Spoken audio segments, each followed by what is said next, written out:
Presidential Inauguration.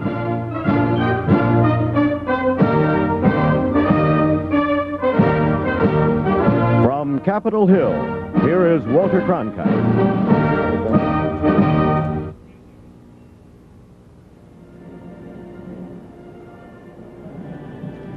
Good morning. Here at the west front of the Capitol, overlooking the beautiful expanse of the Mall, Ronald Reagan is just about to become the 40th President of these United States. At noon, just 3 hours from now, as the power of the presidency passes from Jimmy Carter to Reagan, we'll also, of course, be reporting developments in today's other big story, the release of the hostages.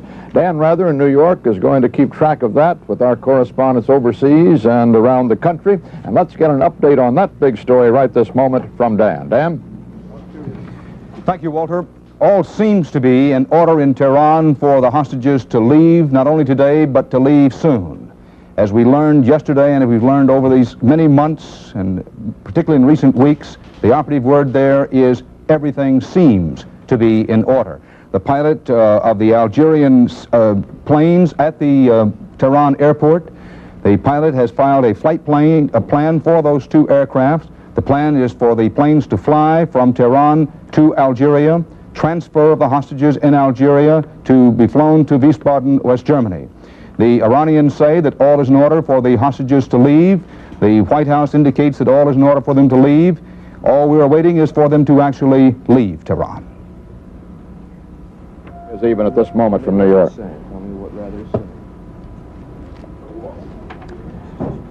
That was from Dan Rather, the latest report on the hostages. At the White House, of course, they're standing by, hoping to get that flash from Algiers that those two Algerian jets have taken off, and the hostages are at last free of their captivity in Iran. Captivity that has gone on now for those 444 days. At the White House, Leslie Stahl is standing by. Leslie? Morning, Walter. As Dan said, the White House is saying that everything is done except the actual release of the hostages. Many of us here in the briefing room, many reporters, are waiting for Jimmy Carter to come out and make his long-awaited statement to the nation on what has been transpiring over the last 2 days, but we're assuming that he is waiting for the release, waiting for the hostages to actually be airborne. I guess they're operating under Murphy's Law here. When there's ever a situation that anything could go wrong, it will or it might. So we're in a standby like everybody else, waiting for the hostages to take off. As you said, this has been quite a suspense-filled evening. Jimmy Carter, his last night in the White House, spent it in the Oval Office working with his aides, working to resolve this issue as he had always hoped to get it over with on his watch. It seems to be that we're not only operating under Murphy's Law, but also under Gresham's Law. Negotiations will expand to the time available.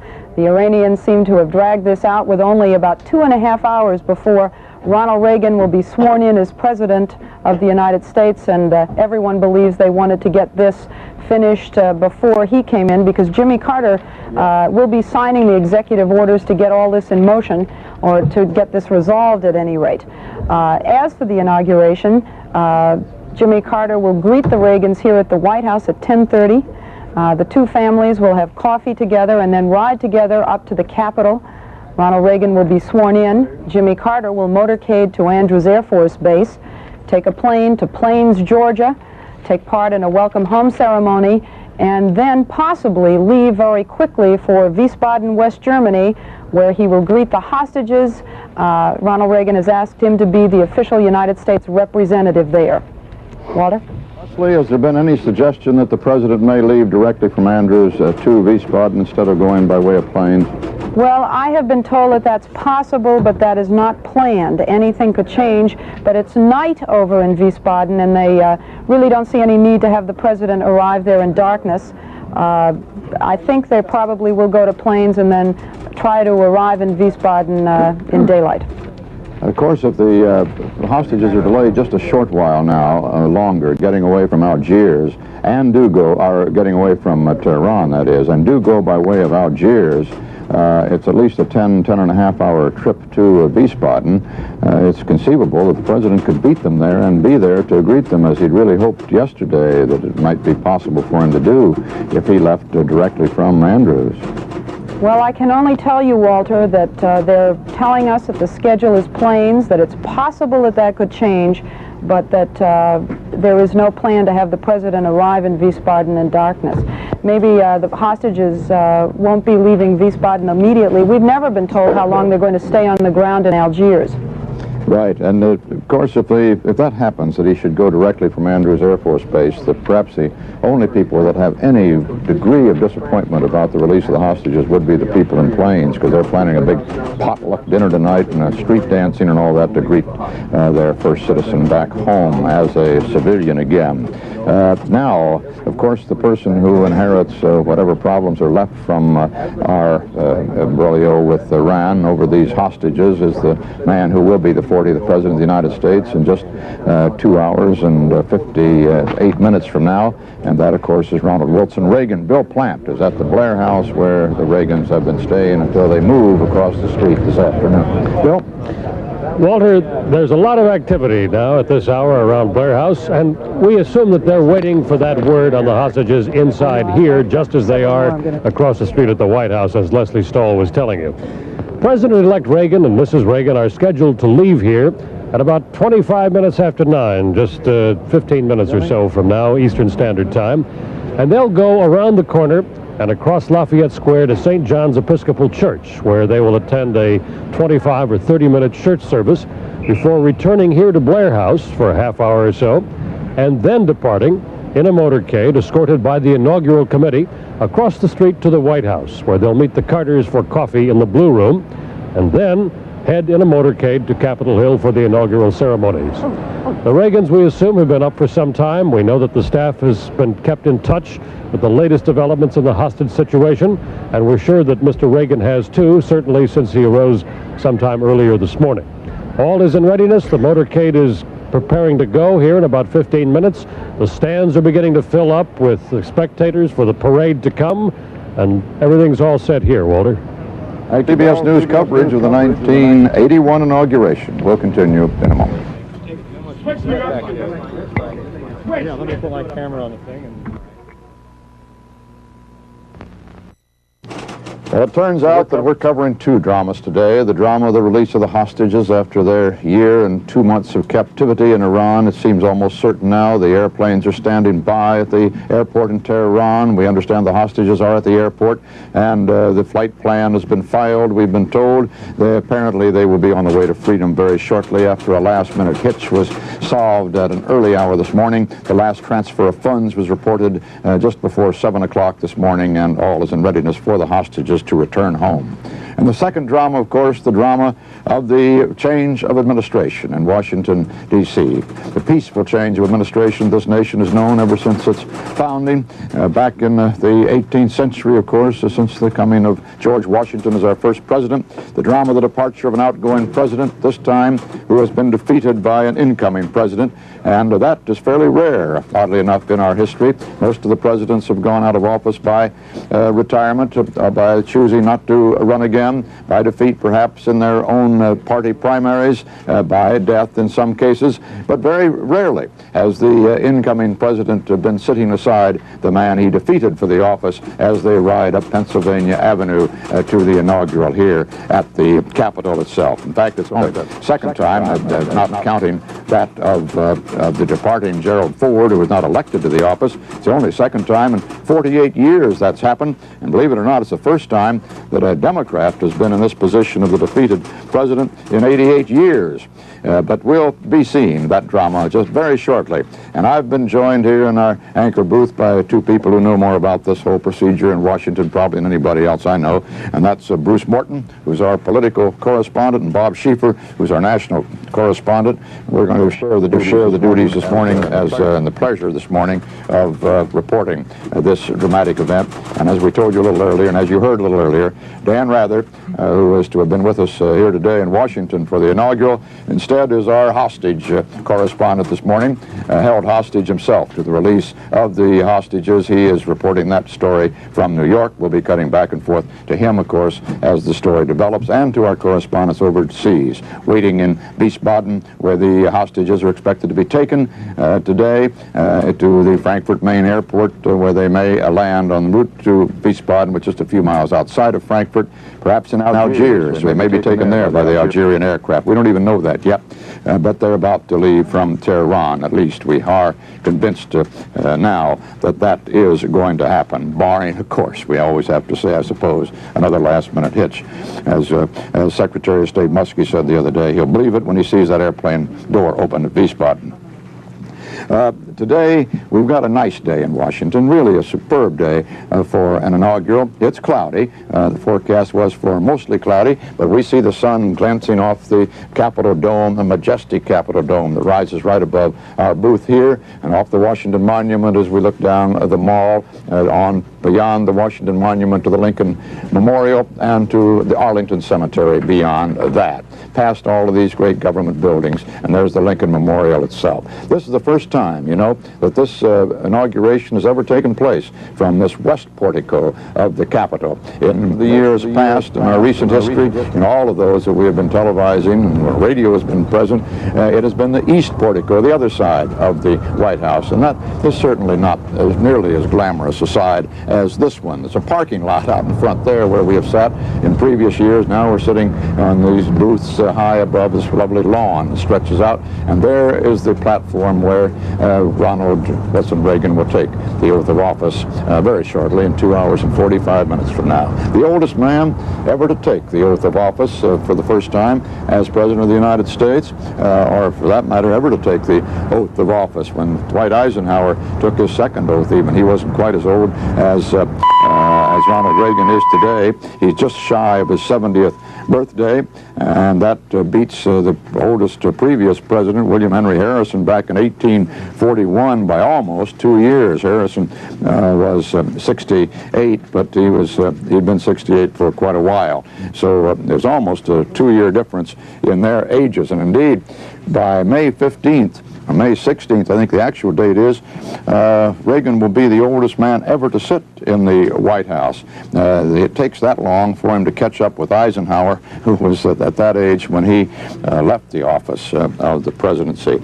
Today, we're returning to formality in the services here at the inaugural. President-elect Reagan has chosen a cutaway stroller coat, it's called, and striped pants, the striped pants, and no hat, however. He's not going for the old topper that they used to wear right up to the time where Eisenhower, a few years ago, said he wasn't going to wear that silly hat. Went for a Homburg and caused all the usual stir that we managed to create, and the fuss about what the people are going to wear, which hardly matters, I guess, that much. Jimmy Carter went for a $175 suit. I think you reported earlier this morning, Bruce. Some of the... That's a pretty good suit, I think. $175 isn't bad. I think that's all right. You can almost get one off the rack for that still today, after 4 years of inflation. You get always a lot of protocol at these things, Walter, I think mostly because this part of the ceremony is really a congressional function. They plan it and they control it, and as you know, congressmen love protocol and they love formality. And so there are little committees to escort everybody, there are titles, and there's a certain amount of inevitable pomp. You were talking before about the view down here. Maybe one of the reasons they never did this before is you didn't have the view until fairly recently. You remember all that awful clutter of... well, they were called temporary office buildings. They were here forever. They put them up during World War II, and they just stayed and stayed. Some of them, I think, World War I, actually. They were, right, yeah. Some of those old wooden ones. Yeah. And, you know, it's really only been in the last few years that the mall got prettied up. That's true. It's kind of the way Washington works, isn't it, Walter? Once you put something here, it's awfully difficult to get rid of it, and it took them all that time since World War II to get those temporary buildings down. It was actually done in Nixon's administration, I believe, was it not? Mm-hmm. He finally accomplished the thing. Johnson started out to do it. Part of Lady Bird's beautification was, let's get rid of those buildings finally, once and for all, and I think that really started the ball rolling, and the last one actually came down, I believe, in Nixon's administration. You know, you're talking about the Congress and their love of formality. They love formality, but they love even more disputation. And as soon as the President-elect's committee, Mark Hatfield, the senators in charge of the congressional side of the inaugural, said cutaway coats, they all began to boo. Mo Udall said he got a blue serge suit that's perfectly good for this inaugural, and he doesn't intend to rent a cutaway, which rental is the way most of them have gone. There's a firm here in town that said that they sent out of town for every cutaway they could get, and they finally put out 200 of them, more or less fitted, I assume, more or less with rental suits. Now we'll hear from the rental suit industry. CBS News inauguration coverage will continue in a moment.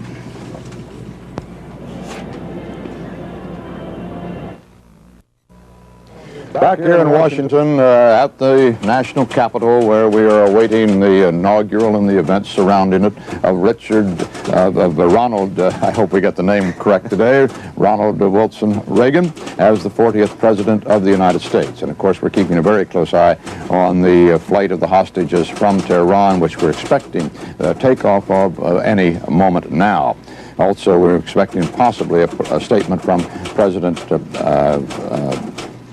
Carter in the last minutes of his administration regarding that takeoff. High drama today in Washington.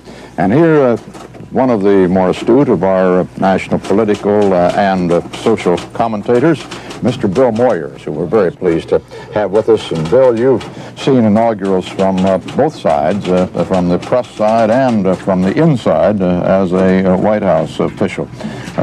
What do you see is particularly different about this one, other than a change of command? Well, it is that, most certainly. And that change of command is what is in fact different. Walking around the hotels the last 2 or 3 days and walking around these grounds this morning, you recognize that these people haven't been here before except as onlookers. They're from California. Many of them are very rich. They haven't shared in power for a long time because even when Richard Nixon was in power, these people from Los Angeles and Southern California were more visitors to his administration than they were participants. They're having a very good time because they are, this go around, going to be tasting the power that they like, and also the glamour. There's so much a mixture today in American politics of glamour and government. The last 3 or 4 days, the glamour has been predominant. Afternoon today, the government has to again become the center of their activities. But I think you'll see, as we saw at the gala last night, as we have been seeing in all of Ronald Reagan's career, a real mixture of politics, entertainment, theatrics, and just sheer fun of being in the limelight.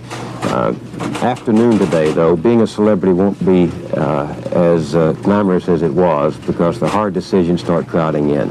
Last night at the gala, Johnny Carson said to the president-elect, he said if there were a crowd of 19,000 there, he said if you'd gotten crowds like this to your movies, you wouldn't have had to gotten into politics. That's right.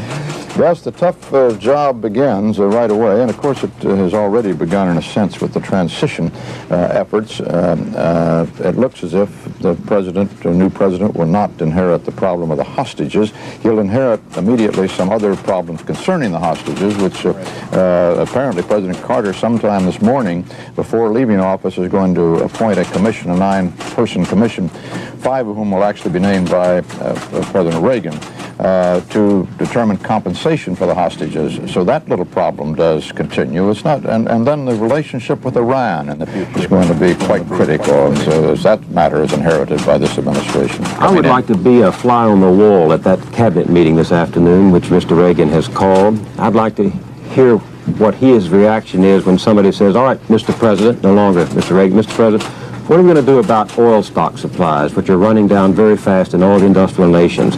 What are we going to do about finding revenues to pay that $70 billion deficit next year? What are we going to do about the situation in El Salvador, where the right wing and the left wing are clashing? What are we going to do about the Arabs and the Israelis? All of the business of the presidency, which is often the agenda of the world, is going to be discussed starting this afternoon at 5 o'clock. But of course, we've been hearing a great deal, haven't we, Bill, about the posture of this president. We're seeing on our monitor up there, but we have not shown on the air yet the fact that some of the Reagan family is already leaving Blair House, and we're going to switch down to Bill Platt in just a moment. With the first sense we get that they're leaving, we'll switch over there. I just want to say one thing there, that the style of Reagan as president is likely to be that of chairman of the board. Everybody suggested that he won't be in on every part of the debate, on every decision, that there'll be a great deal of delegation of that authority, and that he'll sit really as chairman of the board. Probably his work habits will be quite different. Not working late at nights, not working on weekends, but still keeping a firm hand, of course, on the basic ideological, philosophical construction of his presidency. Bill Platt is at Blair House awaiting the Reagan departure for church, and we'll come back to Bill Moyers shortly. But Bill, right now, it's all yours. Walter, thank you. We are expecting the departure of Governor Reagan and Mrs. Reagan at just about any moment. His press secretary, James Brady, came down here a few minutes ago and told us that Mr. Reagan was up about 7:30 this morning after having stayed up late last night watching the rerun of the inaugural gala, which he attended, and reading some of the newspapers. He had some orange juice, some decaffeinated coffee, and some Danish for breakfast, and we're told that his mood is thoughtful and pensive this morning, something that Jim Brady described as subdued excitement, which seems normal enough for this inaugural morning.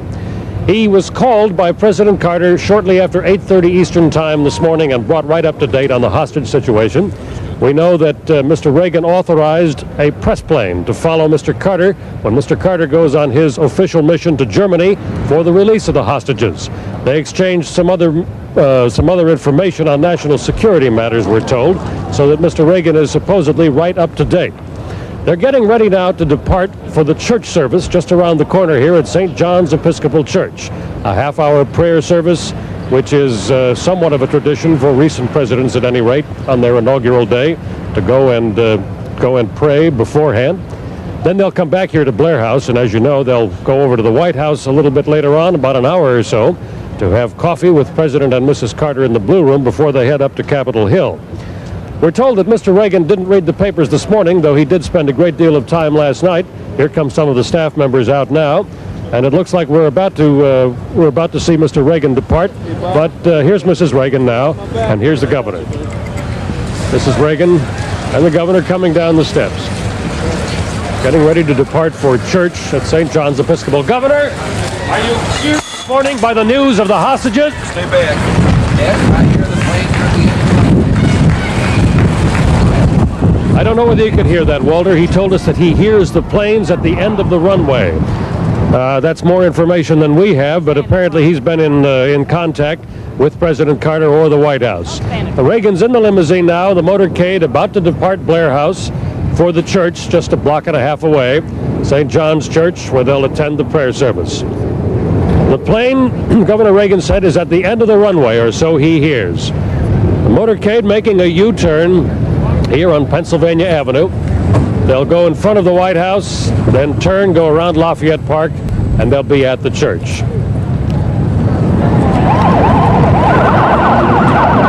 People already gathered here at the end of Pennsylvania Avenue, and a few in the stands from which others will watch the parade, waving and watching the departure.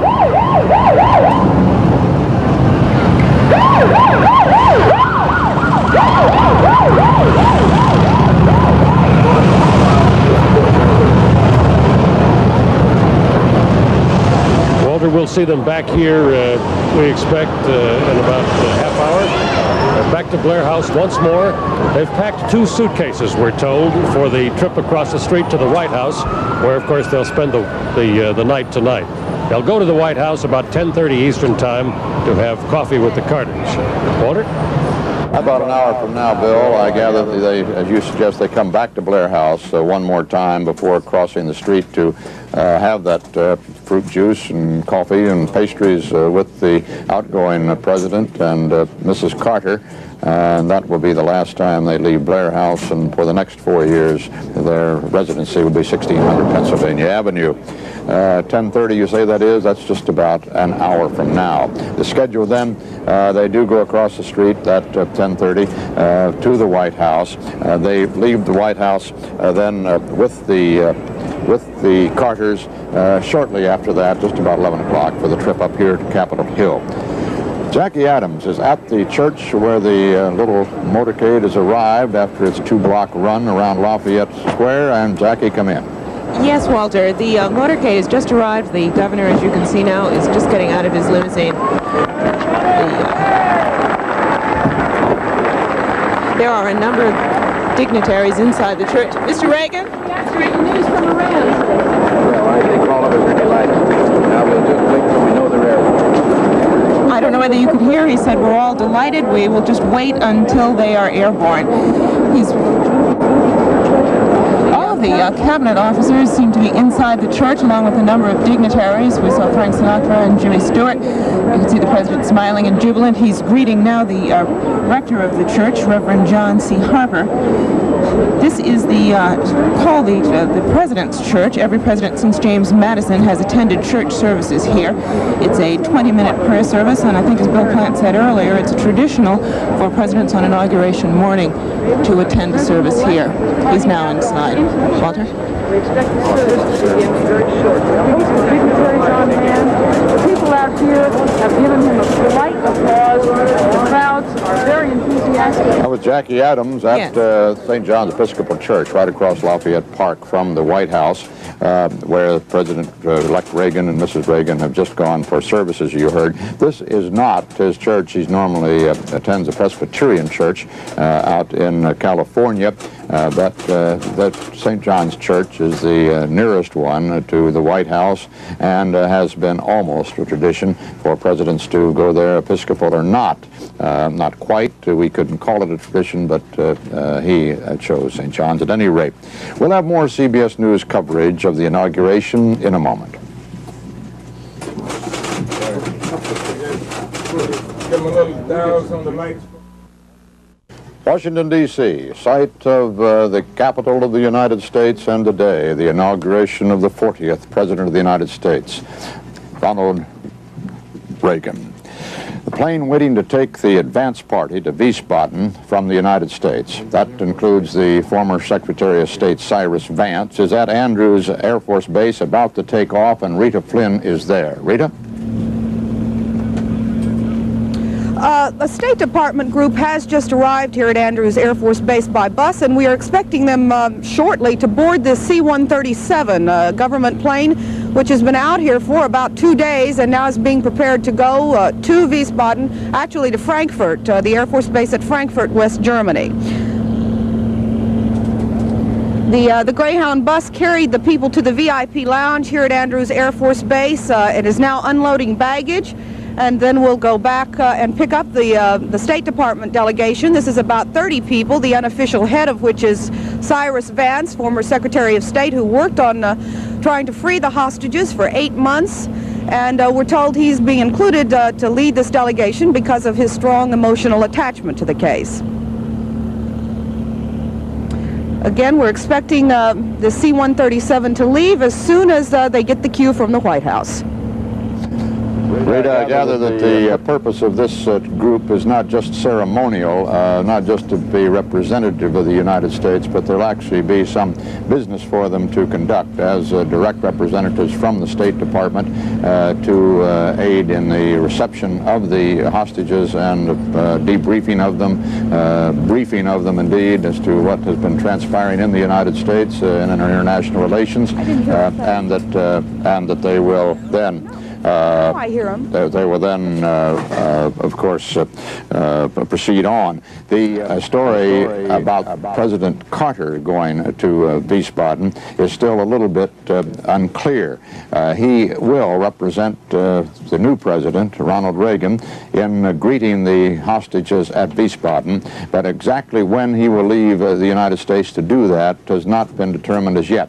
He is scheduled at this moment still to leave by the east entrance of the White House as a private citizen for the first time in 4 years after the inaugural oath has been delivered and the inaugural address has been completed, and to go to Andrews Air Force Base and fly to Plains, Georgia, where his citizens of his hometown are planning a big party and reception for him tonight.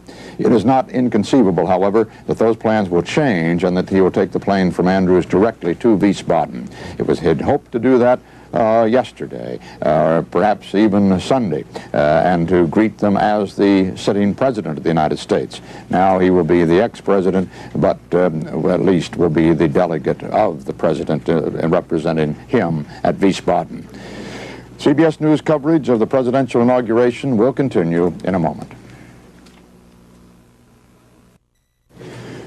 We're in Washington, of course, for the inauguration of Ronald Reagan as President of the United States, but the other big story today, sharing the headlines in the spotlight, is that of the release of our American hostages from Iran. For an update on that story, let's go to New York and Dan Rather. Thank you, Walter. All seems to be in order in Tehran. We are staying in touch by telephone with our CBS News contact at the airport in Tehran. There's no definitive word on where the hostages are located at this moment. The last word we had was that the 6 Algerian physicians who were flown to Tehran to check the hostages out and examine them, and did so yesterday, those Algerian physicians had checked out of their hotel, saying that they were going to Tehran airport, expecting to be flown back to Algeria. Those 6 Algerian physicians were quoted as saying that the hostages were in the process of saying their goodbyes and would be, quote, soon going to the airport. As you know, when and if the hostages got to the airport and board the 2 Algerian jetliners that have been waiting there to take them to Algeria, it will be a flight of approximately 5.5 hours from Tehran to Algiers. The plan is to transfer the hostages in Algiers, where CBS News correspondent John Blackstone is standing by. The transfer to be made in Algiers, and then a flight of another approximately 2 to 2.5 hours on to Frankfurt, West Germany, where the hostages will be, for the first time, really placed in the hands of American physicians and American medical help. It will be their first real home, away from home in terms of an American stop. That will be in Frankfurt, West Germany. In Frankfurt, our 3 CBS News correspondents, Bob McNamara, Tom Fenton, and Morton Dean, are standing by. Morton? Good morning, Dan. It's rather significant that those doctors have indeed checked out of the hospital and are reportedly headed toward the airport. We spoke to one of the doctors the other day via telephone, and he said that the doctors intended to fly out with the hostages on board those 727 Air Algerian chartered jets. We're continuing to get positive signs from Tehran, similar to the ones we received yesterday, I might add. The control tower in Tehran says the planes are being made ready to fly. They apparently were ready to fly yesterday. And sources are saying what they said yesterday, that the release of the hostages could come at any moment. Obviously, some caution is necessary in interpreting those claims. The crews of the Air Algeria planes that have been chartered to take the hostages out are reportedly standing by at the airport. And Behzad Navavi, the chief negotiator, the chief hostage negotiator for Iran, has been quoted as saying this morning that the means of moving the hostages are being prepared by the government of Iran, and agreement has been reached. Over at the Rhein-Main airport, about half a mile from where I am now in Frankfurt, is Tom Fenton, and there has been some activity there. Tom? Mort, the 2 C-9 Air Force medical evacuation planes that have been standing by here for days are once again being prepared for flight. I understand they will not take off, however, until after the word is received that the hostages have left Tehran.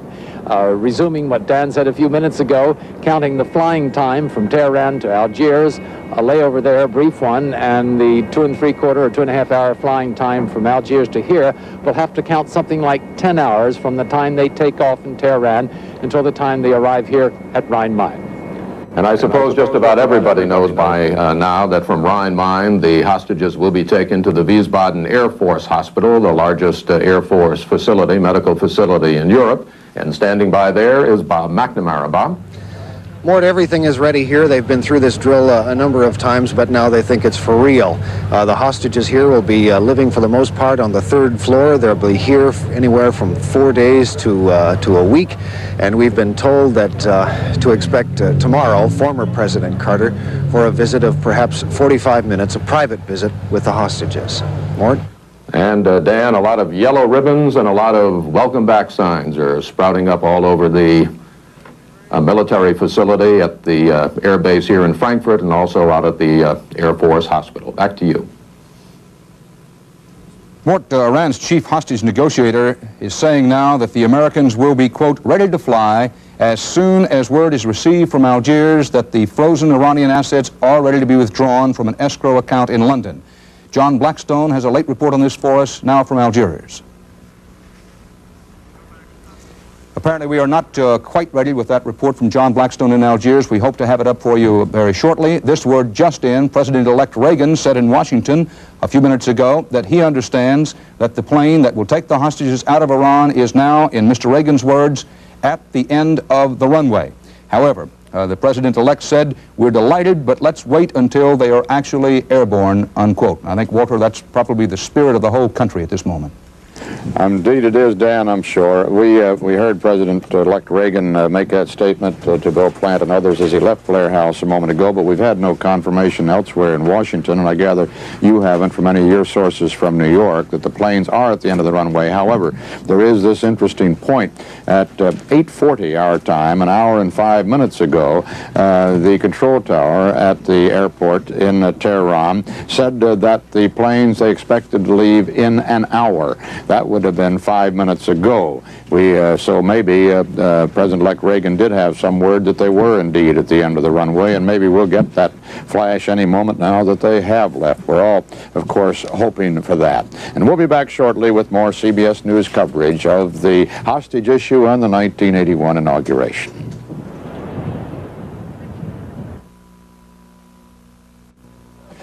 We're back here at our control booth for the coverage of the inaugural today.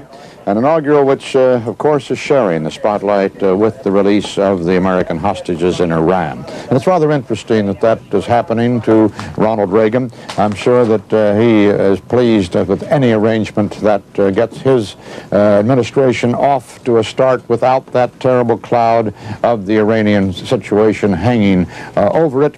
But at the same time, it seems to be the fate of Ronald Reagan, the longtime movie actor, to always have to share the billing. He did in most of his movies, and now on the day that should be his alone, he'll be sharing it with 52 Americans who were expecting to shortly be airborne from Tehran. Well, it takes millions of votes to elect a president of the United States, but it takes only a few words to make him the president. Charles Osgood has prepared a series of what we've called our inaugural almanac, and he looks now at how some presidents have entered the nation's highest elective office.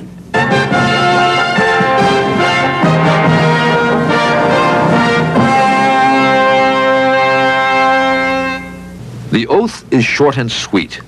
It is in the Constitution, and whoever wrote it, we don't know exactly who that was, purposely left it as general and vague as possible. It says, in effect, that the oath taker promises to do what the rest of the Constitution tells him to do, and to try the best he can to make sure nobody else does violence to it either. There are 35 words in the oath. George Washington added a few more. I swear, so help me God, he ad-libbed. Well, now they all say, so help me God. Washington used a Bible. It was borrowed at the last minute for the occasion. So now, most presidents swear on Bibles. Not all, though. John Quincy Adams used a law book. Lyndon Johnson used what was at hand on Air Force One that day in Dallas, a Roman Catholic missal. It became the custom for the president to kiss the Bible. Some did, some didn't. Harry Truman was the last one who did. Truman swore.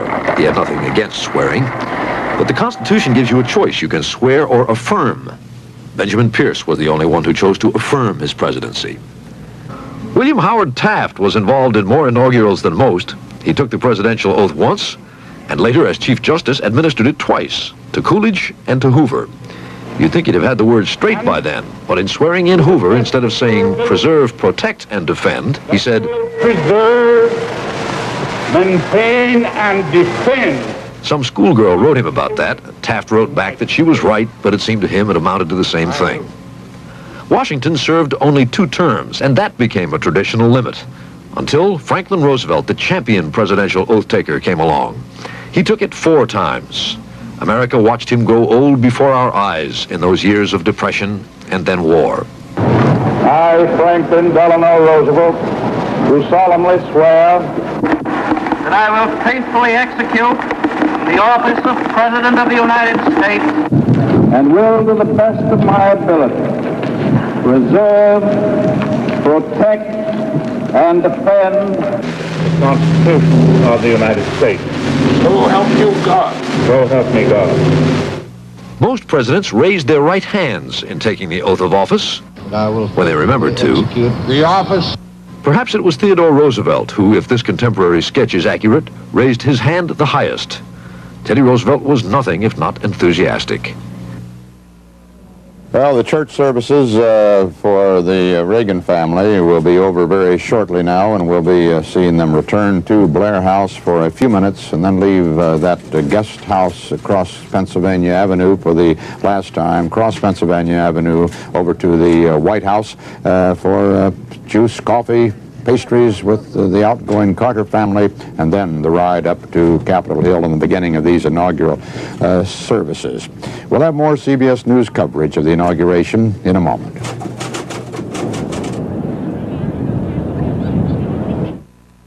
Back in Washington in our CBS News inaugural anchored booth here, just 50 yards or so from where Ronald Reagan will be taking the oath of office back there on the west side of the nation's capital. A beautiful day here in Washington. There hasn't been this warm an inaugural in our modern times. Lyndon Johnson had about 45 degrees and sunny weather. Well, it's partly sunny out there now, and it's already up into the low 50s, and it's supposed to go up into the high 50s before this day is over. We might get a sprinkle of rain later in the afternoon, but for the inaugural ceremony itself, and probably for most of the parade, it looks like an absolutely beautiful day. And down on the lovely lawn that stretches from the west side of the Capitol here out toward the Washington Monument and the Lincoln Memorial, down the mall, we have one of our correspondents who was with one of the people who's worked so hard to bring Ronald Reagan to this site today, one of those campaign workers who is out in the crowd to see the culmination of his work. Nelson Benton, come in. Walter, we're standing at what you might call the bleachers of the inauguration arena. This is a snow fence that blocks those who are standing room only, who are in the standing section off from the seats inside. You have to have tickets to get even into the bleachers, though, and this area has been filling up for the last hour almost when they opened the gates to allow these people in. And I'm talking to Mrs. Anna Lee Porter, who is from French Village, Missouri. Mrs. Porter, you got here after working for President-elect Reagan for some time, right? Right, 8 years. Well, if you worked for him for 8 years, why are you way out here in the bleachers? We had a little snafu in our tickets. That's pretty well known, I think. Everything went smoothly but the ticket deals, and a little fouled up here. In fact, this took a senatorial edict to get this spot. You had to go to your senator. Right, but I'm a member of the, I'm very proud of my Missouri pin. I'm on the Missouri State Committee. So we're just so thrilled to be here. This is a day that we've all waited for. Have you been to an inauguration before? No, but I was a delegate to the National Convention, and that was quite a thrill, and met all of you there. So it's, this is the day. I think the sun, everything's proving our points. And you hear the good news that seems to be developing on the hostages? We can't hear much, just what you folks are telling us. We've been away from so much, but isn't that fantastic? Maybe our new beginning is really going to be a new beginning. Thank you very much. It's nice talking to you. Walter, the thing you notice, I suppose, the most about these people out here, everybody's wearing a kind of clothes that will keep you real warm. Most of them have their coats and jackets unbuttoned. It's a nice day. Back to you.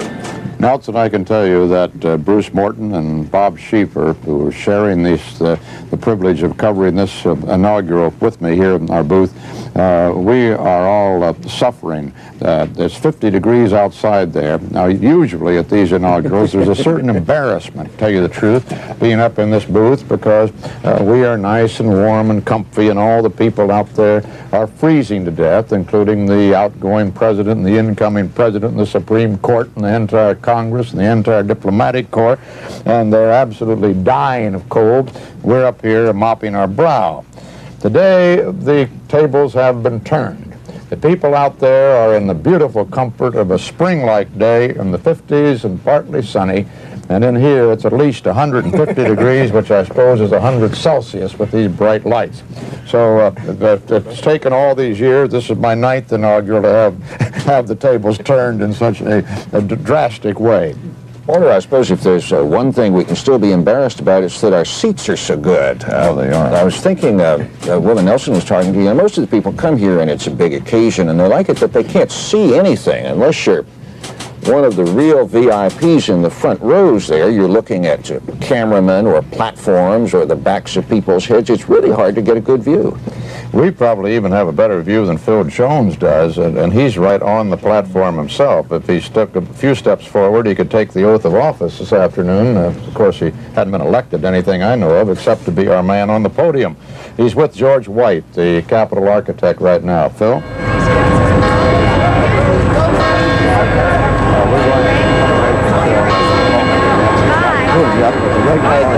The bells here were ringing at St. John's Episcopal Protestant Church as President-elect Reagan and Mrs. Reagan are leaving.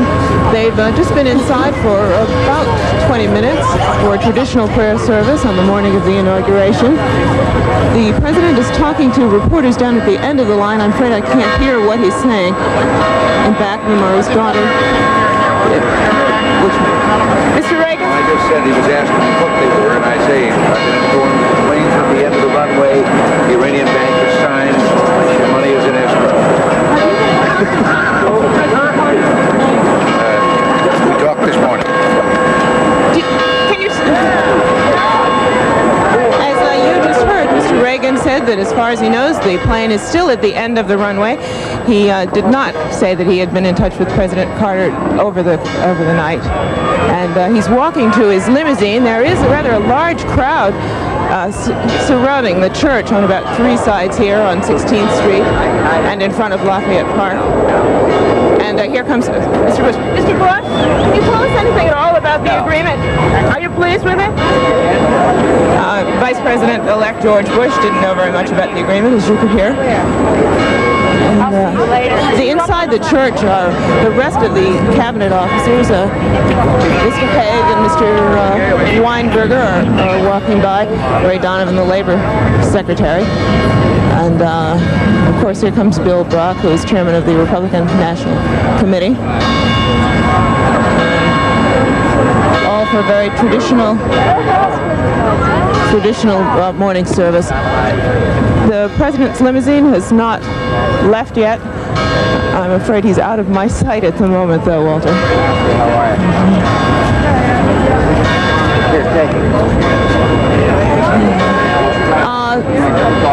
Mr. Haig, General Haig has just come out of the church. He is, of course, Secretary of State designate. We'll see if we can get a word with him as he walks down. Jackie, on our monitors here, we can see the Secretary of State designate, who, as you know, as you can hear, General Haig said that he's been in by the senators yet, although approval by the Senate committee. It's perfectly possible, and in fact it will happen, that as the 40th President of the United States takes office today, there will not be a confirmed Secretary of State. That will come later. The Senate is going to vote on some nominations this afternoon, but Howard Baker, the Senate Majority Leader, says they will not get to the Secretary of State nomination, even if there is an Iranian crisis still hanging.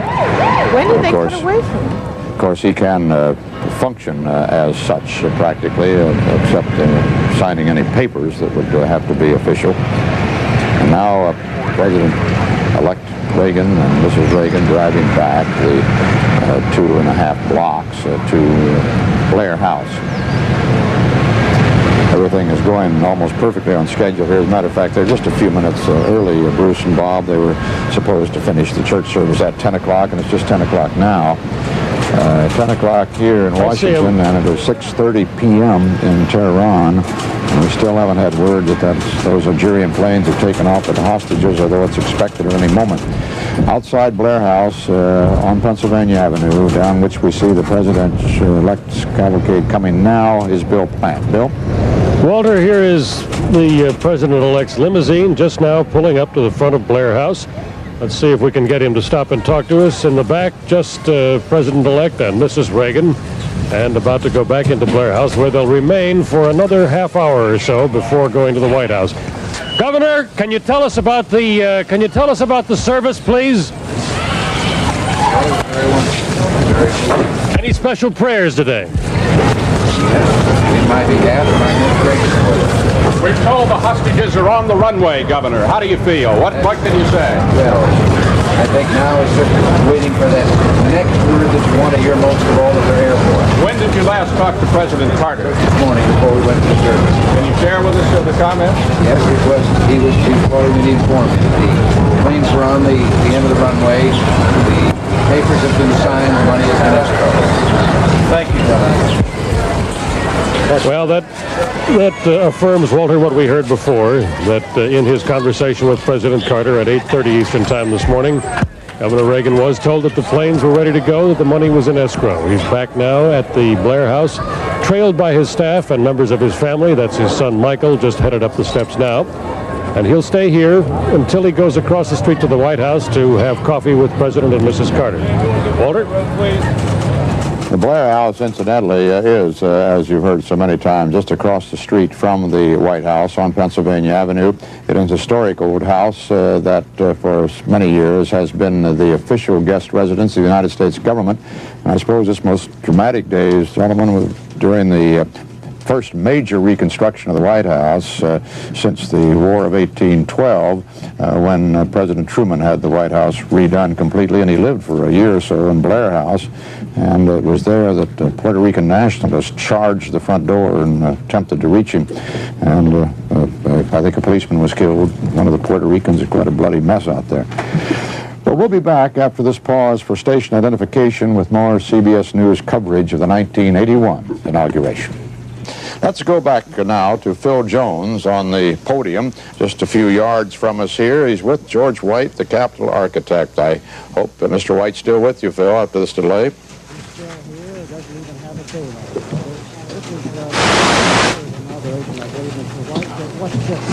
Stand by, Walter. Stand by, Walter.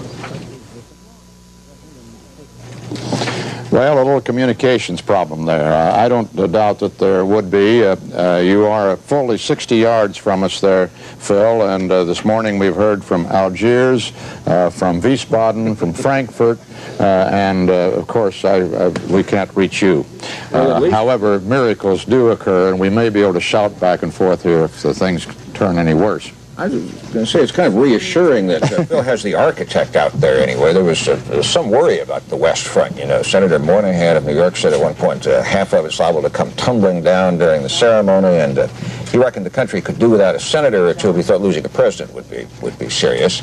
This is the old part of the Capitol. It's sandstone, which I read somewhere George Washington liked because he thought it was humble. It's also Virginia sandstone, which may have had something to do with it. It's all that cheaper than marble. Yeah, and there's been, as you know, a lot of debate about should we preserve it because it's old or fix it up and create more hideaway offices, do what they did on the East Front. Anyway, it's nice to see Mr. White out there. Presumably the structure is safe for a day. You know, that picture we see right now, that bunting up there, that you're talking about, Bruce, hides a whole bunch of great big 8x8 timbers that are holding up the front of that building. It's a disturbing thought, as you suggest, but indeed that is. There are timbers there, and really, if you could look right at the top of your picture, you can barely see a little white line there between the tops of the columns. That white line you see there, and there are little tiny rafters underneath that. That's part of the wooden framework that holds to which those great 8x8 timbers are attached. Some people have said, and if we get Mr. White and Phil Jones on a little while, we can ask them that one of the reasons we're here on the West Portico this morning is a very clever move of Mr. White's to have all of us talking about the West Front of the Capitol today during this inauguration, and perhaps get the appropriation to finally get it fixed up. Is that so, Phil? And if you can hear me now, and does Mr. White agree with that?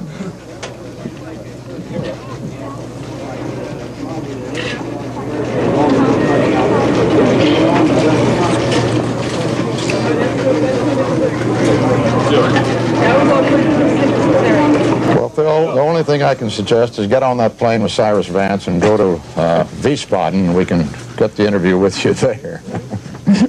We'll keep trying, and I'm sure it'll work out before the day is over. Meanwhile, Phil is going to be there on the stand, and if he can get a megaphone and communicate with the rest of the world, he'll be telling us about the VIPs who will be in those blue chairs surrounding the president as he takes the oath of office, and the Chief Justice of the United States as he delivers the oath, and all of those dignitaries. These inaugural ceremonies have drawn thousands of visitors to Washington, and many of them are wondering, of course, what will happen next and how big a change Ronald Reagan will mean here in Washington with his theme of America, a new beginning for his inaugural. We came across one such visitor. His name was Andy Rooney. Ronald Reagan has promised the American people less government. He's going to cut the bureaucracy to the bone. My first act as chief executive will be to impose an immediate and thorough freeze on federal hiring. If Reagan makes good on his promise, Washington could become a ghost city. Bureaucrats will be pouring out of town on trains, planes, and buses. Government buildings will empty out, stores will be boarded up, and the bottom will drop out of the real estate market. We asked some people in Washington if they think that'll really happen. Reagan's not getting rid of us. I thought he was. I thought that's what he came down here for. Oh, no. He can say he can do a lot, but I don't think he has the authority to reduce a lot. I think he's going to try. Will he succeed? I hope not. I don't really think we'll see much difference. Do you think Reagan's going to be able to cut down on the number of people in government? I think Ronald Reagan's the best communicator the Republicans or anyone wait a right minute. of center. Never mind communicating. Is he going to be able to cut down on the number of people in government? I would say that he would not do as much as some people think that he would. You're going to get rid of a lot of people who do nothing. I have no comments on that one, sir. I couldn't tell you. I've seen you Sunday mornings. I think you have a good program. I have been in state bureaucracy and the federal bureaucracy and in the national bureaucracy, and cutting it is not at all easy. You don't think Washington's going to be a ghost town now that the Republicans are here? Absolutely not. No, we've always, well, good luck to Mr. Reagan, but I think our business is going to boom. Well, right now I run the elevator in the Washington Monument. I've been here at our FBI headquarters for 11 years, and really we are hurting because we don't really have enough persons at this time. It's like whenever you want to make cuts anywhere, everybody says make them, but not with me. Do you think Reagan's going to cut down on the number of people working in Washington? Lord, I hope so. As bureaucrats, we hate people who hate bureaucrats. What do you do? I'm a bureaucrat. It'll be very sad to see it happen in a way, but I suppose by the end of Reagan's term in office, many of these buildings will have fallen into disuse. The tourists will come to Washington then, the way they go to Greece now, just to see the vestiges of our bureaucracy. I hope Andy doesn't hold his breath for that day. It's now an hour and 50 minutes until Ronald Reagan becomes the 40th President of the United States, an hour and 50 minutes more of the Carter administration, an hour and 50 minutes more for President Carter to get his fondest wish that the hostages fly out of Iran on his time, during his administration. We'll have more CBS News coverage of the inauguration in a moment.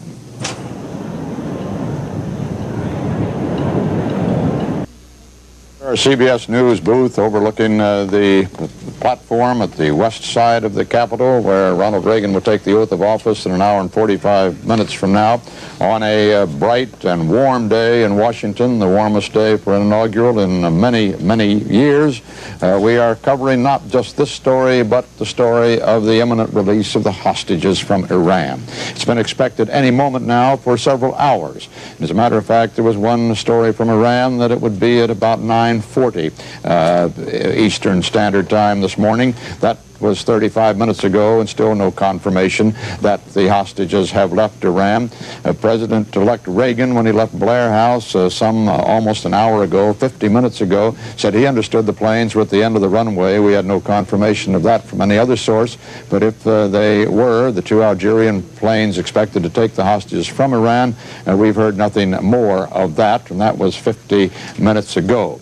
Secretary of State Muskie advised the families about an hour hour ago, shortly after 9 o'clock Eastern Time, that he expected liftoff within the hour. It's now an hour and 15 minutes since he gave that word. Why this last-minute delay in the hostage departure from Iran, we have no idea at all. It is now getting on towards 7 o'clock at night in Tehran, and we are still awaiting word that they have left. All of the funds, we understand, were transferred, the funds that were to be put in escrow and delivered to the Iranians, and then almost $9 billion worth of funds that had been frozen by President Carter a couple of weeks after the hostages were seen. They're being returned to the Iranians, most of them, some being held out to cover American debts to U.S. banks held by the Iranians. But that money was all transferred, and according to advice by Treasury Secretary Miller to President Carter just before 7 o'clock this morning. So there seems to be nothing left remaining except for the takeoff from Tehran Airport, but that has not been confirmed as yet. People here on Capitol grounds are waiting for the inauguration, but they're also waiting for news of the hostages, and Nelson Benton is with them.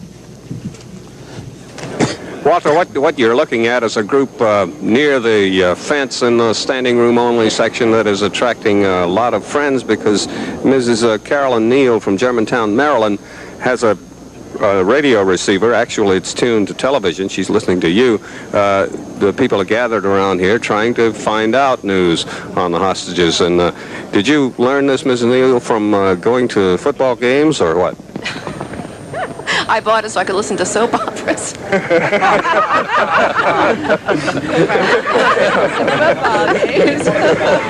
But I'm really happy to listen to Walter Cronkite. I love Walter Cronkite. Well, Mrs. Neal has gathered a very big crowd around us for news that might be coming from the hostages. And I might say, Walter, that a pretty big laugh went up from here when you were trying to reach Phil.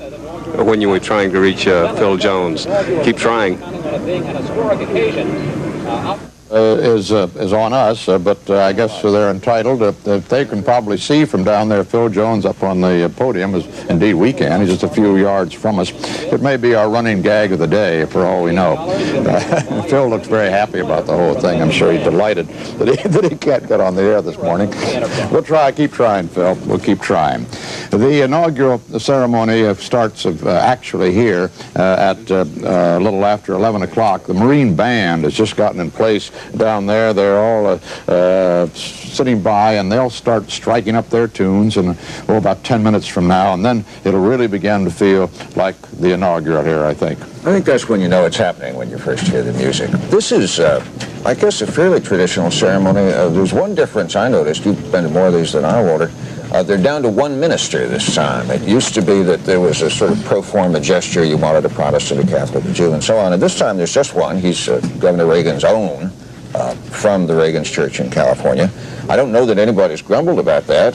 What the Reagan staff have been saying is that the governor wanted it to be personal, wanted it to be a preacher he knew, and thought that the other was a little overdone. It's kind of a move towards simplicity.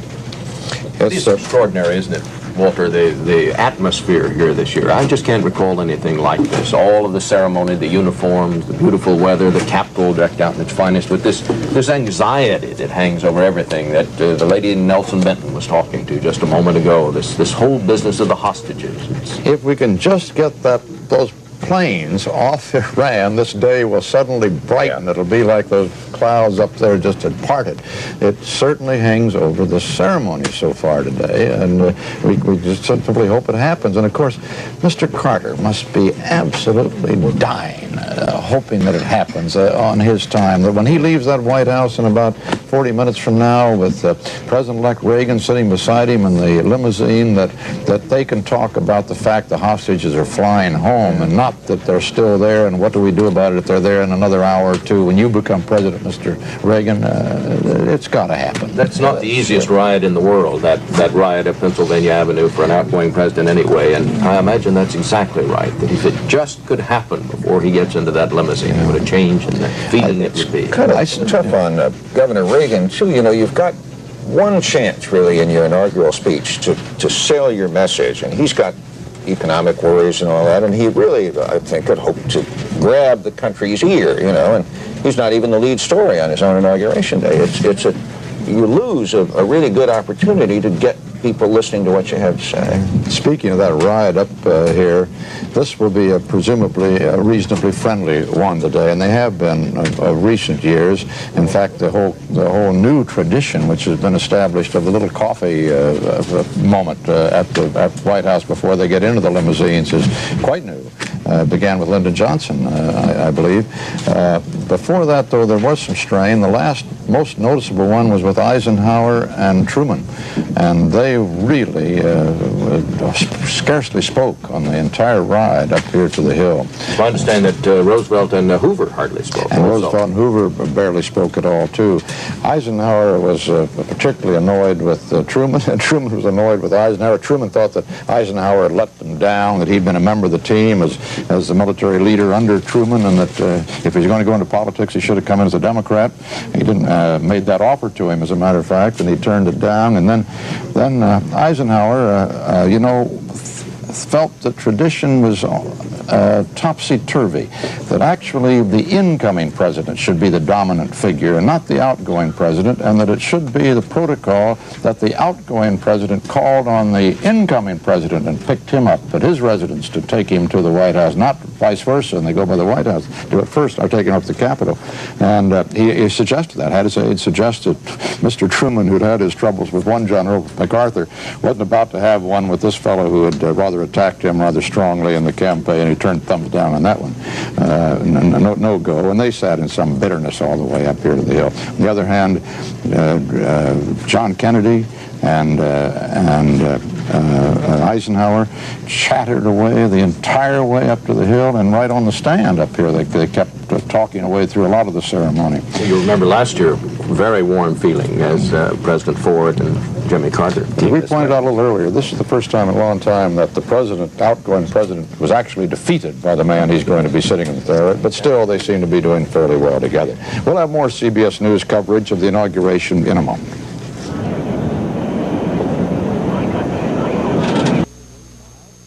Let's go right back to Dan Rather in New York now for an update on the hostage situation. Dan?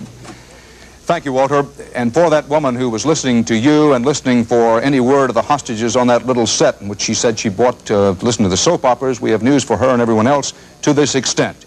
It is, let us say as a preface, caution time. There is no definitive word out of Iran yet. However, Agence France Presse, which, let's face it, yesterday was a pillar of inaccuracy with at least one report out of Iran, says now that one of the two Algerian aircraft has been taxiing on the runway in Tehran, that the other aircraft, recall there were two of those Algerian jetliners in Tehran, that the other Algerian aircraft has been standing with a bus with blackened windows near that aircraft. Now, put that together with a Reuters report, also dateline Tehran, and in just a few minutes ago, Reuters, a different wire service, says that a small bus with blackened windows drove onto the tarmac at the Tehran airport a short while ago and stopped close to one of the Algerian airliners. Airport workers pushed a stairway against a door of the aircraft, according to this Reuters report, quoting witnesses at the airport. There is no immediate confirmation that the bus carried the 52 American hostages. I repeat, there is no immediate confirmation that that bus with the blackened windows, which pulled up near one of the Algerian airliners, was actually carrying any of the 52 American hostages. The hostages are expected to be freed at any time, according to this Reuters report from Tehran, and everything else that we can gather, including our own attempts to reach Tehran by telephone and talk to a number of people there with whom we've been in contact over the last several days. The picture in Iran at the moment: the hostages expected to be released at any time. The 6 Algerian physicians who examined them have checked out of their hotel, and the 6 Algerian doctors said that the hostages were in the process of saying their goodbyes. That's been a little over an hour ago. Then these two reports, one from the French news agency, the other from the Reuters Worldwide Service, indicating the possibility, underscore that word possibility, that the hostages may, again underscore the word may, have been moved to the airport fairly recently. Now, from Algiers, we've been in touch with our CBS News correspondent John Blackstone there. We've received word that the Deputy Secretary of State Warren Christopher has left the Algerian Foreign Ministry where he negotiated the hostage release agreement. John Blackstone has more details on that. John? Dan, we have no confirmation that indeed the The deal has been confirmed. That everyone has been very secretive here about what happens at the foreign ministry when Christopher goes there. Christopher did spend 5 hours at the Algerian foreign ministry today. He left just a few minutes ago. He went directly to the American embassy, and he sort of snuck in a back door, avoiding the reporters and camera crews waiting around the embassy. No one had a chance to talk to him as he entered. He seemed unwilling to make any comment. Of course, he hasn't commented at any time, really, on the negotiations during his stay here in Algiers. This has been the style of events here. In fact, that nobody really wants to say very much about what is going on here. We cannot confirm that the hostages are on their way. We do know that preparations are continuing at the airport in Algiers. The Algerian television network has been making elaborate preparations for something to happen here, and the reports continue that the hostages will stop here for an hour and a half on their way to Germany. I'll try to hear you here again, Dan. Thank you very much, John Blackstone in Algiers. We'll be making an effort to get back to you during the morning. One additional piece of information that CBS News has learned, that when the hostages leave Iran, the plan remains for them to fly to Algiers, then be transferred to other aircraft and be flown on to West Germany. However, there is the likelihood that there will be a stopover between Tehran and Algiers for refueling. And that means that at a minimum, this is an estimate, at a minimum, from the time the hostages leave Tehran until their arrival in Algiers, accounting for a refueling stop in between, it would probably be about 5.5 or 6 hours. Walter? Well, if there is indeed a bus with blackened windows on the airport tarmac at Iran, I would think, Dan, is almost certainly is the hostages. I doubt that it's a visiting basketball team or anything like that. So presumably the takeoff is not very long away now. Meanwhile, back here in Washington for the inaugural, things have been happening. Vice President Mondale, going out of office, has arrived at the White House along with Howard Baker, the new Senate Majority Leader for the Republicans. The incoming Vice President, George Bush of Houston, Texas, he's at the White House also. They are awaiting now the arrival there very shortly of President-elect Reagan and Mrs. Reagan. They will be leaving Blair House any moment now. Meanwhile, back here at the Capitol, the Marine Band, under the direction of Colonel John Bourgeois, will be striking up its first tunes of the day. In about another minute, you see him there now, and it will really begin to feel festive here at the Capitol with the Marine Band's stirring music resounding across this Capitol West Front and down the mall where people are assembling to watch the ceremony of today. I can see in one of our many monitors here, Bill Plant standing by for the departure of the new first family from the White House. We'll be getting a report from him very shortly as well. Let us repeat for you, in case the pictures have not communicated it to you, that the weather is absolutely superb in Washington today. A very thin, high cloud cover, but enough sun coming through to glint majestically off of the Capitol Dome and the monuments stretching on down the mall, the government buildings there.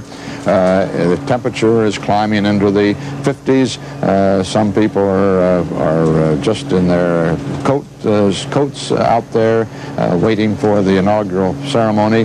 Those who came bundled up with the long underwear and the heavy overcoats are beginning to suffer already in this spring-like day, but I don't think they mind that one bit compared to what it could be. We remember some bitter days when the temperature was below freezing and the snow was swirling around here on the Capitol, and Bruce and Morton and Bob Schieffer, I'll never forget one day we were talking a little earlier about sitting up here in our booth, warm and comfortable while people were froze out there. There was one inaugural. It was the Nixon inaugural in 1968 when a freshman congressman, who are the least of the VIP guests, they come in first and they stand there the longest. They come in first and leave last. They're really out there in the cold, standing on that cold cement for about an hour or 2 hours almost. And on the east portico, they stood right up against the side of the back of the building, and the wind buffeted them. They just plastered them against the building. Cold, biting wind for 2 hours. Couldn't see most of them, same line pillars.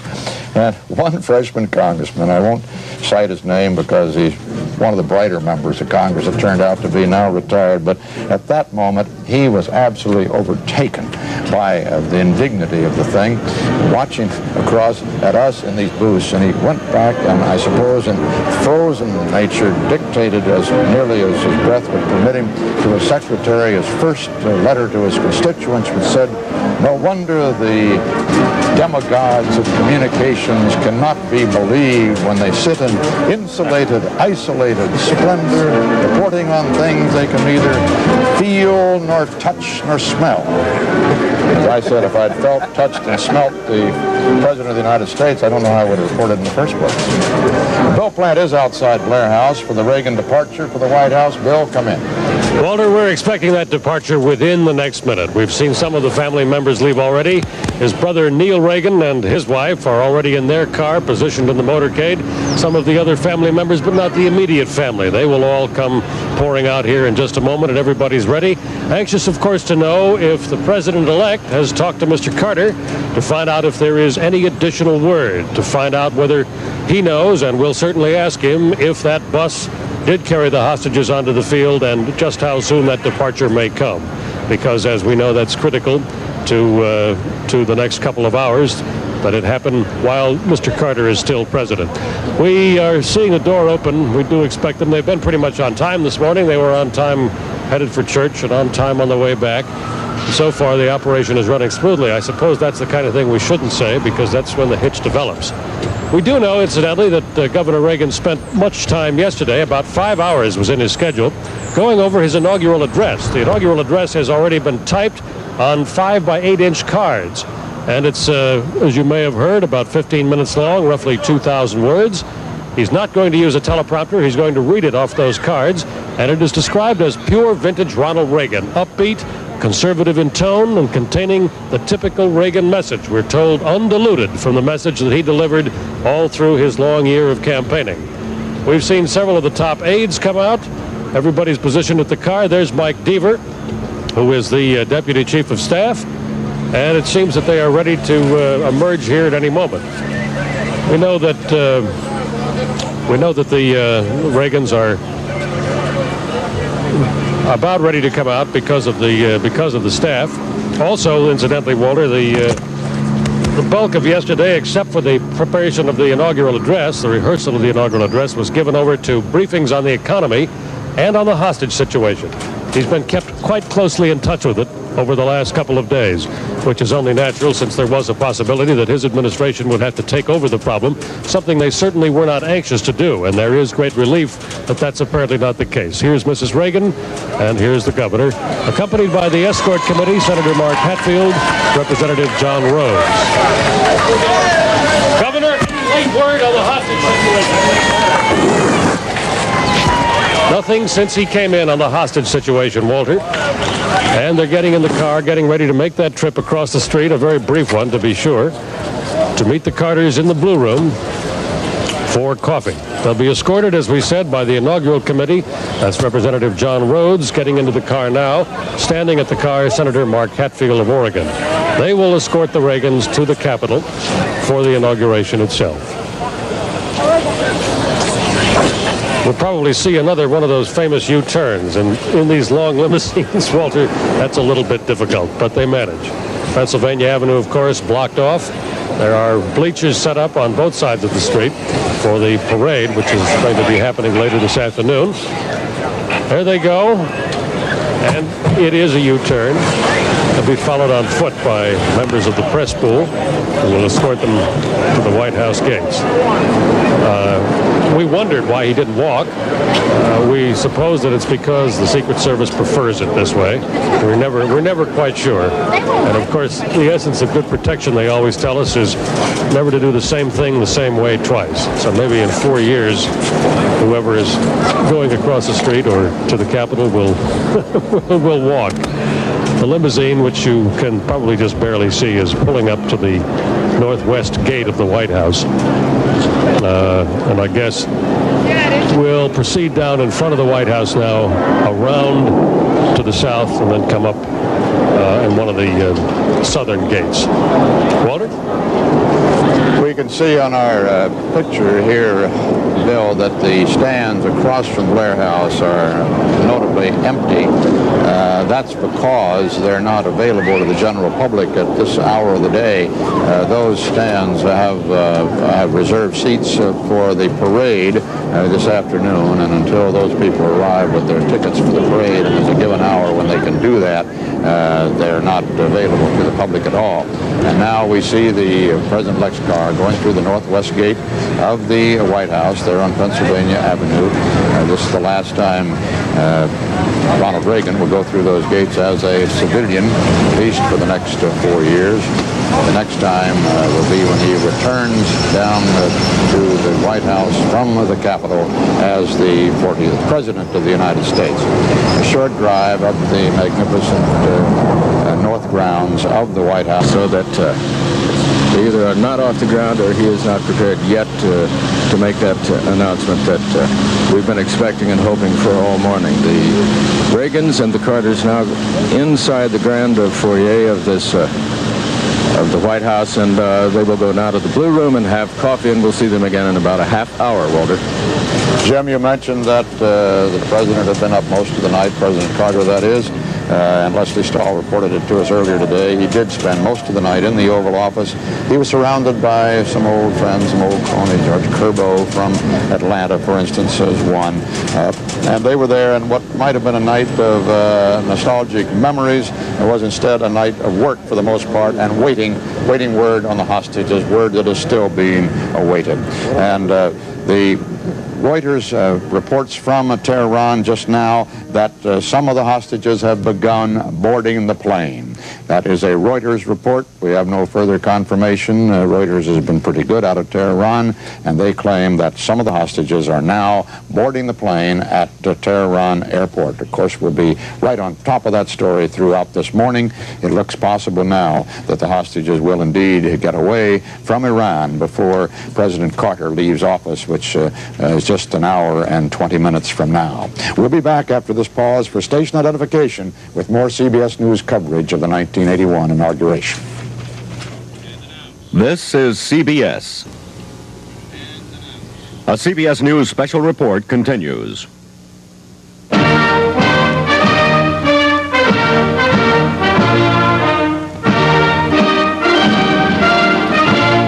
The presidential inauguration. And now from Capitol Hill, here again is Walter Cronkite.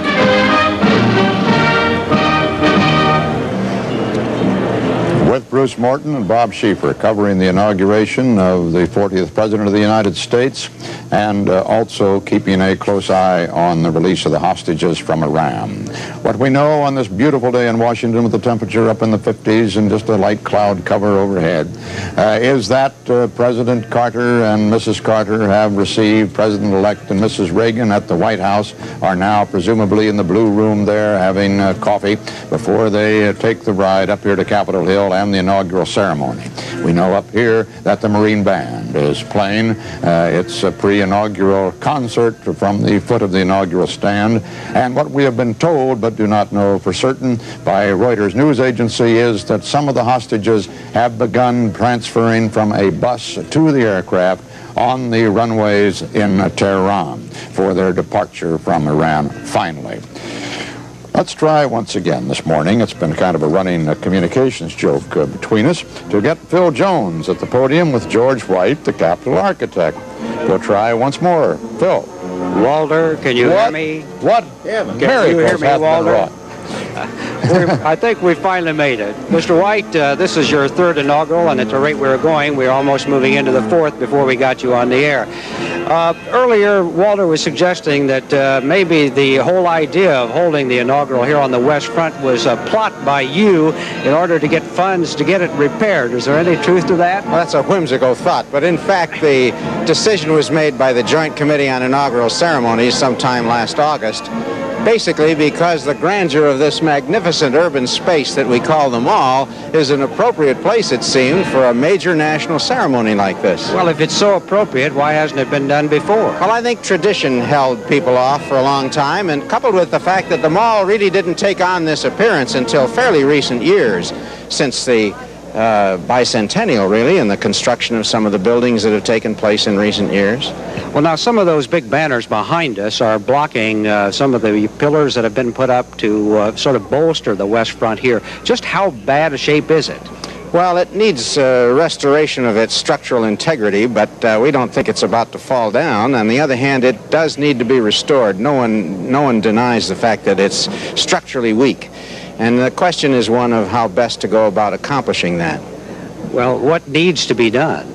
Well, it's a weak wall structurally. You know, this building was built over a long period of time, beginning back in 1793. And it's a wall-bearing building with the loads coming down onto the walls from the floors and so forth. And the wall is a weak wall because of the stone of which it was made and because of the structural history that it's had over the years. The British burned it, you remember, in 1814. And since that time, there have been modifications of one kind and another, so that it's just not capable of carrying the load anymore, and many cracks have developed in it, and there have been settlements and that sort of thing. Well, I'm told now right below the inaugural stand, where normally there is a pool that is running, that you actually had to bring in sand in order to bolster the inaugural stand? Well, no, really the sand was just to form a proper foundation for the minor extension that we built and that you can see extending out from the place where we're presently standing.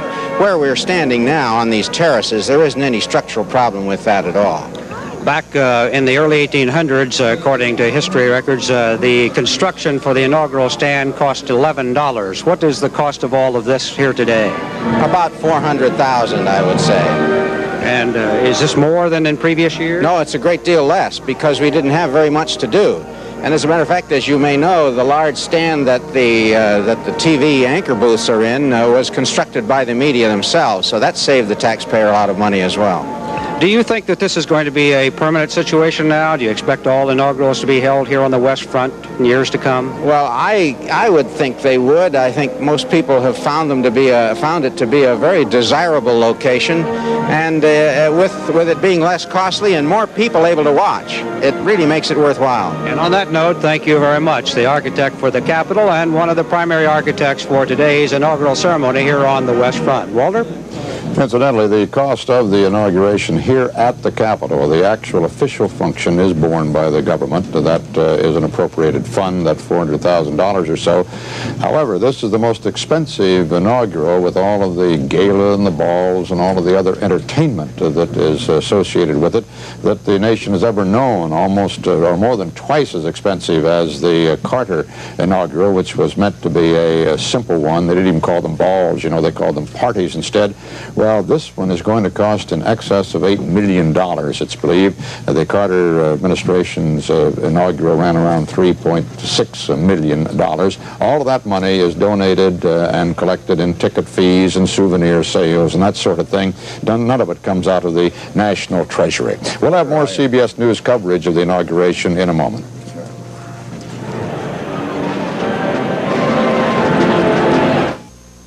We're covering two big stories this morning.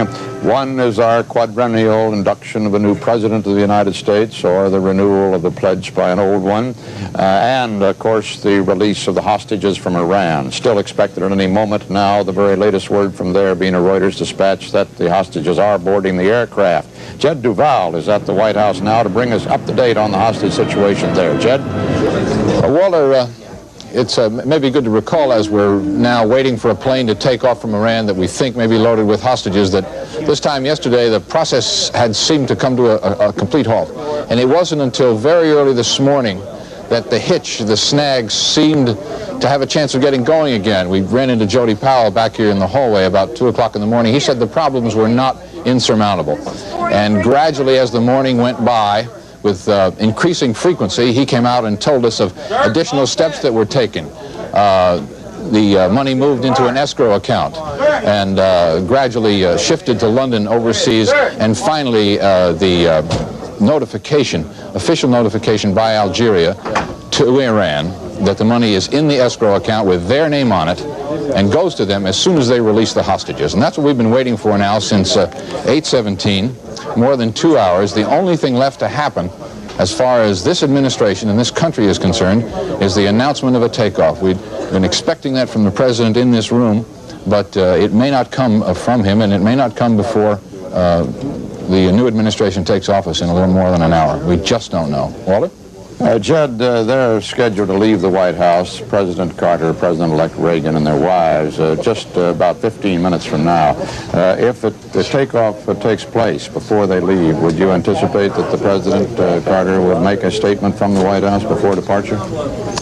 Walter, I think that President Carter would be delighted to make a statement anywhere he could. He has time now to get here. The microphones and the cameras are waiting. He can do it as he leaves the White House. Someone will surely have a camera and a microphone handy. He would be delighted any time to make such a statement. Thank you, Jed. At the church services, the President-elect Reagan attended just a little while ago, about an hour ago. Reverend Billy Graham made the opening prayer, and in that prayer, of course, he had a special beseechment for early release of the hostages. Bill Moyers, I'm pleased to say, one of our outstanding critics of the world today and commentators on the scene, is with us. Excuse me, Bill. I don't always break up when I introduce you. This is the closest thing we've got in our country to the monarchical tradition of coronation, isn't it? It is. It's one of the abiding rituals or ceremonies of the American experience, and in that regard, it's a very important day. A ritual or a ceremony sums up our highest aspirations, even when we know that we are unable to attain them. I think of all the presidents in the last 20 years who've taken the oath of office, a moment of great personal triumph, only to end 4 years later or 2 years later in great personal anguish. But it is a time, every inauguration, for that ceremonial new start, fresh beginning. Lyndon Johnson once said to me, you come into this office thinking that it's your agenda to write, but as you walk in, you discover that blackboard is scribbled with other people's hieroglyphics, and you have to take over trying to interpret what they've left you. In that regard, while the ceremony today does celebrate Reagan's aspirations for a new beginning, it's also a reminder of all those things on the agenda that haven't been taken care of and may not yet be taken care of when the next president participates in this ritual. But you said earlier this morning, Walter, something that is becoming clearer as the day goes on, and that is that whatever fates may be that are responsible for the hostages being released today was a great boon both for Jimmy Carter because it at least completes the circle of that kind of anguish that he has felt in this period, and it also represents for Reagan a clean agenda as far as Iran is concerned. Imagine what he would have had to do if he had come into office this afternoon facing the Iranian decision. He would either have had to threaten Iran with intimidating force, or he would have had to make concessions that would have alienated so many of the American people who don't want those concessions to be made. So fate, destiny, luck, good diplomacy, whatever, at least on this front, are giving this ceremony an even more exalted meaning for Ronald Reagan and the American people who, at least for the moment, can be freed of this terrible imprisonment of our own concerns over those hostages in Iran. One wonders how devious, how Machiavellian, how diabolic the Iranians could possibly be this morning. The transfer of funds was confirmed by Secretary of Treasury Miller to President Truman at 6:45 or so this morning. That was now more than 4 hours ago. The planes have been there on the runway for 2 days. It's been daylight all that time in Tehran. No problems there, no weather problems as far as we know. The hostages we heard were at the airport. Why this delay now unless it is to take one final jab at President Jimmy Carter and deny him the freedom of the hostages in his presidency. They've got 1 more hour. All they got to do is hold the planes at the runway, but just a moment. We have a report now from the Associated Press that one of the Algerian planes at Tehran's airport took off today. Iranian officials told a reporter it was not known if the 52 hostages were aboard. Now, we've heard that one before, too, and it's been denied later on. Now, Reuters says reports that Iran's chief hostage negotiator, Azad Navabi, is at the Tehran airport. That would perhaps be for a brief whatever view personally or a ceremonial departure. The second Algerian plane, according to AP, is being prepared for takeoff. The runway lights at the Tehran airport are on, despite the blackout imposed by the war with Iraq. So maybe they'll get off in this hour before the oath is taken by Ronald Reagan, but it certainly is pressing it to the last moment, isn't it? We'll have more CBS News coverage of the inauguration in a moment. Now from Capitol Hill, here again is Walter Cronkite. And now we're getting closer, of course, to the inaugural and hopefully closer to the takeoff of the hostages from Tehran. The twin stories we are covering this morning. Twin stories, but linked inevitably, of course. The president and the president-elect are scheduled to leave the White House just 5 minutes from now for the ride up here to Capitol Hill and the ceremony itself. Leslie Stahl is at the White House for the latest at the White House on the hostage situation. Leslie? Walter, I have nothing official, but there are some very strange movements occurring in the White House. The passageway up to Jody Powell's office has been blocked off, and I just saw the president's secretary, Susan Clow, running from Jody Powell's office over to the White House, presumably to where the president was. I asked her several times, is this it? Have they taken off? Is the president coming to make an announcement? And she just sort of smiled at me. It wasn't a yes, it wasn't a no, but it did look by the expression on her face as though we're coming up to something. We don't know whether the president will come back over here into the briefing room to talk to the public, or whether he will do it at the North Portico. We're all waiting. There are signs here in the White House that something is happening. Thank you, Leslie. And they are due out of that north entrance of the White House just about 3 minutes from now. It would, of course, be a perfect time for the president to do it, although under these circumstances he will be doing it presumably with President-elect Reagan standing at his side. The glory will not be his unshared on this day, but I suppose no one is thinking about who gets the spotlight of glory. At this particular moment will be such a happy one after 444 days of agony for those people in Iran and for the entire civilized world. The participants in this ceremony, the VIP onlookers, have been coming through the Capitol Rotunda and out onto the platform built on this west side of the Capitol for this first inaugural in that particular occasion. Susan Spencer is in the Capitol Rotunda. Come in, Susan. Walter, many of the people you're seeing now behind me are members of the diplomatic corps. As you can see, many of them are in their native dress.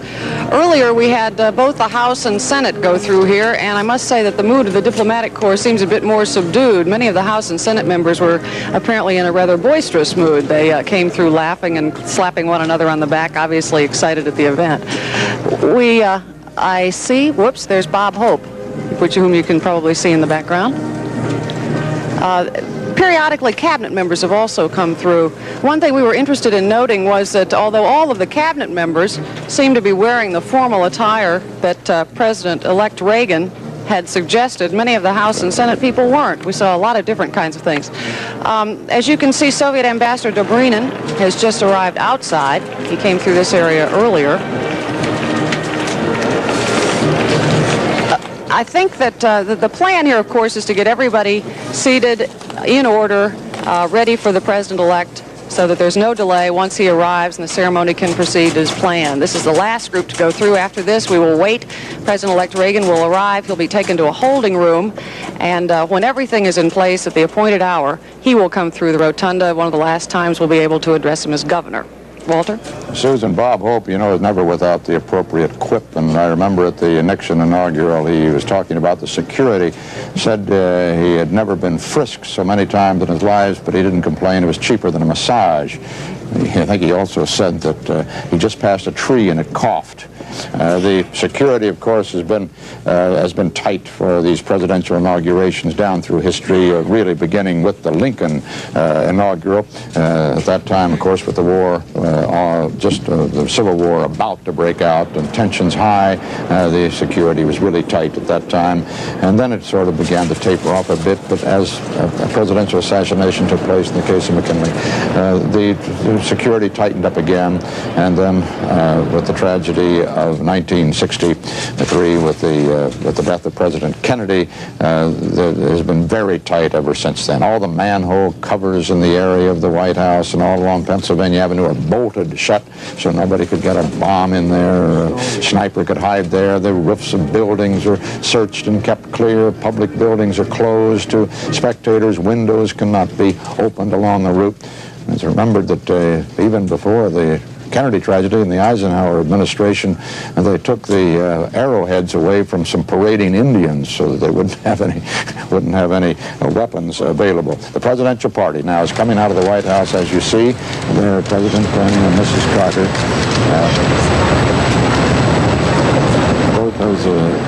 That's Mrs. Carter, of course, on her way out. The wives do not ride with their husbands in the presidential party. We remember 4 years ago that Mrs. Ford tried to get in the car with the president, and she was gently escorted away. Jim McManus is at the door of the White House at that north portico. Come in, Jim. Yes, sir. Here is the president. Mr. President, any news yet? No news yet, Walter. President Carter just waved his hand at us as he went by, now getting ready to enter the presidential limousine with Governor Reagan. In past circumstances such as these, when the incoming first family and the outgoing first family got together, Walter, we have sometimes speculated, standing here under the north portico, what did they talk about in the Blue Room? I think we can speculate this time with great confidence that the hostages and their current status was very much a topic of conversation in there.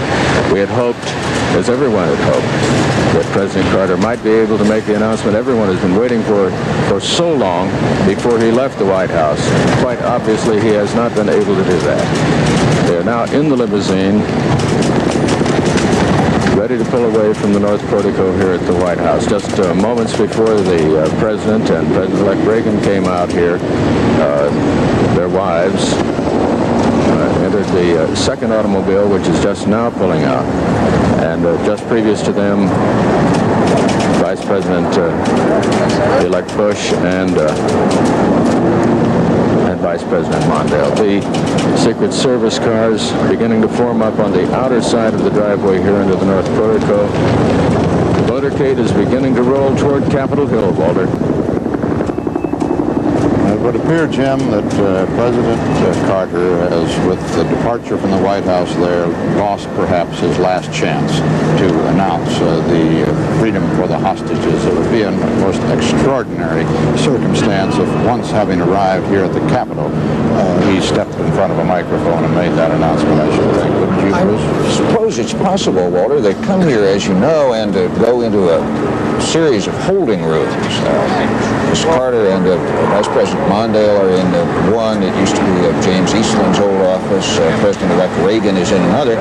And there is some time there where the news could come. And I suppose, just as 4 years ago, Mr. Carter made a nice gesture towards outgoing President Ford, talking about how he healed the nation, that Governor Reagan might step aside if there's a bulletin to be announced and let Mr. Carter announce it.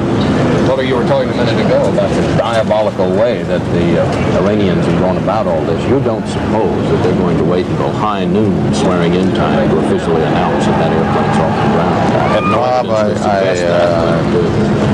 I try to remain the cool correspondent, impartial and unaffected by events, but it seems like the most uncivilized final touch to an uncivilized performance that I can imagine.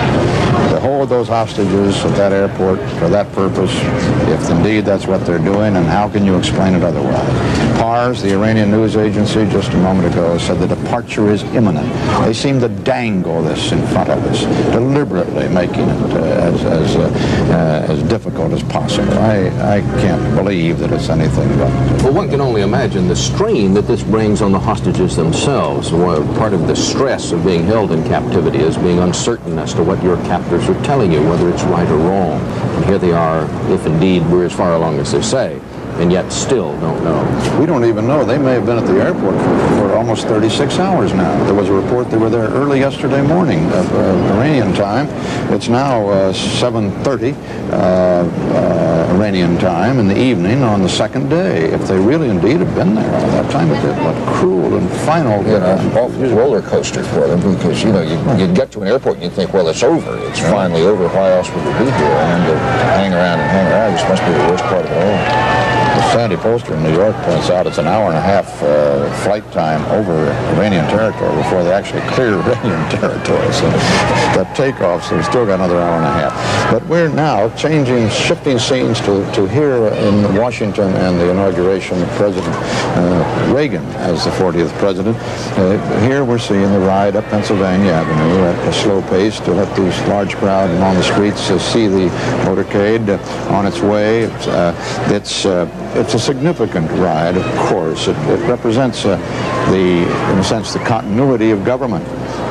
Indeed, never more than when the president incoming and the president outgoing are of different parties, and even more particularly when the outgoing president has been defeated by the incoming president. Some harsh words said over the last few months, but here is the miracle of the American democratic experience we've never had, a violent turnover of our government in all these years, and here is another example of the peaceful way that it operates. Well, you can see it, Walter, working right out here where the VIPs are gathering, a lot of the senators and House members, Democrats and Republicans all patting each other on the shoulder. I saw John Stennis and Charles Percy, one from each party, chatting a minute ago. Barry Goldwater, Paul Sarbanes in Maryland. And they fuss and scrap some, but everybody gets along. Incidentally, there are a lot of I think everybody is not wearing a club coat. There are a couple of people wearing buttoned raincoats, and I think maybe they cheated on the dress code. It's getting a little cloudier than it was before, but the rain that is threatened was for late afternoon, so presumably we're home free in that department. I saw one top hat out there, Bruce, a moment ago.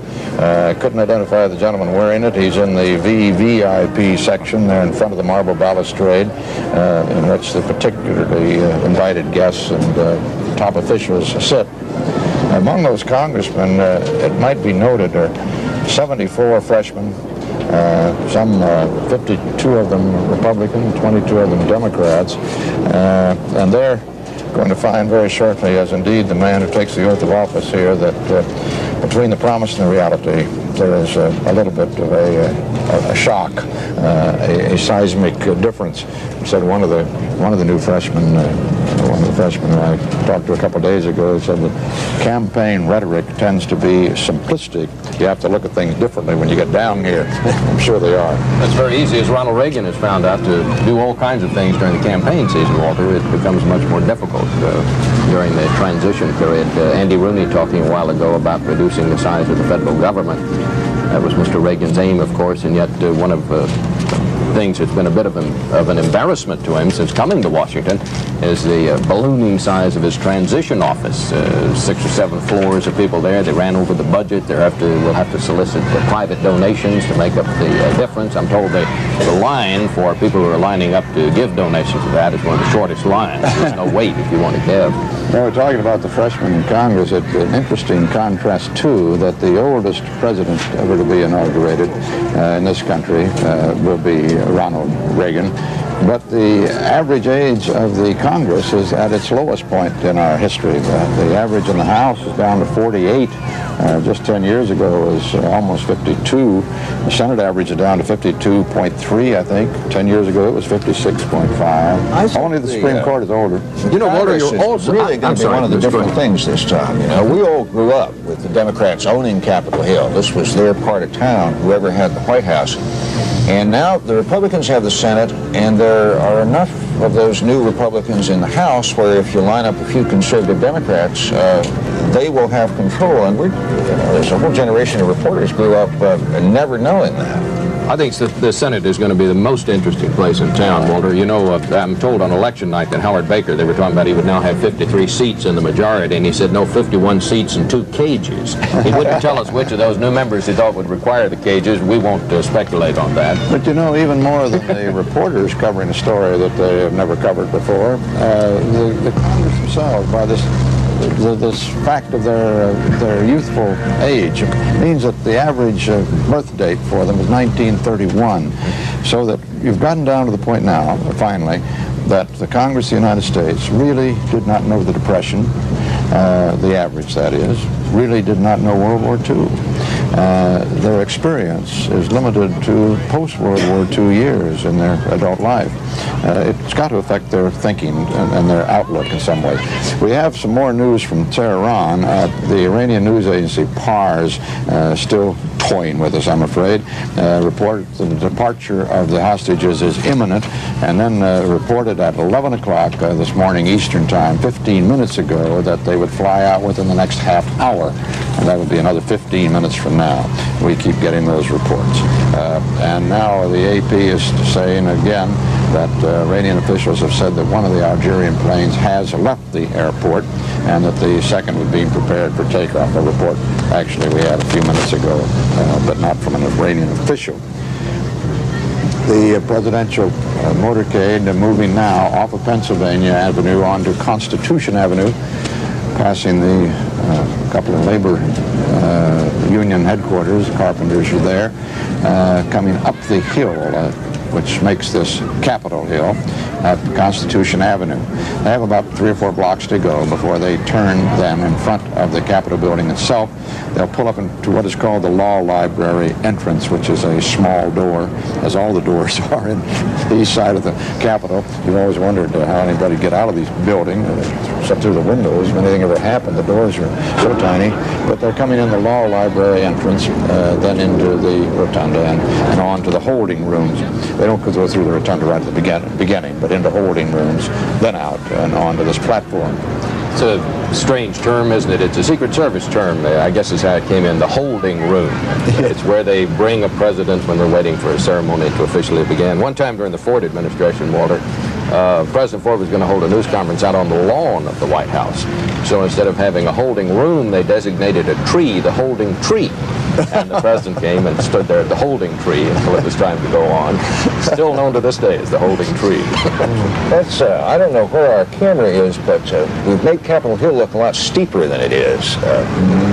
I live up here, this is my neighborhood, and it really is quite a gentle little hill. That looks, you know, as if you could... looks like it was made for tobogganing. Yeah, they have a pretty good time. It's a pretty good crowd out today, Walter. Normally, you remember in inaugurations past, generally when it's so cold, the crowd won't begin to form up this soon. It will by the time the parade starts, but last year I recall when President Ford and Mr. Carter were coming up Pennsylvania Avenue in limousines, there were very few people along the route.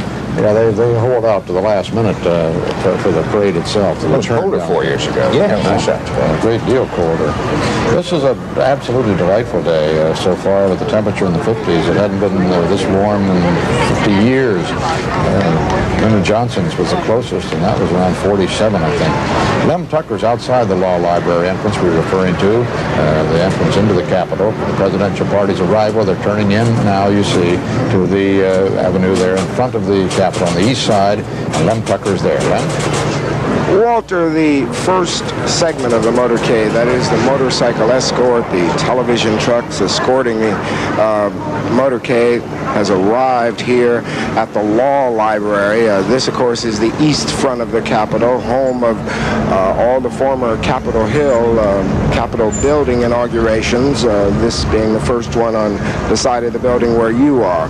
This is officially the back of the Capitol, and they will go in a small door here, as Walter said, all the doors here are small, called the Law Library. There is no law library here. It used to be until the Supreme Court moved back in the 1860s. We now see the car with President Carter, President-elect Reagan, Secret Service men in the traditional running along the side when the car is moving this slowly, coming right here now down a small driveway off the main parking lot, coming up to this underground entrance. They will be met here by the Sergeant at Arms of the Senate, the Sergeant at Arms of the House, the Honor Guard now called to attention, the rear door being opened, and President Carter on the right side here, President-elect Reagan waving to the small crowd. You can hear some applause, and coming around to join President Carter. Thomas Tip O'Neill, the Speaker of the House, and Senator Mark Hatfield, who heads the Inauguration Committee for the Republicans, escorting the two men.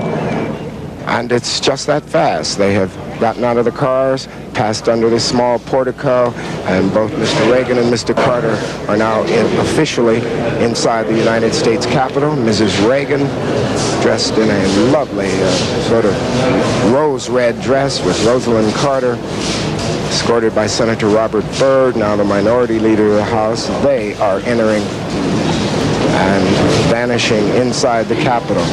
We have the other people now, Vice President Mondale and Vice President-elect George Bush. Mr. Mondale walking by, and then rather traditionally, Vice President Mondale giving a thumbs up to reporters and smiling.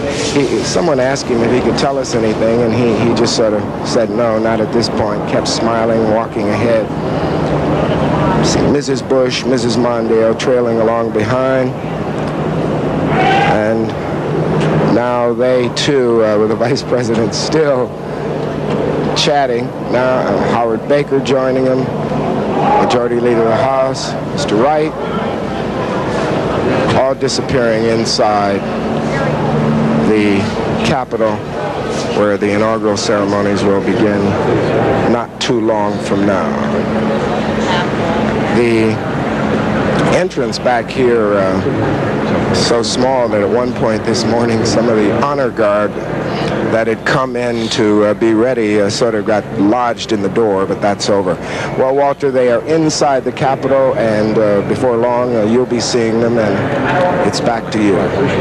Okay, Lem will be picking you up again as the new President of the United States emerges from that east side for a military review, and then the motorcade back to the White House and the parade. We'll have more CBS News coverage of the inauguration in a moment.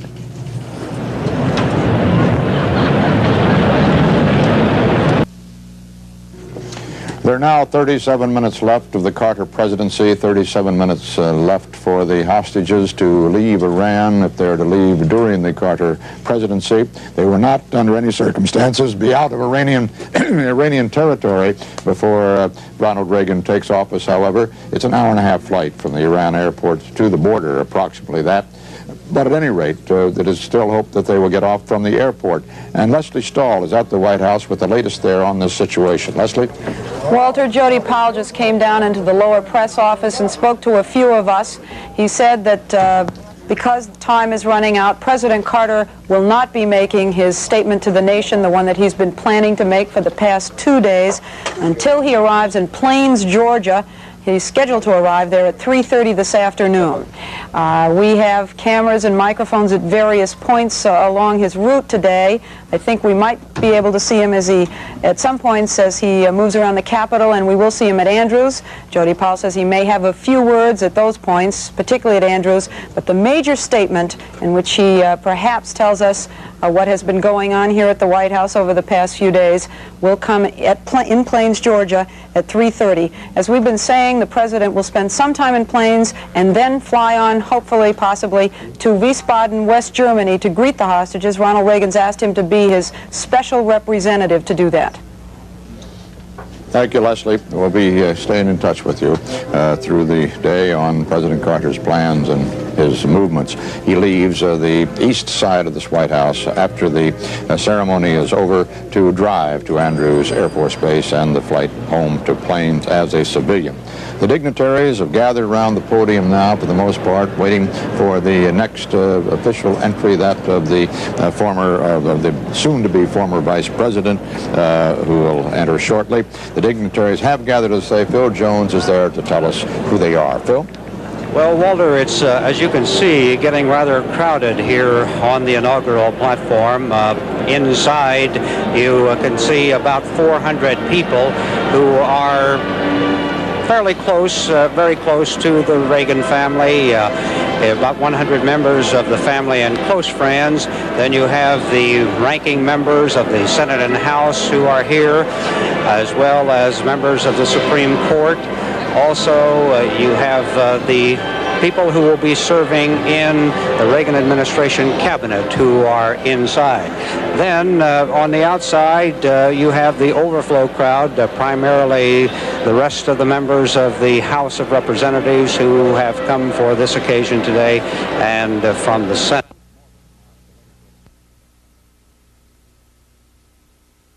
The incoming First Lady have just come down the steps onto the inaugural platform.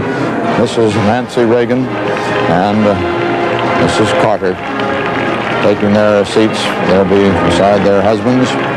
The vice presidential wives, Mrs. Mondale and Mrs. Bush, preceded them to their seats and stand, and the inaugural ceremony is really practically underway. In just a moment, the Senator Hatfield, who is the chairman of the Joint Congressional Inaugural Committee, will be coming down the stairs to open the ceremony. Of course, before then, Vice President-elect Bush will enter. That will be any second now. Then President-elect Reagan. We have from our CBS News sources in Tehran a story that no planes have yet taken off, despite a report by the Associated Press quoting an Iranian official saying that the plane bearing the hostages had left. We had that about 3 or 4 minutes ago. CBS News sources say that is not the case. Back on the inaugural platform, Mrs. Reagan with her family gathered around her, and now awaiting the arrival of the president and the president-elect. I don't know what that siren is we hear in the background. The Marine Band is still playing out in front of the platform here. Somewhere into our microphones, an open microphone somewhere, we hear a siren. But there's no indication that there's any problem up here in Capitol Hill. You see Mrs. Reagan awaiting the arrival of the president at Andrews Air Force Base. Rita Flynn may have something for us. Rita?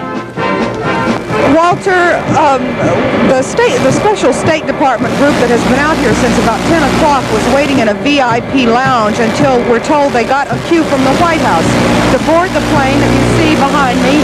Not this one that's moving right in front, but the one behind it that will take them to Frankfurt. This is a support group. They have just moved out of the VIP lounge and are standing on the tarmac. A group of about 30 people, and appear to be preparing to board this plane. Now, once again, we were told these people would not be leaving the VIP lounge until they heard some word from the White House, until they were given a cue, and it appears they have been given some sort of a cue.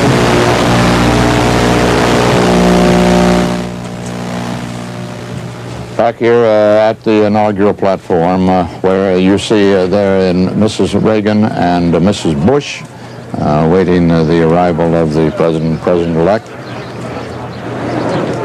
They'll be coming out, Walter, with a congressional. Here they are. We see them coming down the steps. So there's the President and Vice President Mondale and Speaker of the House, Tip O'Neill. Excuse me, Bruce. No, I was just saying, Congressman Willis, Jim Wright, the majority leader behind that. This is President-elect Reagan and the chairman of the committee, Mr. Hatfield, and John Rhodes, who is the outgoing minority leader of the House of Representatives.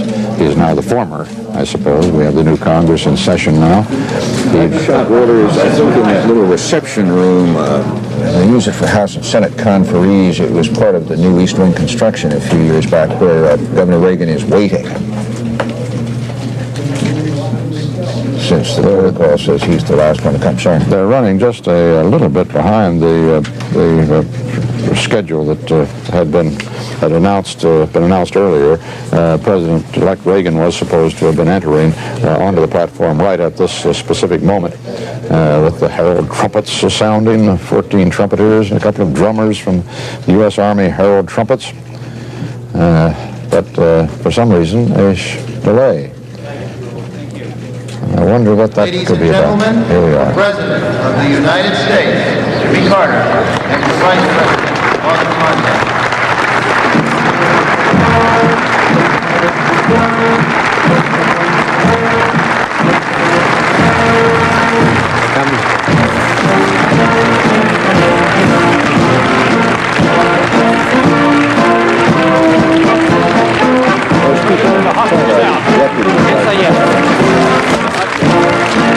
Whether you could hear or not, but President Carter was just asked if the hostages are out, and he responded saying, "Not yet, not yet."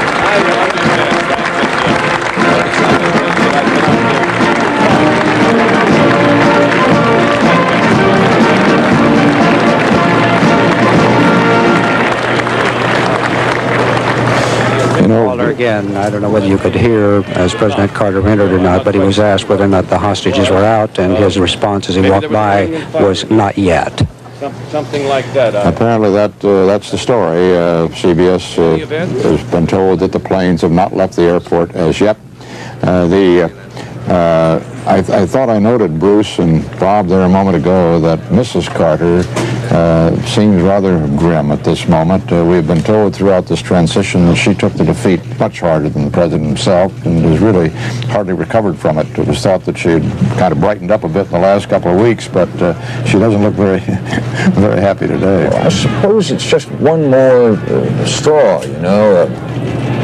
Absolutely want to go out on a high note, and the high note was getting those people back. And, you know, it's one more thing that went wrong. It's an interesting thing that Rita Flynn reported from out at Andrews Air Force Base a moment ago, that the people there in the State Department team had been told would not be leaving there until they had had some cue from the White House, and indeed Rita said they were preparing to leave. But yet, as Phil Jones just reported, Mr. Carter said the hostages are not out yet. So as it has been so much of the time, Walter, we simply don't know. We follow Here's the new Vice President of the United States, George Bush, 57 years old, successful oil operator from Midland and Houston, Texas. Fought hard for the presidential nomination, but and went right down to the last of the primaries in a valiant effort. He thought that he had unseated the favored candidacy of Ronald Reagan in the Iowa primary, the first in the nation, but from there on out, from New Hampshire on, it was downhill for him. He then accepted the vice presidential nomination handed to him by the president-elect at Detroit in that dramatic night when it was thought that Gerald Ford might be the running mate for a brief time. George Bush had already given up and was in his pajamas at his hotel when the phone call came that Ronald Reagan wanted him as his running mate. He accepted with, I think the word would be, alacrity.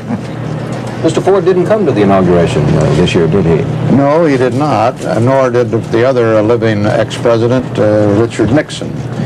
And Mr. Ford said, with the graciousness that is his, that he did not want to upstage the day for Ronald Reagan. And there was some other talk also that there was a feeling that if he came and Richard Nixon did not, then the Nixon absence would be even more noteworthy, and they didn't want that either. Here is Ronald Reagan. We were talking a while ago, Last Walter, few minutes as a civilian. Talking a while ago about how much younger the Congress is now. You know, Mr. Carter is going to be one of the youngest ex-presidents that we've had in quite some time. Indeed he is, which gives him many years of activity, which will be his to decide upon, of course. Says he's going to lecture, teach, write his memoirs, but nothing planned beyond that. Fish, of course, as he likes to do, and hunt. But he may be in the position of some of the other young exitees, is there such a word, from this high office. He may get again into public service. Hoover, you remember, many years ago, he wrote 14 books, I think, or something like that, but he did some major studies on world food problems, on governmental reorganization. He's the most recent who has been that active. Mr. Carter, of course, has talked about doing religious work from time to time, and I suppose maybe that's what he'll turn to. It could happen, of course. Remember 4 years ago, General Ford left this inauguration and went directly to a golf tournament. Yes. Well, it appears that President Carter will not be going directly to any such restful retreat as that. He is scheduled to be named by President Reagan as his delegate to the United Press has sent a flash at 11:35 that the hostages are free. We do not know yet any details of that or whether it's official.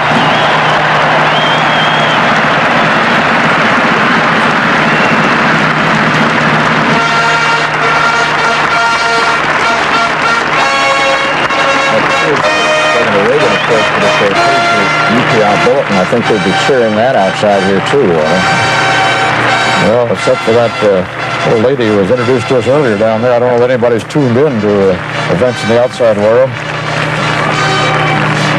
Certainly all eyes now are on the inaugural platform and the arrival there of Ronald Reagan, native of Illinois, resident of California, to be the 40th President of the United States. The United Press is now giving some details, although it seems to be written simply from the flash they got earlier. Tehran airport officials are the ones they are quoting as to the fact that the hostages have taken off after 440 days of captivity, 444 days of captivity. That's still a United Press report. We do not have that officially from Iran or from the United States government. We had an earlier report by the Associated Press, which did not seem to be true, quoting a policeman and then an official that they had taken off. Mark Hatfield, Chairman of the Joint Congressional Committee. And here the ceremony begins.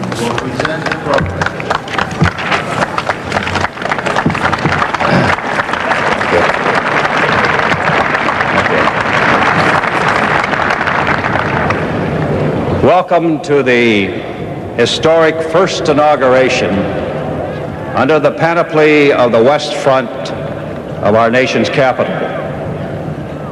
The 40th President of the United States takes his oath of office in a day when a tide of new hope is rising throughout our land. As an affirmation of this new hope, let us all join Michael Ryan of the United States Marines in singing a verse of America the Beautiful. Will you all join and reach out and grasp the hand of your neighbor? Let this be a symbol of our unity.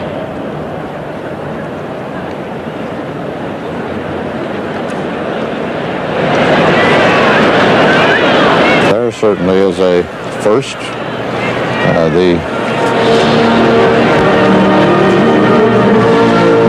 This mass singing to open it, America the Beautiful, a tune which the President and President-elect Mrs. Reagan frequently have said and we have noted brings tears to their eyes. Beautiful for spacious skies, for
in liberating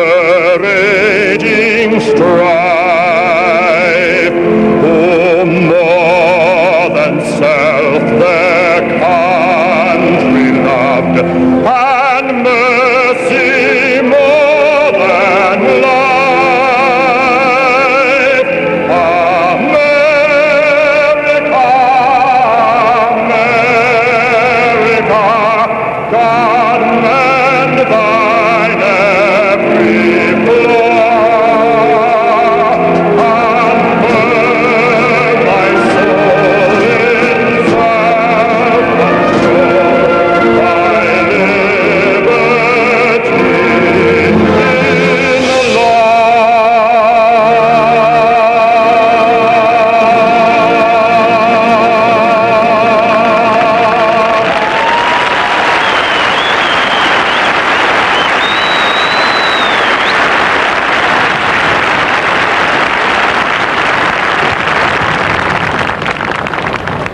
Please be seated.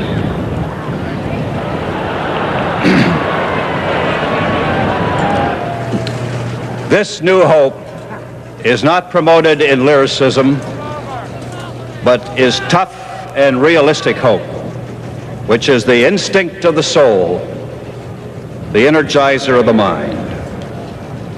For our invocation today, I present President-elect and Mrs. Reagan's pastor, the Reverend Don Mumma of the Bel Air Presbyterian Church in Los Angeles.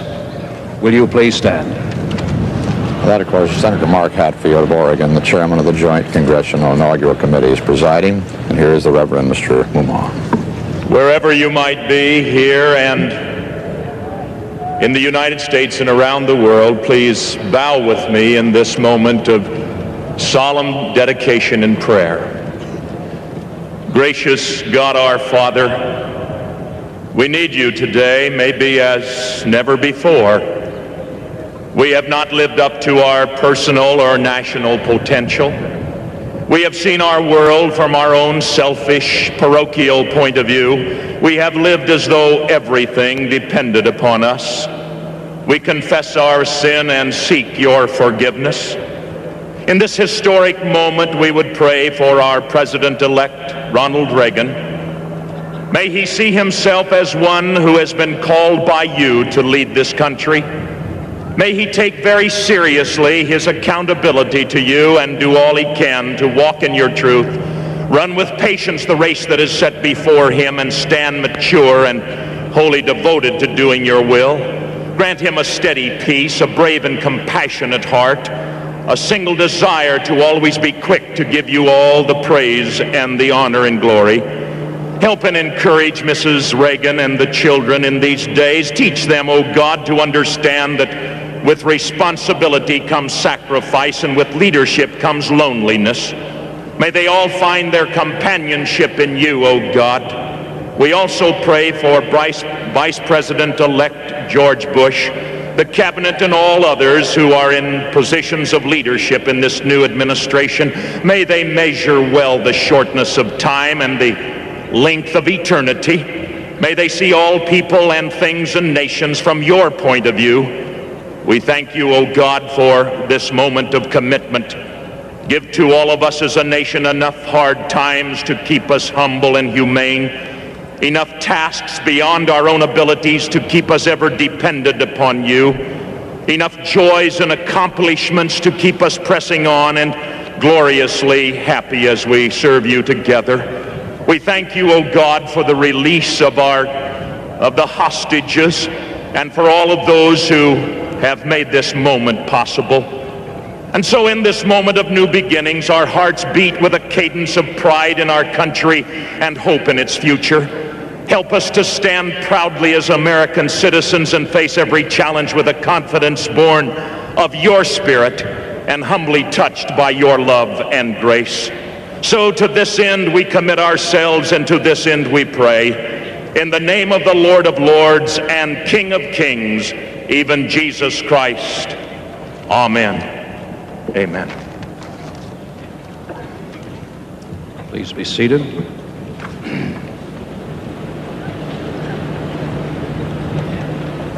The oath is now given to My Vice fellow President-elect citizens, George Bush. It'll be will you given by please Justice join me at Potter this Stewart by time his request. in wishing good health and happiness to President and Mrs. Carter and to Vice President and Mrs. Mondale.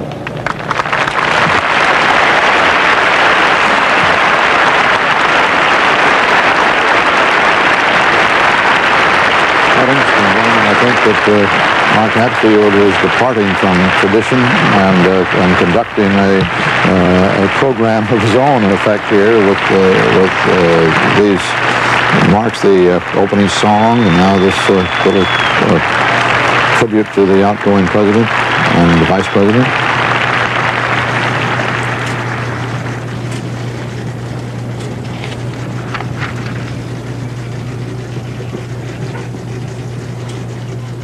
I now present the Associate Justice of the United States Supreme Court, the Honorable Potter Stewart, who will administer the oath of office to the Vice President-elect. As I say, George Bush asked for Potter Stewart, who's an old friend from college days and on beyond in their lives. And this is the family Bible being held by Mrs. Bush. I, George Herbert Walker Bush. I, George Herbert Walker Bush. Do solemnly swear. Do solemnly swear. That I will support and defend the Constitution of the United States. That I will support and defend the Constitution of the United States. Against all enemies, foreign and domestic. Against all enemies, foreign and domestic. That I will bear true faith and allegiance to the same. That I will bear true faith and allegiance to the same. That I take this obligation freely. That I take this obligation freely. Without any mental reservation or purpose of evasion. Without any mental reservation or purpose of evasion. That I will well and faithfully discharge. That I will well and faithfully discharge. The duties of the office. The duties of the office. On which I am about to enter. On which I am about to enter. So help you God. So help me God. God bless you, George.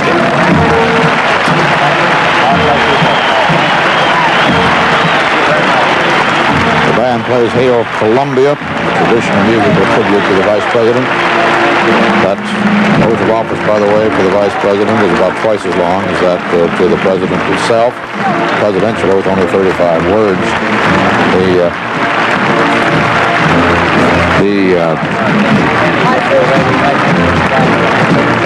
These oaths are the only part of this entire ceremony that is dictated by the Constitution. Nothing else is, no part of the procedure, simply that they shall take these oaths which are in the Constitution.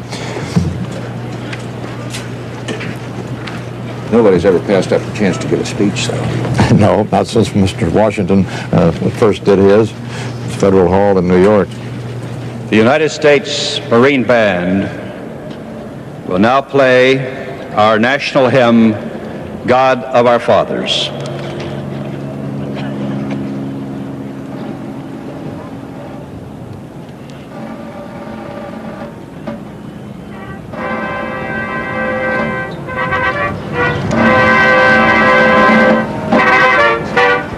It's rather interesting. That wasn't in the official program as it was handed me, I don't think that we were going to have a brief band concert, band tune at that particular moment. But perhaps they'll plan it. I have one schedule here that had the hymn coming before Vice President Bush took the oath, but I don't know. I think that maybe they got a little out of order. It may have something to do with the fact that we're proceeding along at a pace which would have put the oath-taking maybe a little ahead of 12 o'clock, and that would be cheating Mr. Carter in an unfortunate final couple of minutes of his presidency. There's nothing that there's been a lot of dispute. Well, you've read all that history and been a part of it as much as I. Long-held dispute about whether the president really has to take the oath at 12 o'clock precisely. It says that the term expires or begins at 12 o'clock precisely, but it's never been clear whether he has to take the oath to really become the president. Most of the constitutional experts and lawyers don't believe that the taking of the oath really has anything to do with it. He becomes president at noon, whether he takes the oath or not. But nobody wants to test it. It could lead to an awful situation if he took the oath at sometime afternoon. Something happened in that little interregnum there, and it became a court case. So they don't want to really test it, and so everybody tries to make it as near noon as possible. And of course, there have been some cases in the past where they rush around and take the oath way in advance of that hour, just to be sure that there are no skullduggery in high places or that there isn't some problem with security. Raises an interesting point that if the clock does indeed take precedence over the oath, then you might have a president in office who had not sworn to uphold the Constitution. Wouldn't be obligated to uphold the Constitution until he took the oath. In the Tilden-Hayes dispute, Hayes won the electoral vote. Tilden won the popular vote. And there was a lot of dispute about whether Hayes really had won it and who was entitled to it under those circumstances. And Hayes sneaked around and took the oath a day early, just so that Tilden couldn't possibly sneak in and take the oath and claim that he was the president of the United States. Took it twice, I guess, didn't he? By the way, that's a terrific picture of the Washington Cathedral, the Episcopal Cathedral, which has got to be, 3 miles from here? 4 miles from here, another hill. Way out And that picture is taken from a camera right up here on the roof of the Capitol. Incredible picture. One of the highest points in the district, the National Cathedral. One of the reasons this city is as pretty is the height limit. As you know, you can't build skyscrapers, and so buildings like the cathedral can dominate a landscape in a way that would just never work in any other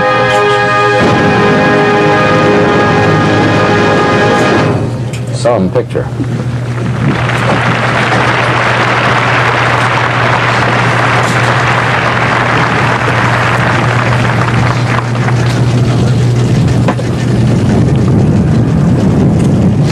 The next order of business is the swearing in of Ronald Reagan.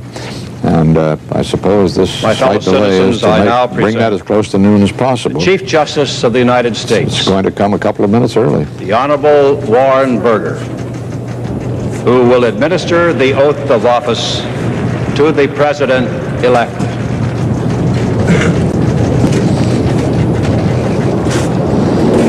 This will be the fourth oath administered by Justice Burger because of that rapid turnover of presidents with Nixon and then Ford and then Carter. Place your left hand on the Bible and raise your right hand and repeat after me. I, Ronald Reagan, do solemnly swear.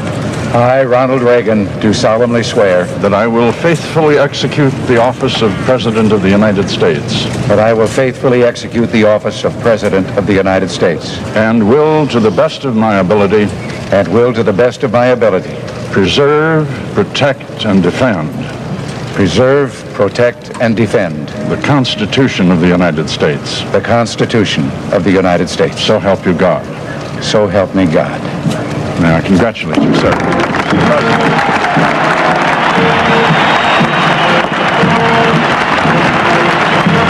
11:59. Ronald Reagan became the 40th President of the United States. The Constitution says he'll become the President in another minute.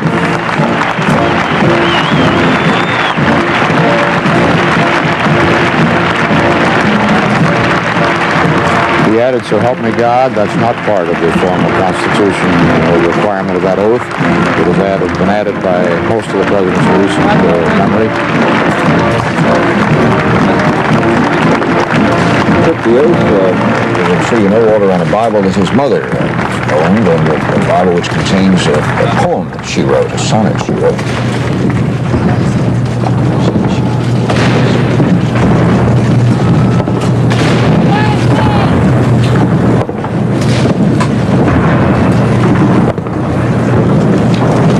Gun salute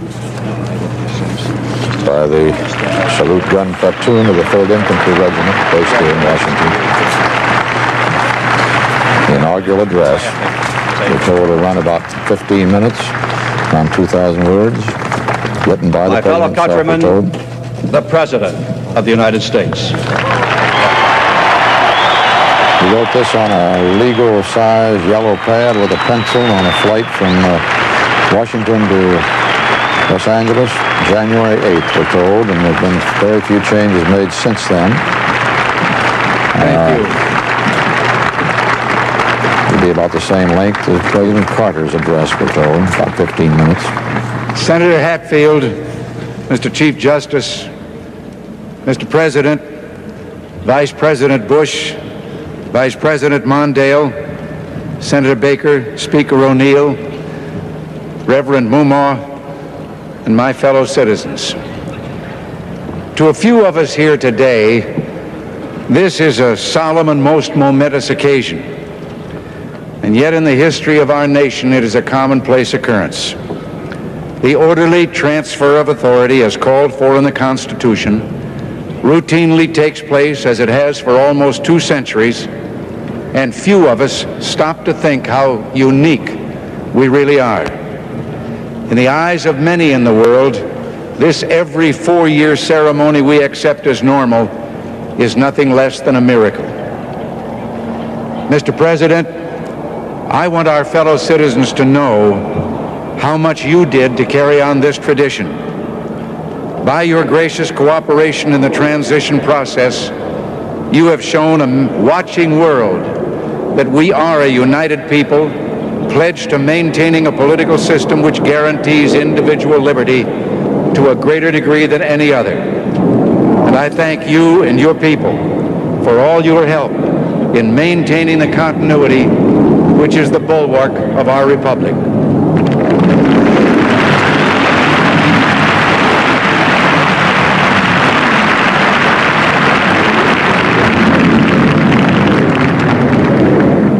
The business of our nation goes forward.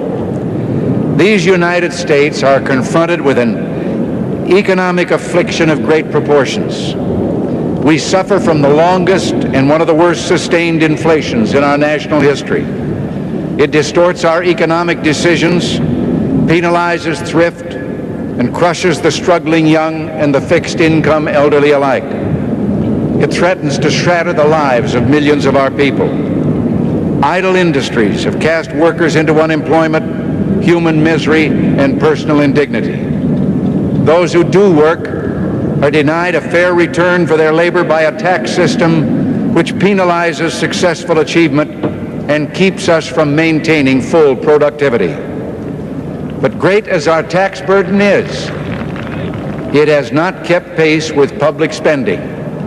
For decades, we have piled deficit upon deficit, mortgaging our future and our children's future for the temporary convenience of the present. To continue this long trend is to guarantee tremendous social, cultural, political, and economic upheavals. You and I, as individuals, can, by borrowing, live beyond our means, but for only a limited period of time. Why then should we think that collectively as a nation we're not bound by that same limitation? We must act today in order to preserve tomorrow. And let there be no misunderstanding. we're going to begin to act, beginning today.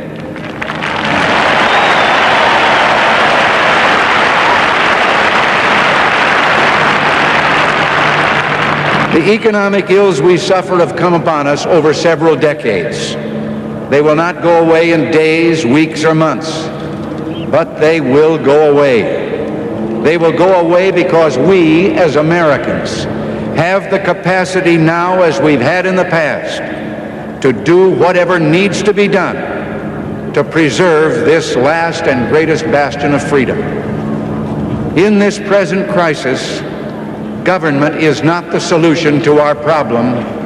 Government is the problem.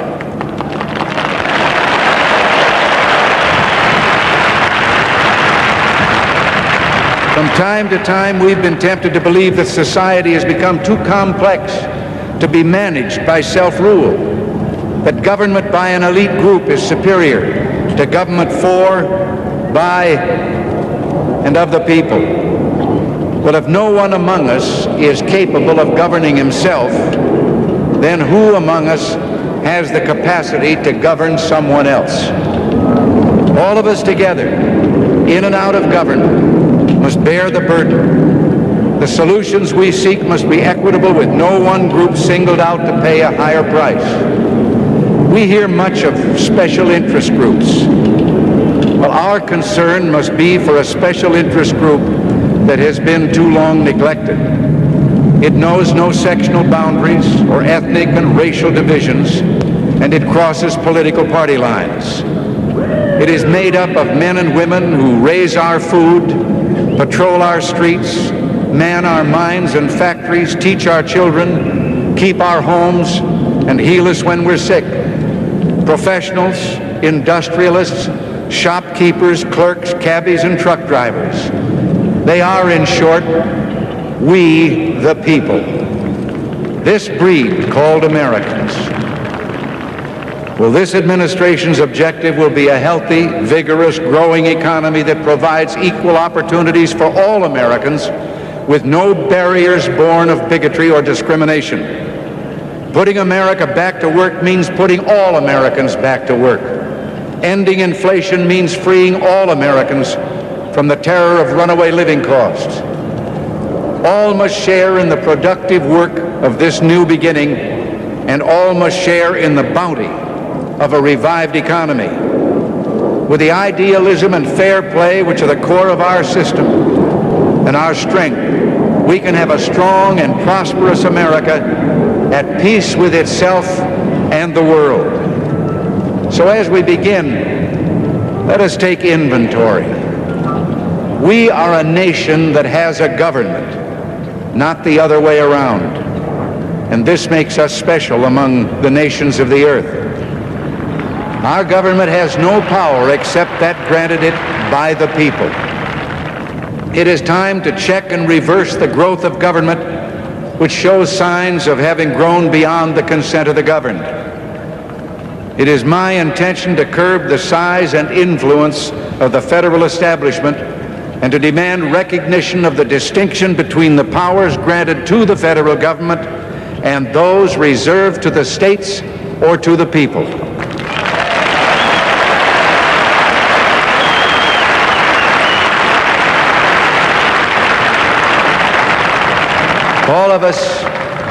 All of us need to be reminded that the federal government did not create the states. The states created the federal government.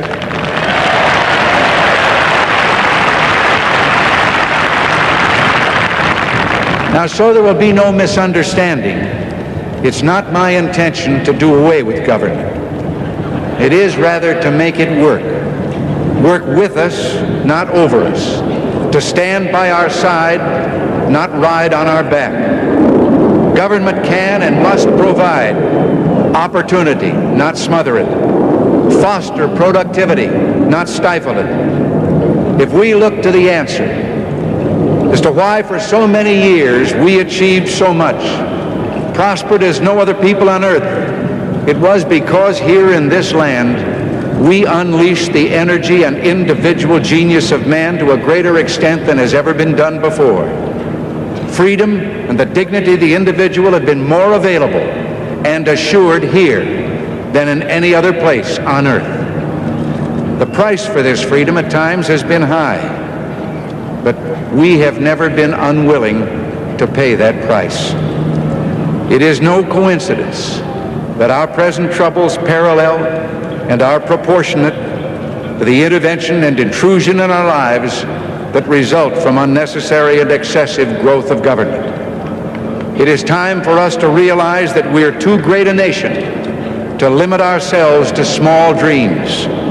We're not, as some would have us believe, doomed to an inevitable decline. I do not believe in a fate that will fall on us no matter what we do. I do believe in a fate that will fall on us if we do nothing. So with all the creative energy at our command, let us begin an era of national renewal. Let us renew our determination, our courage, and our strength. And let us renew our faith and our hope. We have every right to dream heroic dreams. Those who say that we're in a time when there are no heroes, they just don't know where to look. You can see heroes every day going in and out of factory gates. Others, a handful in number, produce enough food to feed all of us and then the world beyond. You meet heroes across a counter, and they're on both sides of that counter. There are entrepreneurs with faith in themselves and faith in an idea who create new jobs, new wealth, and opportunity.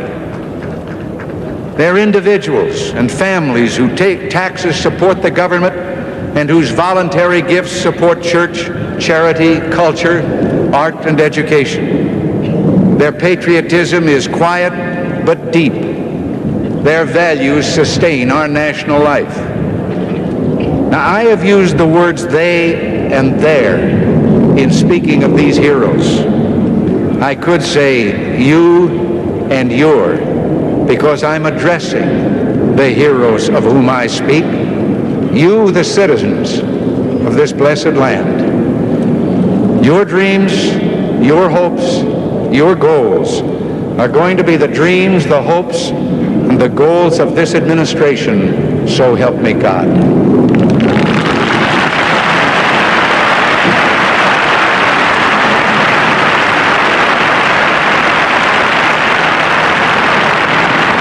We shall reflect the compassion that is so much a part of your makeup. How can we love our country and not love our countrymen? And loving them, reach out a hand when they fall, heal them when they're sick, and provide opportunity to make them self-sufficient so they will be equal in fact and not just in theory. Can we solve the problems confronting us? Well, the answer is an unequivocal and emphatic yes. To paraphrase Winston Churchill, I did not take the oath I've just taken with the intention of presiding over the dissolution of the world's strongest economy. In the days ahead, I will propose removing the roadblocks that have slowed our economy and reduced productivity. Steps will be taken aimed at restoring the balance between the various levels of government. Progress may be slow, measured in inches and feet, not miles, but we will progress. It is time to reawaken this industrial giant, to get government back within its means, and to lighten our punitive tax burden. And these will be our first priorities, and on these principles there will be no compromise.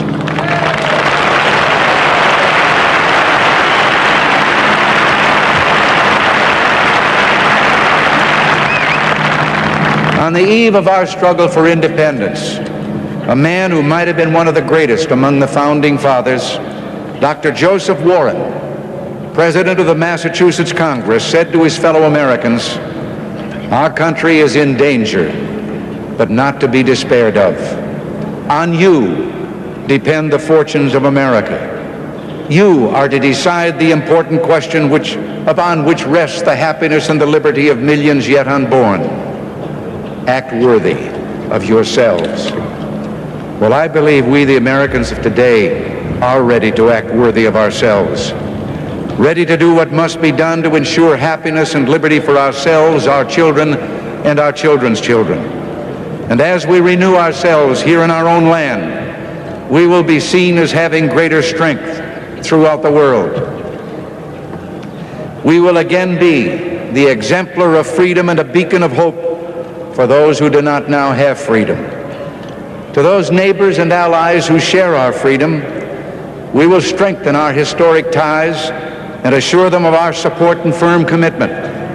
We will match loyalty with loyalty. We will strive for mutually beneficial relations. We will not use our friendship to impose on their sovereignty, for our own sovereignty is not for sale. As for the enemies of freedom, those who are potential adversaries, they will be reminded that peace is the highest aspiration of the American people. We will negotiate for it, sacrifice for it. We will not surrender for it now or ever.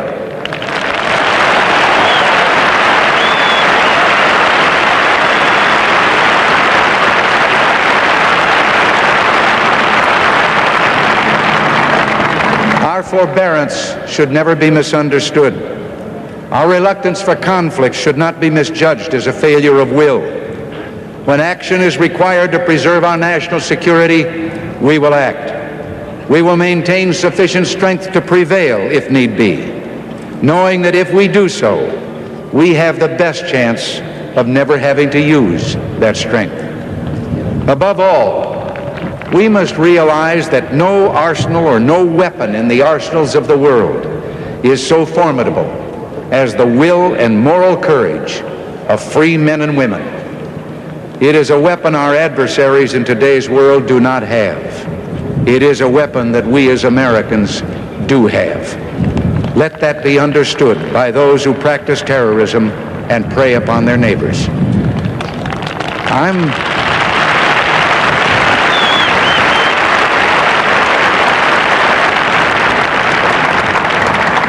told that tens of thousands of prayer meetings are being held on this day. And for that, I'm deeply grateful. We are a nation under God, and I believe God intended for us to be free. It would be fitting and good, I think, if on each inaugural day in future years, it should be declared a day of prayer. This is the first time in our history that this ceremony has been held, as you've been told, on this west front of the Capitol. Standing here, one faces a magnificent vista opening up on this city's special beauty and history. At the end of this open mall are those shrines to the giants on whose shoulders we stand. Directly in front of me, the monument to a monumental man, George Washington, father of our country, a man of humility who came to greatness reluctantly. He led America out of revolutionary victory into infant nationhood. Off to one side, the stately memorial to Thomas Jefferson, the Declaration of Independence flames with his eloquence. And then beyond the reflecting pool, the dignified columns of the Lincoln Memorial. Whoever would understand in his heart the meaning of America will find it in the life of Abraham Lincoln. Beyond those monuments to heroism is the Potomac River, and on the far shore, the sloping hills of Arlington National Cemetery with its row upon row of simple white markers bearing crosses or stars of David. They add up to only a tiny fraction of the price that has been paid for our freedom. Each one of those markers is a monument to the kind of hero I spoke of earlier. Their lives ended in places called Belleau Wood, the Argonne, Omaha Beach, Salerno, and halfway around the world on Guadalcanal, Tarawa, Pork Chop Hill, the Chosin Reservoir, and in 100 rice paddies and jungles of a place called Vietnam. Under one such marker lies a young man, Martin Treptow, who left his job in a small-town barber shop in 1917 to go to France with the famed Rainbow Division. There on the Western Front, he was killed trying to carry a message between battalions under heavy artillery fire. We're told that on his body was found a diary. On the flyleaf, under the heading, "My Pledge," he had written these words: "America must win this war. Therefore I will work, I will save, I will sacrifice, I will endure. I will fight cheerfully and do my utmost as if the issue of the whole struggle depended on me alone." The crisis we're facing today does not require of us the kind of sacrifice that Martin Treptow and so many thousands of others were called upon to make. It does require, however, our best effort and our willingness to believe in ourselves and to believe in our capacity to perform great deeds, to believe that together, with God's help, we can and will resolve the problems which now confront us. And after all, why shouldn't we believe that? We are Americans. God bless you and thank you. Thank you very much.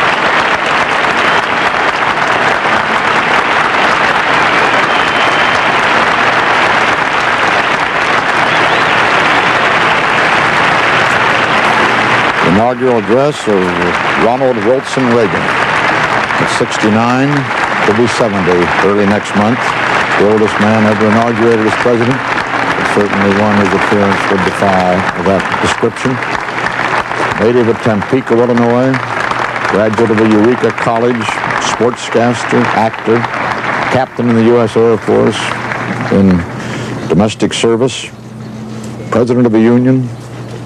Will you remain standing, please? The Joint Congressional Committee on the Inauguration and all the members of the United States Congress are honored that you have come here for this great occasion today.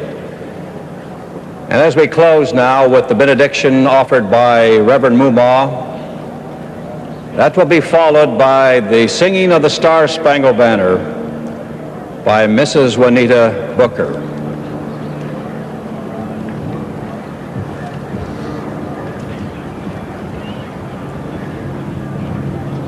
May the Lord bless you and keep you. May the Lord make his face to shine upon you and be gracious unto you. May the Lord lift up the light of his countenance upon you and give you peace, both now and forevermore. Amen.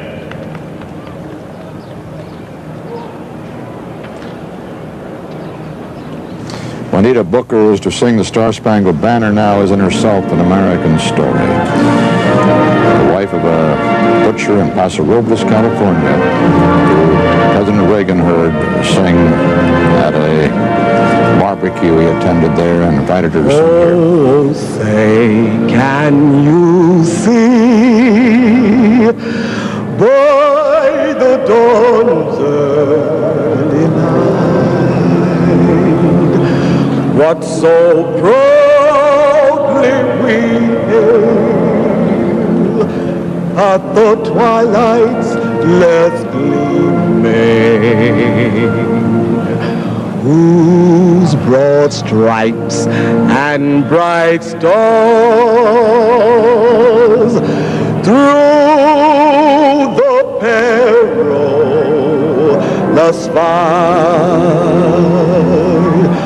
oh, the ramparts we watched, it was so gallantly streaming. And the rockets went glass, the bombs bursting in air, gave proof through the night that our flags was still there.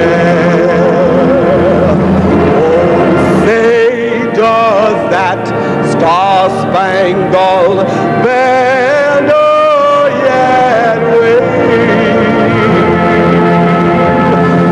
Oh, the land and oh, the free, and the home of the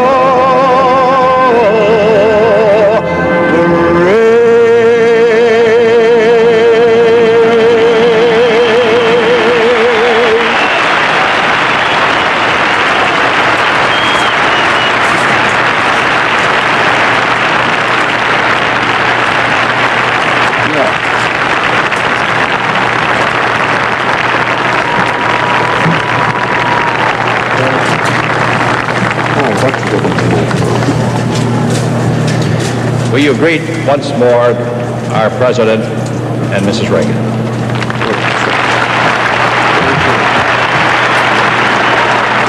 They will now return to the Capitol building, where now President Reagan will sign the appointments to his cabinet, many of which have already cleared the Senate committees and will be acted on by the Senate sitting in session this afternoon.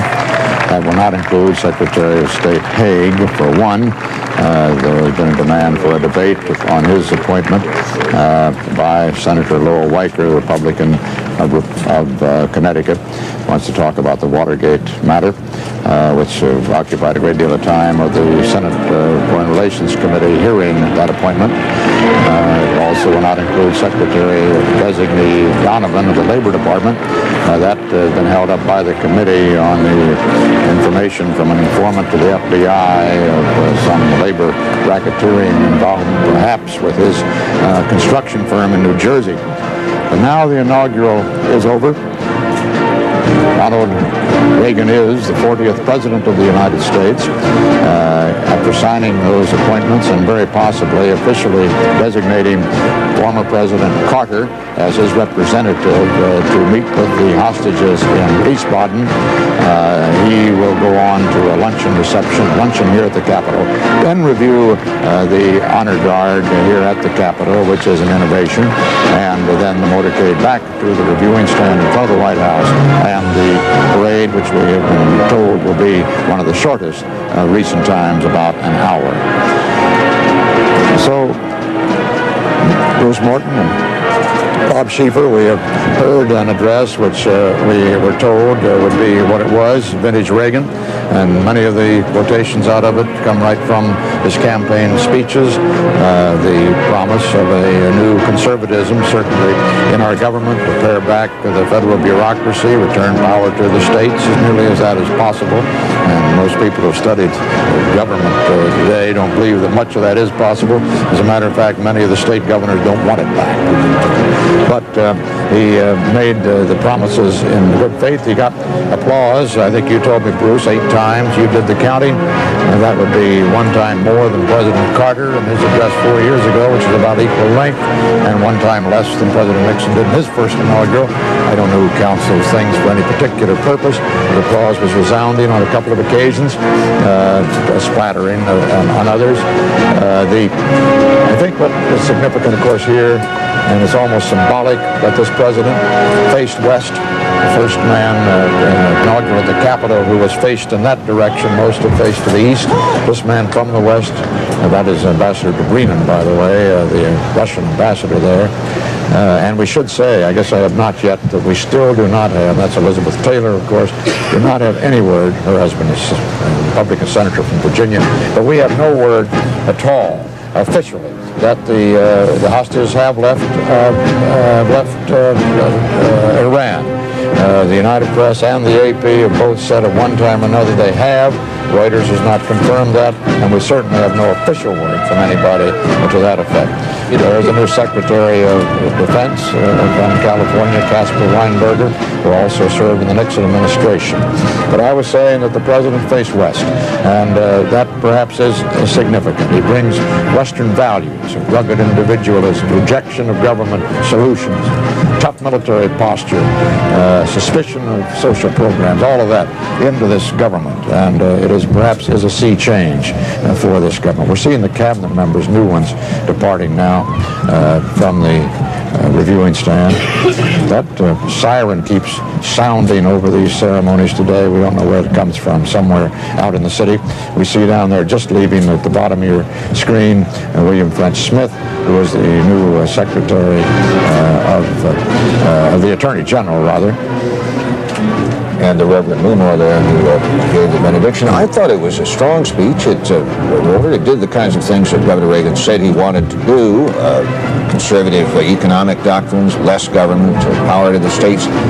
And maybe the most applause was on his line about being tough abroad. We value peace, but we will never surrender it, I think was what he said. And that seemed to stir the crowd as much as anything. I suppose the hostages, of course, have sort of added to the feeling that the United States wants to be a little belligerent about something somehow. It's been a long, humiliating process for government. Follow up really on his speech at the convention, I thought, Walter, where he hit the same two themes, heavy on defense, heavy on economics. And we're now seeing former President and Mrs. Carter leaving the east side of the White House. Lem Tucker is there. Lem? Walter, perhaps nothing so symbolizes that transition of power as you see Jimmy Carter with Vice President Mondale, now private citizens come out of this door, which officially the back door of the Capitol, to get into a limousine and go to someone throwing a question at Vice President Mondale. What do you hear on the hostages? He smiled and waved back. Mr. Carter, Vice President, Mrs. Mondale, Rosalind Carter already in the car. This motorcade, which has a number of staff vans and press vans, will go from here to Andrews Air Force Base, where we are told there are some other people on hand to wish the ex-president, now former president, farewell. Standing here at the curb, Robert Byrd, who was majority leader during the Carter administration, now minority leader, another symbol of the transition, the change of power that has taken place in this town. The motorcade now pulling out. You see a few tears actually in some of the Carter staff people who've done advance work for him and worked for him. The sirens, some of the sirens you're hearing now, Walter, are those of this motorcade as James Earl Carter, now the former president, heads home to Plains, and the transition is complete at this point. At 56, Jimmy Carter, one of the youngest presidents to leave the office, and involuntarily at that, having been defeated, of course, in the election by the man who we saw inaugurated as his successor today. Jimmy Carter is not a wealthy man. He returns to Plains, Georgia, with, we're told, savings of $300,000 or $400,000, $70,000 pension, initial office expenses of $150,000 a year. We're told he's going to write, teach, lecture, fish and hunt, but he'll have a first and official duty appointed by this new president to represent him at Wiesbaden on the return of the hostages, a word of which we still do not have officially that they have left. Associated Press now has another story that the Iranian news agency Pars has reported the takeoff of the aircraft with the hostages, and that's the nearest thing to an official report we've had yet. The West German embassy in Tehran quoted the Tehran radio as saying that the hostages had flown out of Tehran as well. That's also quoting the Iranian news agency Pars. So we can, I guess, come to that conclusion that the Iranians, in the last defiance of civilized behavior, waited until the inauguration of President Reagan before letting the hostages go, keeping them waiting an unnecessary 24 hours beyond the unnecessary 444 days. We'll have more CBS News coverage of the inauguration in a moment. Because the hostages, of course, have sort of added to the feeling that the United States wants to be a little belligerent about something somehow. It's been a long, humiliating process for the government. Follow up really on his speech at the convention, I thought, Walter, where he hit the same two themes, heavy on defense, heavy on economics. And we're now seeing former President and Mrs. Carter leaving the east side of the White House. Lem Tucker is there. Lem? Walter, perhaps nothing so symbolizes that transition of power as you see Jimmy Carter with Vice President Mondale, now private citizens come out of this door, which officially the back door of the Capitol, to get into a limousine and go to someone throwing a question at Vice President Mondale. What do you hear on the hostages? He smiled and waved back. Mr. Carter, Vice President, Mrs. Mondale, Rosalind Carter already in the car. This motorcade, which has a number of staff vans and press vans, will go from here to Andrews Air Force Base, where we are told there are some other people on hand to wish the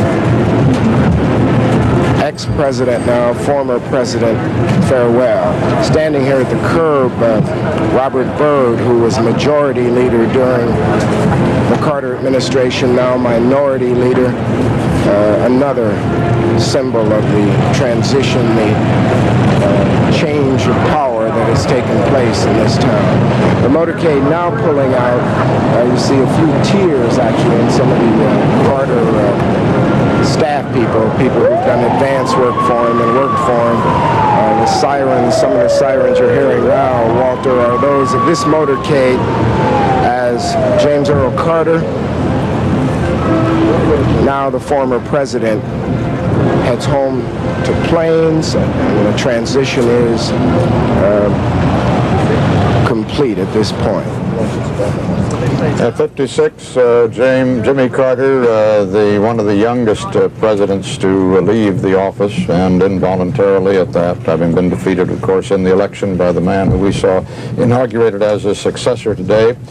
Jimmy Carter is not a wealthy man. He returns to Plains, Georgia, with, we're told, savings of $300,000 or $400,000, $70,000 pension, initial office expenses of $150,000 a year.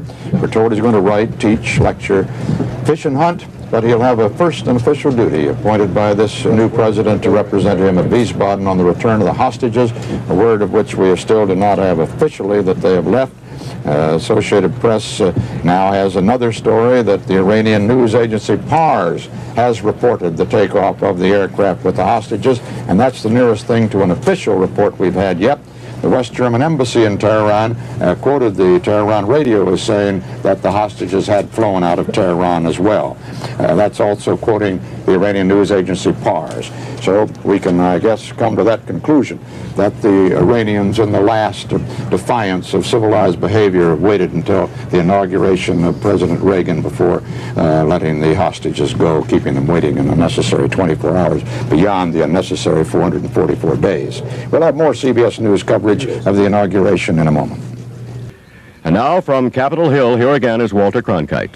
The official Iranian news agency says that the hostages have taken off from Tehran airport finally.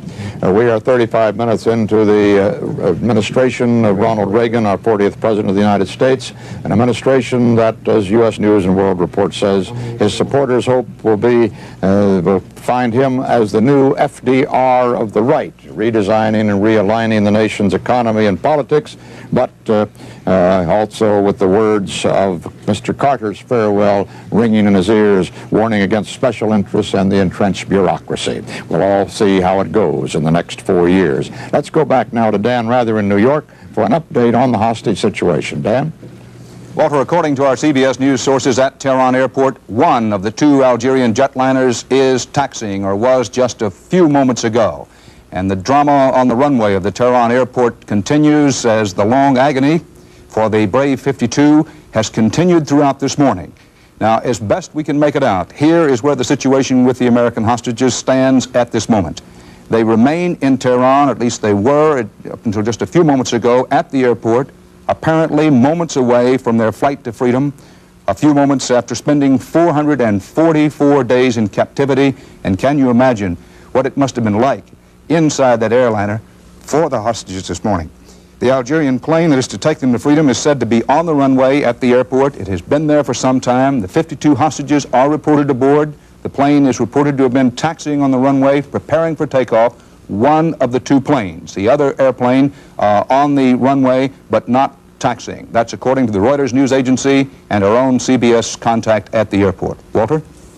Thank you, Dan. We're waiting now for President Reagan to come out of another one of those holding rooms, and my information was signing a couple of papers, but maybe that's not so. He is now at the reception in the Capitol Rotunda. He was receiving some of his friends who were on the platform with him and some of the dignitaries here, and very shortly after this brief reception, he will go into a luncheon here at the Capitol. The lunch has been traditional over recent inaugurals, although this will be only the second time that we understand that cameras will be inside that luncheon. How long or for what part of the luncheon, we don't know. They were in for the first time in 1953 for the Eisenhower inaugural, and the cameras caught the new president feeding his face, as it were, and not in a very dignified posture, and there was a great deal of criticism of that, and it hasn't been seen, that type of scene, since. What we're going to see of the luncheon, we don't know here.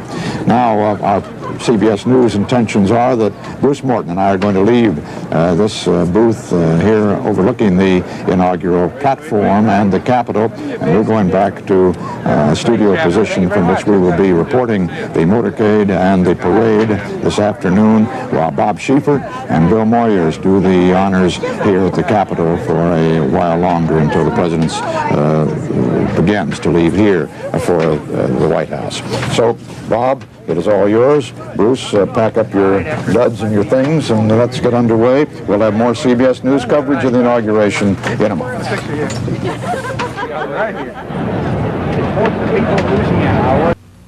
I'm told that Bill Plant has some late word on the hostage situation. He's at Blair House. We want to go to him now. Bill?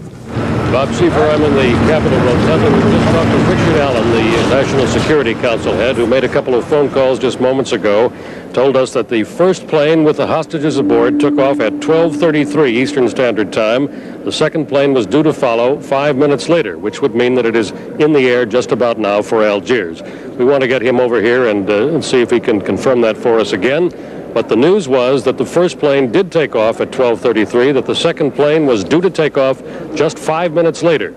So that the hostages are, according to Mr. Allen's information, in the air now, probably still in Iranian airspace. It'll take them an hour or hour and a half to get to the border, but off the ground in Tehran, according to the information which we now have. That's from Richard Allen, the head of the National Security Council in the new administration. Mr. Allen, can you come over here for just 1 second?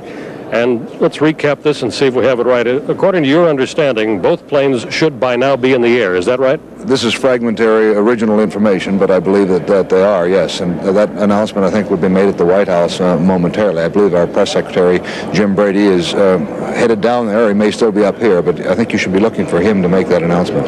And those planes will be going to Algiers? I don't know their destination, actually, and it's just this good news that has arrived in our hands, and we're very pleased about it. Mr. Allen, thank you very much. Bob? Well, Bill, that, of course, is the information that the Pars News Agency was reporting just a moment ago before you reported on that. Dan Rather is in New York with more on the story, and we want to go to Dan now. Dan? Bob, good news continues to mount from Tehran. It looks like that they may be up. No official confirmation from the Iranian government or from the U.S. government. But our CBS News contact at the airport in Tehran, who has been accurate for the most part over the past several days, says now that 3 aircraft have left the airport in Tehran, including the 2 Algerian jetliners that were there to take the hostages away. No information on what that 3rd aircraft could possibly be. The important word, however, is that both of the Algerian aircraft, according to our CBS News contact at Tehran airport, have now taken off. Also, Reuters news agency, Pars news agency, the Iranian news agency, reports the same thing. UPI reports the same thing. No official confirmation, but the evidence is beginning to mount rather rapidly now that both of those Algerian airliners may be up in the air, and the hostages may finally, after time that would try the patience of Job, boils, locusts, and all, may finally be up in the air and on their way. The plan, as we understand it, is for the aircraft to refuel on the way to Algiers. The best estimates is that from leaving Tehran at approximately 5 to 10 minutes ago, the aircraft would take about 4 hours to get to a refueling spot, and then another hour and a half or 2 hours onto Algiers. The plan is to make a quick transfer of the hostages in Algiers, not to lose any more time there than is absolutely necessary, and to get those hostages onto American aircraft, United States aircraft, in Algiers for another flight of about 2 hours on to Frankfurt and Wiesbaden, West Germany. But that's the plan. Air Force Captain Paul Needham, of course, is one of the hostages, and Colleen Williams of CBS affiliate WOWT has just spoken with Needham's family at their home in Bellevue, Nebraska. Dan, we're sitting out here with the Needham family in Bellevue, Nebraska. We have been for most of the morning. They're a little skeptical, I think, of the confirmation we're hearing right now, but I'm going to go right to Mary Needham and let her tell you what's happening. Mary? Okay, I am. I'm still a little skeptical. I believe it, but I think it's almost going to take a visual thing, maybe even until they land in Algiers, you know. I believe it, but I think I may have to see them. What about official word from the White House? Will you believe it then without saying? Perhaps that, but then I'm really going to enjoy it when I see them. What do you plan to do? Are you going to Wiesbaden? Have you thought about Washington? Washington, but not Wiesbaden. But Washington, yes. This is, we should mention to everybody out there, this is Mary Needham's 49th birthday. This has got to be a birthday present for you. It's on the way.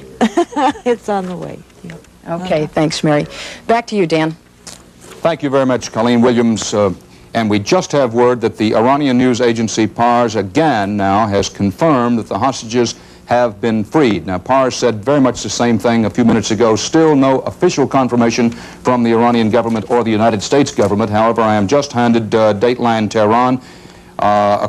This is from the Reuters news agency, an Algerian Boeing 727 airliner believed to be carrying the American hostages to freedom took off from Tehran at about 8:58 local time. That'd be 12:28 New York time this afternoon. This was according to a Reuters reporter at the scene. Our situation remains pretty much the same. Evidence mounts that the hostages are airborne on their way out of Tehran. No official confirmation yet from the United States or Iranian governments. Bob Schieffer? Well, Dan, it sounds good. The president, Mr. Reagan, is in a luncheon inside the Capitol, about to go into a luncheon. Bill Moyers has joined me here in the anchor booth for CBS News. But the first thing we want to do is go over to the White House now, where Jed Duval is standing by. We may have some late word on all of this hostage development there. Jed? You mean the bill with Brady? But Mr. Allen is saying that he thinks that they are freed. If Mr. Allen, I would quote Mr. Allen. This is Duval. I'm listening to an not-for-broadcast announcement. Larry? Libby Lazarus about? A while ago that some kind of an announcement would be expected at the White House on all of this, and we presume it will be to confirm what we've been learning, Bill Moyers, from the wire services and from other sources in Tehran, that at long last the hostages are airborne, but they're not yet out of Iranian airspace. I feel as if I'm reading a paragraph of Antigone alternating with paragraphs of the Declaration of Independence. There are so many conflicting emotions going through my mind, so many images coming across that screen that it's very hard to sort them out. And I suppose that's the predicament of being alive in this modern age, in this medium, when you can follow two stories simultaneously. I was thinking of the time, Bob, in the past when this kind of event has occurred, not the inauguration, but the release of American hostages. Most people don't realize that back in 1948, when the communists took over China, they seized the American consul, his wife, and 20 other Americans and Europeans and held them for 369 days, most of the time in solitary confinement. And then 12 years ago, in January of 1968, the North Koreans seized the Pueblo, the first American naval vessel ever captured at sea since 1912. And for 10 months, over 11 months in one day, those 82 members of that crew were held in hostage. And finally, were released with the American negotiator signing a, quote, confession that the Pueblo had been spying against North Korea, and simultaneously Washington repudiated that confession, if you remember. Then in May of 1975, the Cambodian gunboats seized the U.S. merchant ship Mayaguez off the Cambodian coast, and 2 days later, U.S. Marines stormed ashore where the crew was believed to have been held, only to discover the crew had already been released and picked up by a U.S. destroyer. American Marines lost 15 dead, another 23 servicemen died in that crash. What was going through my mind, listening to the reports out of Tehran, is that it has been a long and excruciating ordeal for the hostages and for the country, but finally, except for the loss of life of the Marines and the soldiers who went on those helicopters, finally they are out, and the patience and the diplomacy of the last few days has paid off. That may be a lesson for Ronald Reagan here on the very first afternoon of his new administration, that sometimes there are limits to what force can do, and that we're left, as we have in the days past and the incidents I mentioned, to rely on patience alone. Well, I really can't recall, Bill, we're talking about covering two stories simultaneously, but the atmosphere in this Capitol all day and for the last 2 or 3 days, you know, Jimmy Carter had all but disappeared around here. He had gone off the plains for a couple of days. All of the attention had shifted, as it always does, over to the incoming president, to the transition office, and then all of a sudden this emotional roller coaster, up and down. At one point we think the hostages are about to be released, and then it all seems smashed at another point. Listening to those families just a moment ago, you couldn't blame the families if they don't believe it until they're able to touch their loved ones. They've had so much. Well, I'm told Jed DeVal is now ready at the White House. Let's go back there, Jed. Thank you, Bob. We were dark here for a minute because we had to listen to a valuable announcement that couldn't be broadcast under the rules here, as you know. In the same way that the agreement and the hitch in the agreement on Monday just seemed to never quite get to a conclusion, it sounds as if we can't quite get these airplanes off the ground. You had the announcement a few minutes ago from Richard Allen just across the street at Blair House. That's the man who will be the National Security Advisor. It isn't quite official, and the wife of one of the hostages isn't quite ready to believe that, and you can understand that. Here at the White House, Larry Speakes, who will be one of the deputy press secretaries, came out and won't deny it, that the planes have taken off at 12:33 and 12:38 just a few minutes ago, but he says we can't announce it, we can't confirm anything until they've cleared Iranian airspace. And this is a criteria left over from Jody Powell and the others in this press office who have left the building an hour ago, and they just want to wait. So it's apparently happened, and it is evidently not quite official. By the way, Speakes also mentioned that over on the Hill in one of those receptions, President Reagan signed a hiring freeze. Speakes is going now to find out what the date of that is. Bob? So, Jed, it would appear that it is as it has been so much of the time.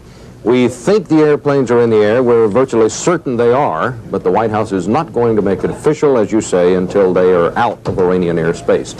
We'll have more CBS News coverage of the inauguration of Ronald Reagan. CD, thank you. President Carter has arrived at Andrews Air Force Base, or is about, yes, he has, and we're going there now. Rita Flynn is there. Yes, the president is here, and we are witnessing a 21-gun salute.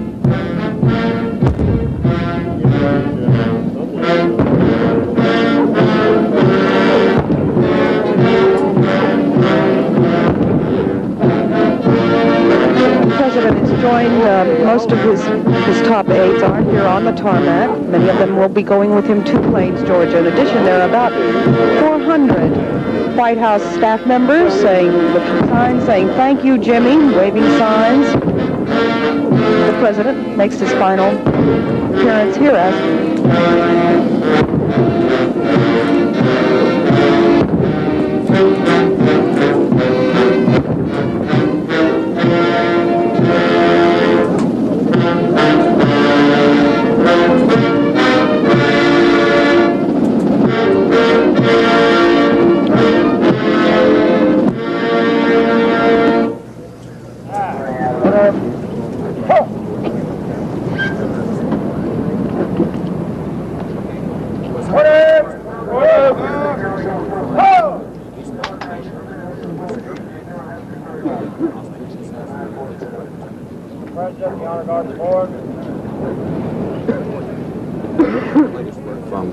White House, or from the Carter White House, I should say, is that Mr. Carter will go on to planes where a large group of his friends and neighbors will be waiting for what is being billed as the largest covered dish supper in the world. It appears Mr. Carter is now going to troop the lines, select the troops.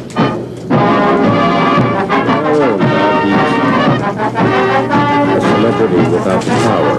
Ex-presidents become celebrities. And you have to have been a president, which none of us have, except for Gerald Ford and Jimmy Carter, to know what this moment means. It is not just ceremonial. You are actually giving up power. It is gone. You still have the trappings, but the power itself is gone. The power to make regulations that will mean a profit to some and a loss to others. The power to make appointments that will enhance reputations or diminish them. Power to raise taxes or recommend them. To reward whole regions or penalize them. There's the man who's got the power now. To Donald T. Reagan of New Jersey to be Secretary of the Treasury. It's awfully hard for me to say Reagan.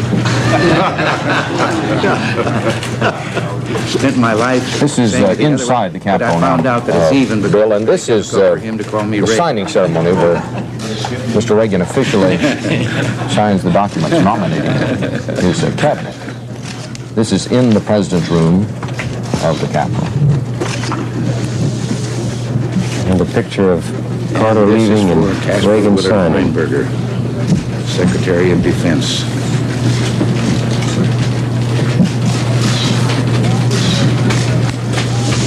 You know, Bob, he doesn't really have a government yet. He has part of a cabinet.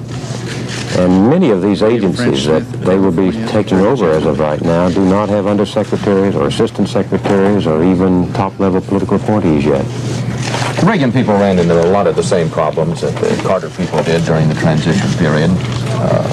They assembled a good-sized bureaucracy here in Washington, but have a long way to go, as you say, in assembling a government. They've got all the top people in place.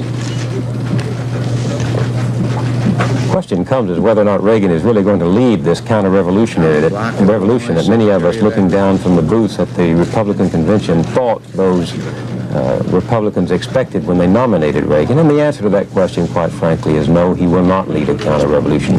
He will trim and he will tame and he will moderate and he will restrain. But there will be no counter-revolution. His new Secretary of Energy has already said, well, I don't think we can abolish the Department of Energy after all. His new Secretary of Education is a man more committed to federal aid for education than almost any one I know of. Al Haig has already said he will not be bound by those proposals of the Republican platform.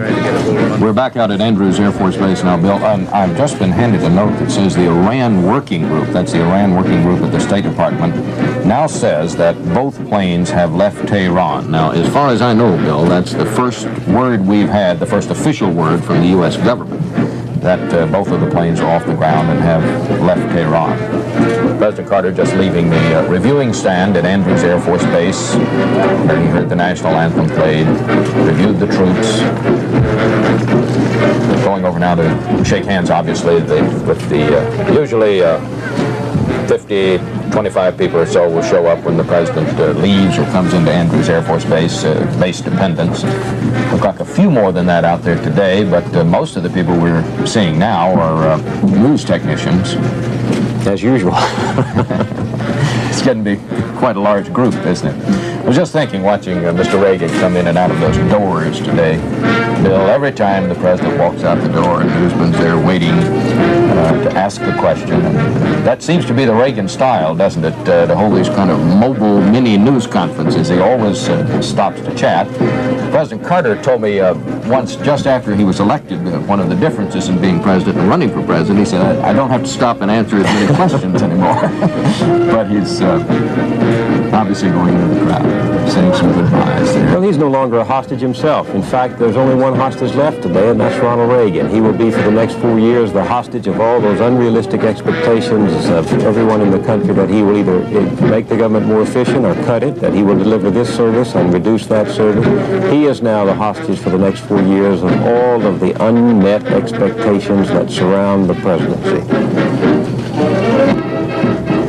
quite interesting to me what a sort of greening period of transition is for an incoming president. I remember very well the transition period for President Carter and then this transition period. It's quite easy to get things done during a campaign, it seems to me. Very easy to balance budgets, very easy to cut taxes, very easy to build up your nation's defenses and at the same time not sacrifice other things. You always notice during the transition period it becomes less and less easy, I suppose. Well, the great fight against inflation opened here today, and inflation won the first round, with the cost of Reagan's inauguration exceeding his budget, and they're having to go out, as you said earlier, with Walter and raise some more money. And that's just one example of the gap between the rhetoric and reality. I hope Reagan succeeds as president. We have not had a successful president in so long that it is time for some things to happen. The American people want some things to happen. The real test is whether or not he defines those sacrifices for us in such a way that we rise to the challenge. I thought he was quite stirring in his speech about the sacrifice of the young man who lies now in the cemetery across the Potomac. The real question he didn't ask is what do we all have to give up now to avoid losing everything in the future. Bill, I'm going to have to interrupt you. I'm told that Bill Plant is with Mrs. Reagan now. Bill? Yes, Bob. Mrs. Reagan and her daughter Patty have just stopped to chat briefly on their way to the luncheon, describing some of the feelings that she had. I just, you've known me a long time. I go from day to day and one step at a time. Do you remember a conversation we had in Detroit as to what kind of first lady you intended to be, and you said, don't ask me that. Yes, I do. I'm asking now. Myself. Just you as you have always been.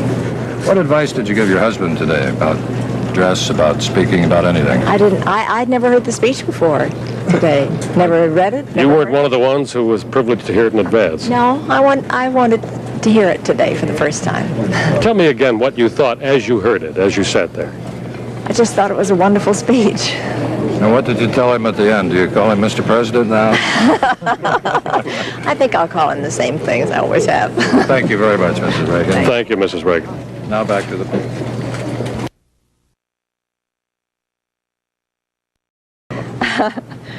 Myself. Just you as you have always been. What advice did you give your husband today about dress, about speaking, about anything? I'd never heard the speech before today. Never read it. You weren't one of the ones who was privileged to hear it in advance. No, I wanted to hear it today for the first time.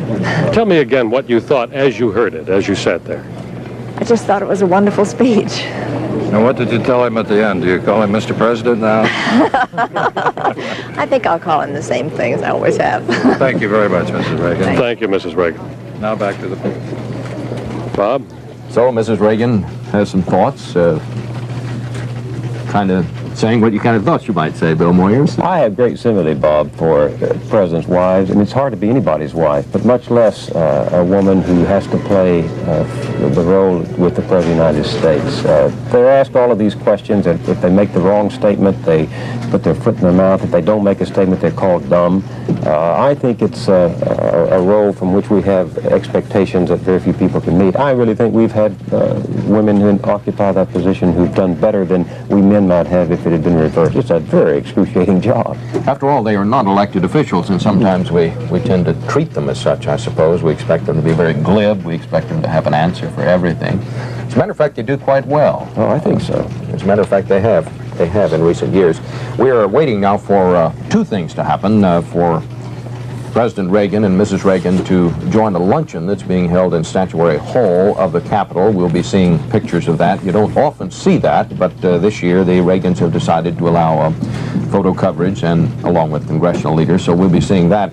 We're also waiting for President Carter to leave Andrews Air Force Base and return home to Plains, Georgia. Of course, we're also waiting any word that we might get on the hostages. To repeat, as best we know, the Iran working group at the State Department and several of the wire services, other sources, CBS News sources, are saying that the planes are off the ground in Iran.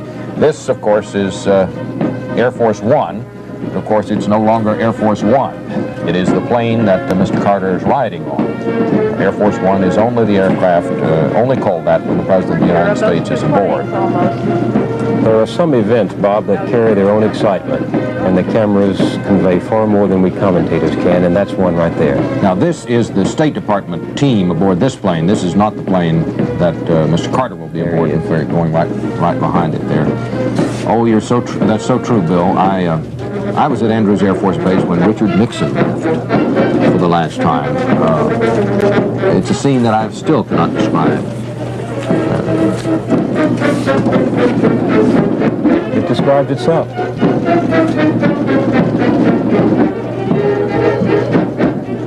Large group of White House aides, Mr. Carter's staffers, close friends, will be returning to planes with him. The white-haired lady just in front of him, Esther Peterson, who served various governments in a variety of consumer posts. The president gave her a Medal of Freedom the other day. Did indeed. Vice President Mondale, Mrs. Mondale, of course. Well, as a former White House official, I can tell you, one day everybody answers your phone calls, and the next day they say, who? The State Department receiving team, former Secretary of State Cyrus Vance, heading a 30-member team that will go to Wiesbaden to welcome the American hostages back. All the planning holds, of course, they'll be in Wiesbaden for about a week, going through a kind of decompression, going through briefings, debriefings, complete physical checkups. Also, a team of about 15 psychiatrists will be there to talk to them about how they feel and so forth. Bob, you've been around Washington the last few weeks. What is Washington saying about the effect on the release of the hostages of the Reagan election and the coming inauguration? Do we in fact owe the release of the hostages to their apprehension about Reagan? Bill, just a minute. Bill Plant is ready with another report. Let's go directly to him. Bill? Since they were released? I just signed one in there. And tell us about that. Yes, it's the one that I promised I would. The one putting a freeze on the hiring of any executive orders relating to the hostages, sir? No, nothing of that. Could you just tell us whether the hostage thing is now totally clear as far as you're concerned? If they cross the border. I mean, let's wait till they're out of that Iranian airspace. Sir, you said last night. Thank you very much, Mr. President. The president is on his way, Bob, to the Statuary Hall for the luncheon, as you know, making his way slowly in a group including some of his oldest and closest supporters. Senator Paul Laxalt is there. Everybody seems to have stopped to pose for a picture, and I guess we're getting one too. Bill, we heard just a bit of what Mr. Reagan said. I think I heard him say that he signed that freeze on federal hiring. That's right, Bob. He said that that was the only executive order he signed. We asked if he had signed any relating to the release of the hostages. He told us no, and indicated that he had nothing further to say about that or do about it until they were out of Iranian airspace. So we presume that's another hour, hour and a half. Well, I suspect that's the reason we're hearing no official word yet from the White House press office as well. That's Senator Laxalt. Well, Bob, the word may not be official, but remember, we did get it from the National Security Advisor, Mr. Allen, who made a call on our telephone and confirmed it for us. So I guess you could call that semi-official. Well, that's quite right. Senator Laxalt, just in front of Mr. Reagan, the new Majority Leader of the Senate, Howard Baker, just Mr. Reagan's right there. Baker has the office, but Laxalt has the power because he is Reagan's friend in the Senate, and he's going to be the man with whom they all check it. I think that's going to be one of the most interesting relationships in all of Washington, Senator Laxalt and Senator Baker. Somebody said the other day Senator Laxalt may be Senator Baker's check pilot. Well, we'll be back after this pause for station identification with more CBS News coverage of the 1981 inauguration. And now from Capitol Hill, here again is Bob Schieffer. And we're seeing the new president, Ronald Reagan. That's George Bush just in front of him. Paul Laxalt, Howard Baker to his immediate right. Senator Mark Hatfield to his immediate left. Senator Hatfield, the Master of Ceremonies today because he was the chairman of the Joint Committee on the Inauguration. The Democratic Senator, Claiborne Pell, was supposed to be the chairman of that committee because work on the inauguration always begins during the previous congressional session. Mr. Reagan's apparently going to say something here.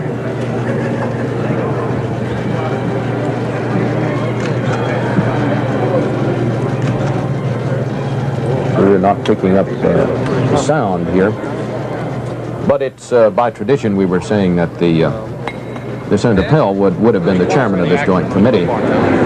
Here comes a CBS microphone now. Where do you understand they're going, Mr. President? The flight is to take them to Algiers, and where they change to American planes to go to Wiesbaden. And you understand it took place on your watch? What? You understand it took place after you were inaugurated? Well, the first plane was airborne at 12:33. Mr. President, have you signed the 4 executive orders that still must be signed out to consummate the agreement? You're given to understand there are still some orders that the President must sign. I had not been told of that. I thought that everything was in order, all the papers signed, and that's well, we heard that all this morning, the President told me that all the papers were signed, and the objections or the hold-up of the part of the bank had been removed.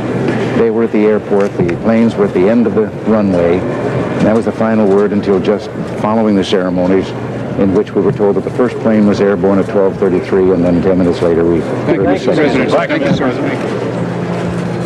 Bob, that was it. That's a little further confirmation on the situation. Mr. Reagan believes that there are no more executive orders to be signed, although we had heard that there might be some following the actual release of the hostages. He says he knows of none. So there we have it. And he seemed to be saying right toward the end there, Bill, that he thought that the airplanes were in the air and that apparently the aircraft took off after his swearing in, but that all of the necessary legal documents to be signed on this deal were signed by President Carter, so he had no documents to sign himself. That seems to be the gist of it. That apparently is the case as far as he knows, and I guess that indeed is as it must be. Okay, Bill, as the new president heads into the Capitol Statuary Hall for this luncheon. He is now in Statuary Hall. You can see the tables have been arranged there. We want to go back to New York, where Dan Rather has more on the hostage story. Dan. What did you see, and did you count 52 hostages? Bob Schieffer, we've just made contact in Tehran. Actually, we've had contact for a few moments, but we've just gotten the audio to the point where we can hear it with Tony Alloway, who's an experienced reporter with the Times of London, who has been at Tehran Airport. We've been in touch with him the past few days. He's just moved from Tehran Airport to a nearby telephone. Tony Alloway in Tehran, if you're still hearing us, when the hostages left, what did you see, and did you count 52 hostages? Well, actually, I didn't see any hostages at all, Dan, because I was watching it from a rooftop vantage point across from the airport. It was pitch dark, of course, so I really have no firm evidence that the hostages were on the plane, but it would be the biggest shock in the world if they weren't on the planes. What did I see? Well, the Revolutionary Guards had prevented journalists from getting anywhere near the places where the hostages were to be put on board the planes ready for takeoff. So I went to my vantage point on the rooftop across from the airport as the light was dimming, and I could see two jets, and I thought they were the Algerian 727 jets, parked at the western end of the runway. I didn't see, but there was also there the small Algerian executive jet, which was used to bring the intermediaries here, and was later used for several shuttles between Tehran and Algiers. For 4 hours, those planes sat there, over 4 hours in fact, sat there on the western end of the airport runway.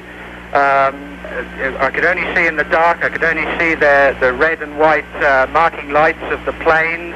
There was a constant traffic of cars to and fro the planes. This might be that they were taking the hostages individually or in small groups to the planes throughout the evening. I can't imagine that they would have left the hostages sitting there for 4 hours in the plane after all their other ordeal. And then at about 10 minutes to 9 o'clock, we began to see a flurry of activity, flashing of lights, all the cars withdrawing and moving back. And then the small executive jet began taxiing down the runway towards the east, because the planes had to take off east-west in Tehran. It taxied down, turned, and at 5 minutes to 9 approximately, it winged up into the air and took off, the first of the planes. Shortly afterwards, the first of the Algerian 727s, I could see through my binoculars. It had a white fuselage with a red tail, with a white sort of insignia on the tail. That too taxied down the runway towards the east and swung round. And after a very short time, its landing lights ablaze, it roared along the runway, and halfway along, it too was in the air. Then there was a delay. The third 727 had waited for some time in the western end. It then began taxiing itself down towards the east, but it couldn't get on the runway for a while because an Iranian Air Force plane had to land first. So the last of the hostages, I presume there were some hostages in them, had to wait for the war. The Iranian Air Force plane landed very smartly, got off the tarmac very quickly, and at 9:15 Tehran time, the last of the three Algerian planes began to move, and within a minute it itself was in the air. The hostages were free, and the crisis, we hope, was over.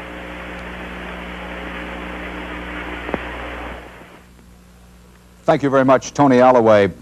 In Tehran, indicating that the nightmare for the 52 American hostages, at least a part of it is over, that they are airborne. The United States State Department is confirming, it began confirming, we're making telephone calls to the families of hostages, and the State Department now confirms that all 52 hostages are aboard that aircraft. Richard Queen, who was a hostage himself in Iran, is with us in our CBS News studios in New York. Richard Queen, what are you feeling at this moment? Well, it's difficult to describe. It's tremendous elation. I can recall a conversation I had with my roommate, who was my roommate for a long time, Joe Hall, and I said, well, once we get in that plane is in the air, I will consider this to be over. And Joe said, no, I want that plane first to be out of Iranian airspace. I think that once we see the 52 in Algeria, or hopefully in Algeria, then it'll really mean that this is all over. But we have to first, I think, at least for myself, see the 52 in Algeria. After 444 days, it's still a little difficult to believe that it actually has happened, is happening. It certainly is. It seemed like it was never going to end. I was there for 250 days, and I can remember that after a while I didn't even want to know what was going on in the outside world. I didn't even want to think of when it was going to end. And I imagine the others felt that way too, that it just seemed it never was going to end, and it was impossible to try to guess, because the times I tried to guess were all wrong. Let's refresh our audience's memories, if that is necessary. Richard Queen is 29 years old. He was released July 11th, 1980, on day 251. This is a long time after that. What do you think is going to be the most difficult thing in terms of adjustment for these hostages once they get on the ground in West Germany? Well, I think one thing that has to be remembered is that there are 52 individuals, and unfortunately that seems to have been forgotten. They're always mentioned as the hostages, what will happen to them. They are individuals, and I know that they will react in different ways. I was able to readjust very successfully, and I certainly hope the others, I'm sure the others will be able to readjust. Richard Queen, we'll want to be talking to you later on as part of our CBS News coverage during the afternoon and evening. In the meantime, we're going to go back to Bob Schieffer and Bill Moyers in Washington. Thank you very much, Dan Rather and Mr. Queen. We're going to have more CBS News coverage of the inauguration of Ronald Reagan and the hostage story in a moment. While Ronald Reagan and the other dignitaries are here at the Capitol having a luncheon in the Statuary Hall, two of the relatives of the hostages, Mrs. Louisa Kennedy and Mrs. Keogh, are at the State Department. We're told they're having a news conference. Robert Shackney is there. And others of the American team have seen You're speaking to the group, but Mrs. Keogh already spoke for just a moment. I can't hear you, I'm sorry. What's that? Then you'll come back and tell us a little more. Absolutely. And I think now that they're really coming home, are you changed your mind about going to Wiesbaden? No, not until I talk to my husband anyway. Mrs. Kennedy, if I understand it correctly, you're restraining your reaction now because you're not absolutely sure? I'm not restraining it purposely. It's built in. We've learned that. But you have, I mean, your view is that until you know that the hostages are in the planes and land, you are... Well, can I say this, that as a student of history, perhaps, not necessarily a great scholar of Persia, But something in my mind makes me think that one of the things they're classically known for, these Persians, is the Parthian shot. And let's just be awfully sure we aren't looking at one. You have been told what so far by the Iran Working Group? They are making every confirmation except officially, because they know that planes left the airstrip. The planes said to be containing 52 American hostages. There has been no further word since the planes went into the sky. What are the plans of the families of the hostages? Is there any plan for the families as a group? Yes, the families will gather in Washington in the next few days. As soon as there's been some assessment of how long the hostages are going to stay in Wiesbaden, the families will come here and prepare for our private meeting. Louisa, you said a few days ago that you were fairly certain you were not going to go to Wiesbaden. At least there was a consensus, I think, is the way you put it. You seem to be perhaps changing your mind. You say now you may talk to your husband. No, that's you saying that, not me. No, you said you're going to talk to your husband first, and then you may go to Wiesbaden? Well, I'm obviously going to talk to my husband. If my husband said to me, you have got to come this moment to Wiesbaden, I would consider that very seriously, but that hasn't happened, and I don't think Is it the consensus of the families to stay? Do you know that? Yes. That is the consensus of the families, taken last August, and we have never had another discussion of that length or depth, and so I believe the consensus holds. How long have you and Mrs. Keel been holding a vigil here at the State Department? Well, let's see. 2 days, 3 days? Well, we spent last night here, but we were here all yesterday, too. This obviously has been a very trying 2 or 3 days. Yes, I'm sure it shows. Are you going to continue FLAG as a working group? We will continue FLAG certainly for the next 6 months, really as an office in which to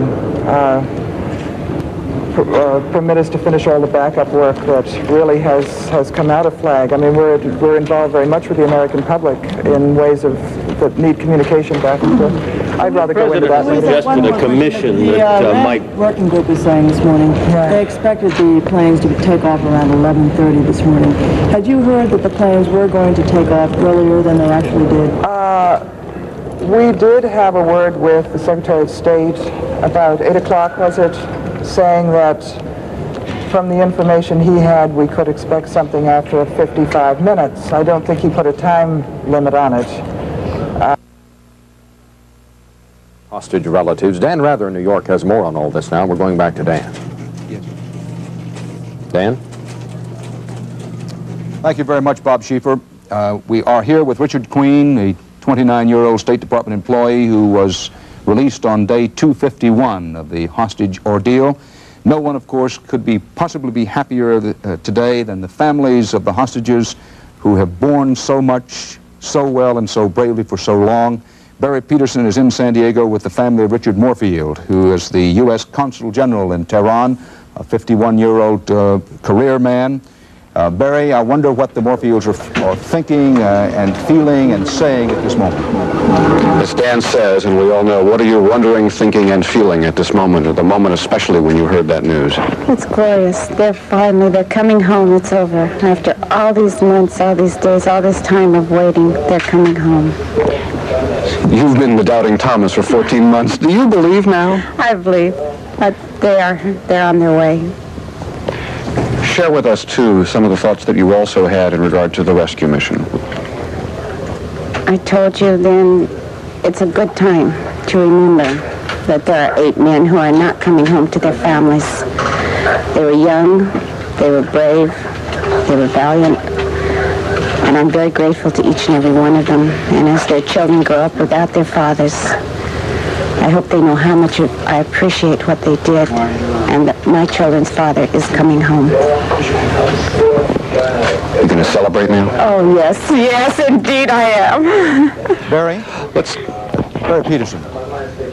I wonder if you could ask Mrs. Moorfield, she has been so marvelous through all of this in talking to the press, talking to broadcasters such as ourselves. Now that the hostages are up and on their way out, with all respect, would she mind if we ask her the question, why she has done it, why she has made herself available so many times over the course of this tremendous ordeal. Indeed. Dan is asking and mentioning that over the 14 months you have made yourself tremendously accessible. And if you could have been here, Dan, we counted a few moments ago that there are something more than 50 plus people in this small living room. I counted, I think, 7 or 8 cameras at one point. Dan's question is, why have you put up with that sort of thing for all of these many months? What was your purpose? I think the bumper stickers that we flooded the county and have all the way across country said it all. They have a little American flag and they say, remember the hostages. We didn't want them forgotten. Now that it's all but over, are you still intending to go to schools and make speeches and that sort of thing? I'm never going to make another speech, never. Let's talk. We have a minute with some of Richard Moorfield's children. How about Stephen? What are your emotions, Stephen? Well, I think it's great. It's sort of a shock, you know. It's like one great big sigh. It's all over. It's done. And that's it. And we've been waiting 14 months for this, and it's finally come, and it's great. Dan, you've been one of the most cautious through all of this. What are your feelings now? I agree that it's over. My emotions haven't yet carried me away. It's still sinking in slowly but surely, but my mind tells me it's time to celebrate. It's time to break the cake. It's time to start planning on the trip to Washington. The time has come. Let's break the cake. Let's cut it. There is in fact a cake in the kitchen, and if you'll pardon us, we're all going to go have cake. Thank you very much, Barry Peterson, with the family at Moorfields in San Diego. Richard Queen, we've been talking some here, both on camera and off camera, about important things to have in mind. For anyone who may have just tuned in or joined us late, the hostages, all 52 of the hostages confirmed by the U.S. State Department, are up and away from Tehran, on their way to Algiers. There may, in fact, there very likely will be a refueling stop somewhere between Tehran and Algiers, but the hostages are on their way. We've been talking about important things for the American public to have in mind as the hostages head home, even if it's just a piece of home in Wiesbaden, West Germany. What would you say is the most important thing for the public to have in mind in terms of how we can help these hostages make the readjustment that's necessary for them? Well, as I mentioned before, remember they are individuals. Some of them, I imagine, maybe all of them, will just want to try to return to a normal life as quickly as possible. And that's what they want to do, I'm sure. And I think any way you can help them, American people can help them just to return to normal life. Possibly someone will be left alone. And I hope that people realize that they just want to go back to the families and pick up the pieces. Now, for a family such as the Moorfields, what is the most important thing they can do, say, how can they help a member of their family coming home? Well, I really couldn't answer that. I can't answer that. I don't know them that well. Dick Moorfield was my boss, right, and he was as the consul general, and I certainly had the highest respect for him. He was in effect, a troubleshooter, and that's one reason he was sent to Tehran, to reorganize it, to build the consulate again. But I couldn't even begin to answer that question. I know that some of the hostage families are already saying, listen, we don't want the member of our family to stay in even West Germany for any longer than is absolutely necessary. Now, the plan, as I understand it, is to have some, this is my word, not the State Department's word, some decompression time in West Germany. Based on your own experience, after 250, coming out on day 251, 250 days for you, is that a good idea, not a good idea, or again, does it depend so much on the individual? I think it's a good idea. Now, okay, one, my family was there, but I saw them maybe half an hour a day. But I think it was very good that I did have this decompression period. It's very important, and it allows it's a big transition to go from what happened in Tehran to suddenly what happened to me in the United States. A tremendous emotional response of the American people. It was really overwhelming. That's very, very sharp transition. You do need a decompression period. I think you do, and I think it's important. And that is the plan for the hostages, and we'll be talking a little bit more later on. Right now, the parents of hostage Gary Lee, Reverend and Mrs. Earl Lee, who live in Pasadena, California, are with David Dow. David? Dan, this is actually a double celebration here today. This event occurs as Mrs. Lee is about to celebrate her birthday. Actually, today is her birthday. What kind of birthday is this, Mrs. Lee? Well, I'll have to say in all my 64 years, this is the greatest. The day I was born had to be a little bit better. And this is the greatest. And my heart is really full of joy. And if you could see all around the flowers, the cake, and the people, you would know it is an absolutely perfect day. Reverend Lee, what can you possibly be thinking after all you have been through in the last 14 months and particularly the last 48 hours? Actually, I'm on that plane. I'm flying with them, and I think we all are. I'm excited beyond imagination. And whatever they're doing, I'm doing. And the plane is climbing up to 20, 25,000. And I'm trying to feel how they feel. In a way, we've all been hostages. And I'm just giving a sense of thanksgiving to God with an unusual sense. And so my heart is just filled with an amazing sense of thanksgiving. You know your son, you know his record in foreign service. How do you think he is going to adjust? How do you think he's going to go on when he gets back here? I'm optimistic. I think he will have his testing time, as anyone would, coming home to America even. But Gary is a strong guy. He's got lots of good stuff. And I believe, again, he will be fortified within and will be able to face the tomorrows with a sense of certainty. He, too, has had a philosophy of living one day at a time, and I'm sure he hasn't traded that in these 444 days. Thank you very much. I would like to add when Gary Lee, the parents of Gary Lee, hostage now in the air with the other 51 hostages, all 52 hostages on their way from Tehran to Algiers with the probability of a refueling stop in between. Our thanks to David Dow for being with that family. Richard Queen, who's here in our New York CBS News studios, and I will be back later in the afternoon. In the meantime, back to Bob Schieffer in Washington. Bob? Dan, one other detail. Bob Pierpoint over at the State Department reports that the State Department Operations Center personnel reported the hostage planes took off at 12:41 Eastern Standard Time and 12:44 Eastern Standard Time. And this note from UPI. UPI says that the hostages left Iran Tuesday with cries of "Down with Reagan" and "Down with America" ringing in their ears. Iran's official Pars news agency, in an unusually graphic account of the departure, said the hostages were taken from a bus and loaded aboard a heavily guarded plane to the chanting of Islamic Revolutionary Guards who cried "Down with Reagan, down with America." CBS News coverage of the 1981 presidential inauguration continues in a moment.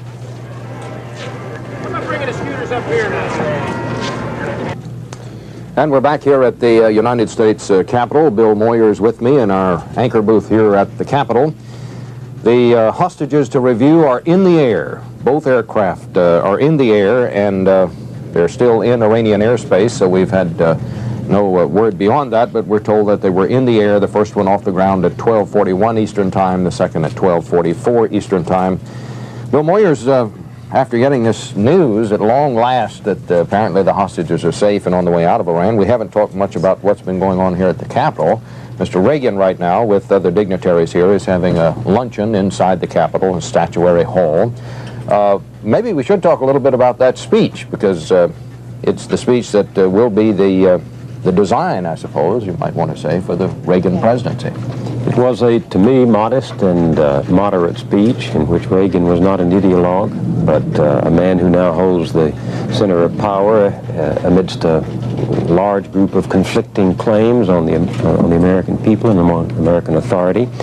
I think it was a speech which accepted what most people around town are saying, that it is conservatism's job to define the limits beyond which social programs become irrational and counterproductive. And I think that's what he's going to do.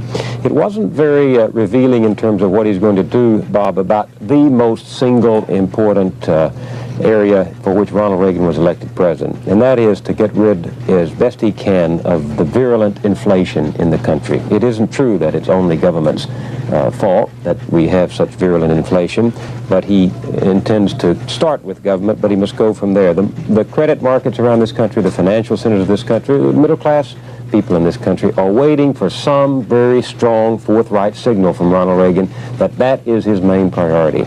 And he hinted at that today. He talked about the economy, but he gave us no very strong, clear signal. The interesting thing to me about the speech also was that it proved something I've thought about Reagan for a long time. He learned as an actor what many politicians learn in the trenches, and that is that most of us live and model our lives through acts of make-believe. He learned this in Hollywood. It's an important spiritual and political weapon, the use of symbols to give a frame of reference to life. And when he talked about the Washington Monument, and the Jefferson Monument, and the Lincoln Memorial, and the camera played on those, we had a review of Ronald Reagan's career, his ability to use symbols to convey emotions and sentiment and aspirations, and a preview, I think, of his administration. There will be, as in most administrations there is, but there will be more in Reagan's administration, there will be a lot of symbol manipulation, a lot of ritual, a lot of the use of this medium to stroke those symbols. It's good in one sense because we do live and model ourselves through acts of make-believe. It can be dangerous too if the appearance of action becomes a substitute for action itself.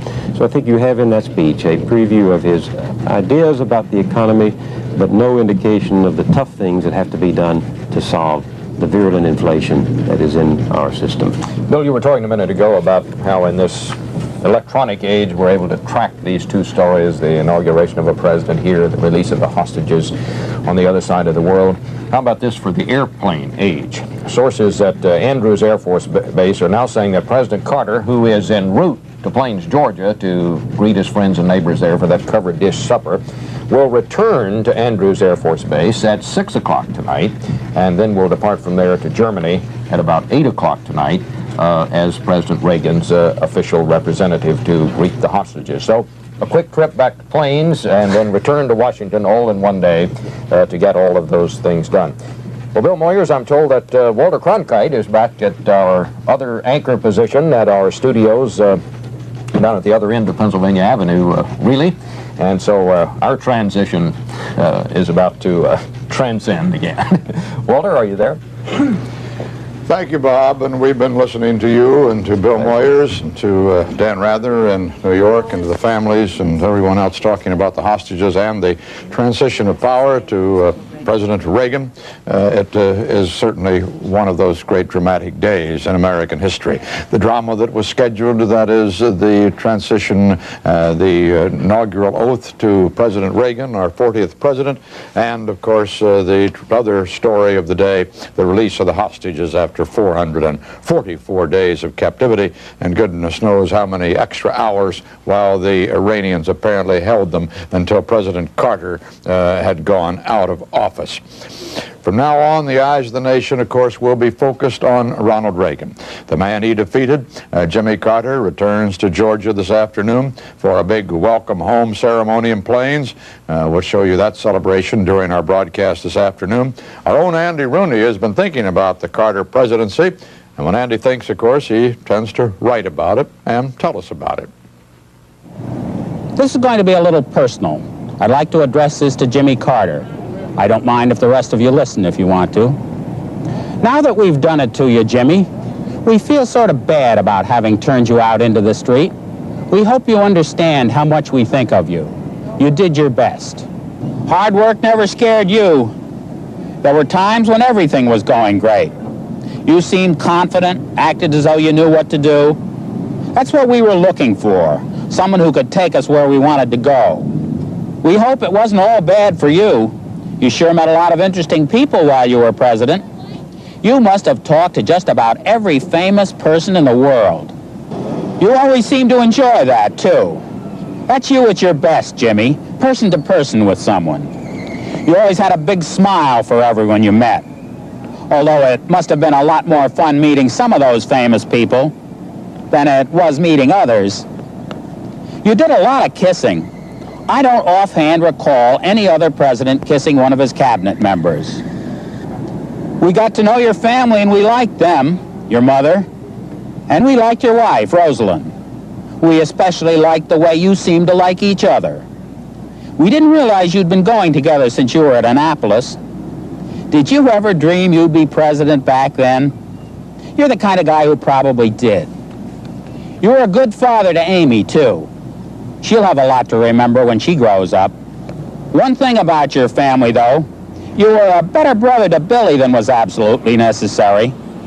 We didn't hate you for that either, though, Jimmy. What the heck, we've all got relatives. You must have been about a year old in those first pictures we saw of you. And you were 12 here playing football on the front lawn of your house in Plains. We didn't know you were as good an athlete as you were.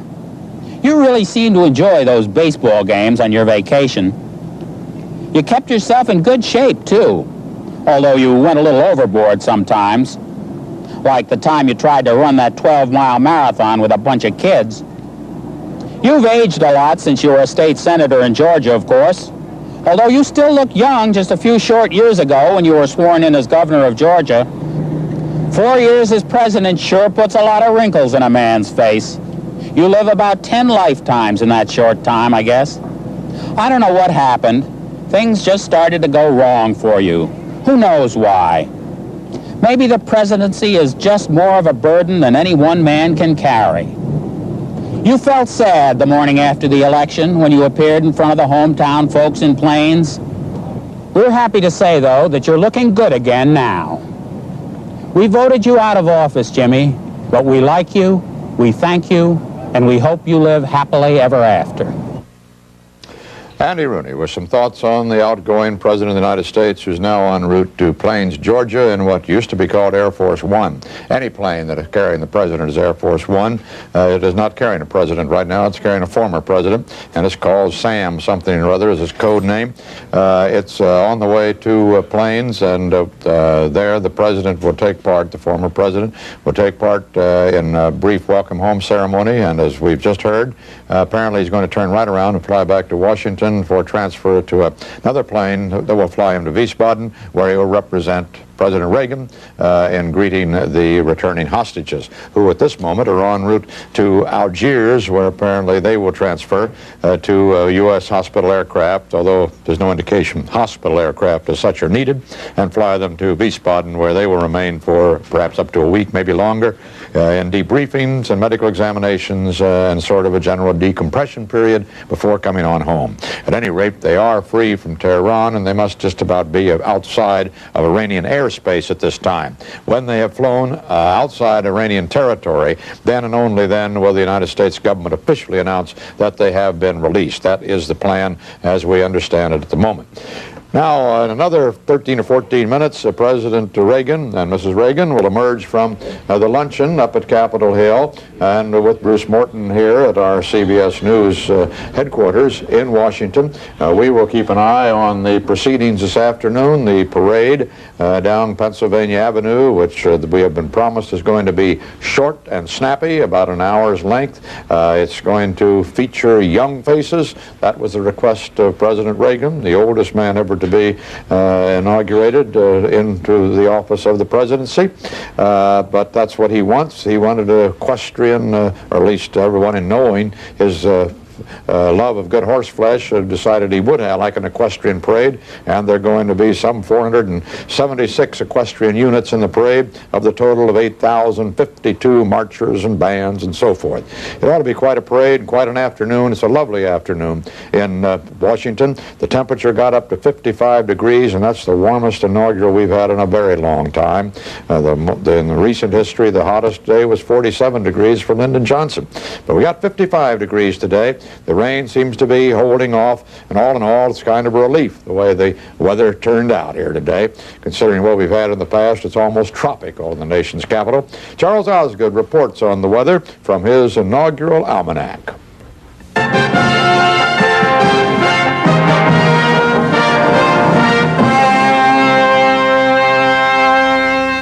Here is a little winter scene from 1909. It just so happens that in that horse-drawn carriage are two presidents of the United States, Theodore Roosevelt, the outgoing, and William Howard Taft, the incoming. Remarked Taft to Roosevelt that day, "I always said it would be a cold day when I got to be president of the United States." The truth is, the weatherman has not been kind to many of our presidents. James Polk, according to one account, delivered his inaugural address to a large assemblage of umbrellas. When Benjamin Harrison was sworn in 1889, Grover Cleveland held the umbrella for him, thus establishing at least one constructive function for an ex-president. The Harrison family was not lucky weather-wise. When Benjamin's grandfather, William Henry Harrison, had been sworn in, the weather was sloppy, the wind wet and chilling, in fact.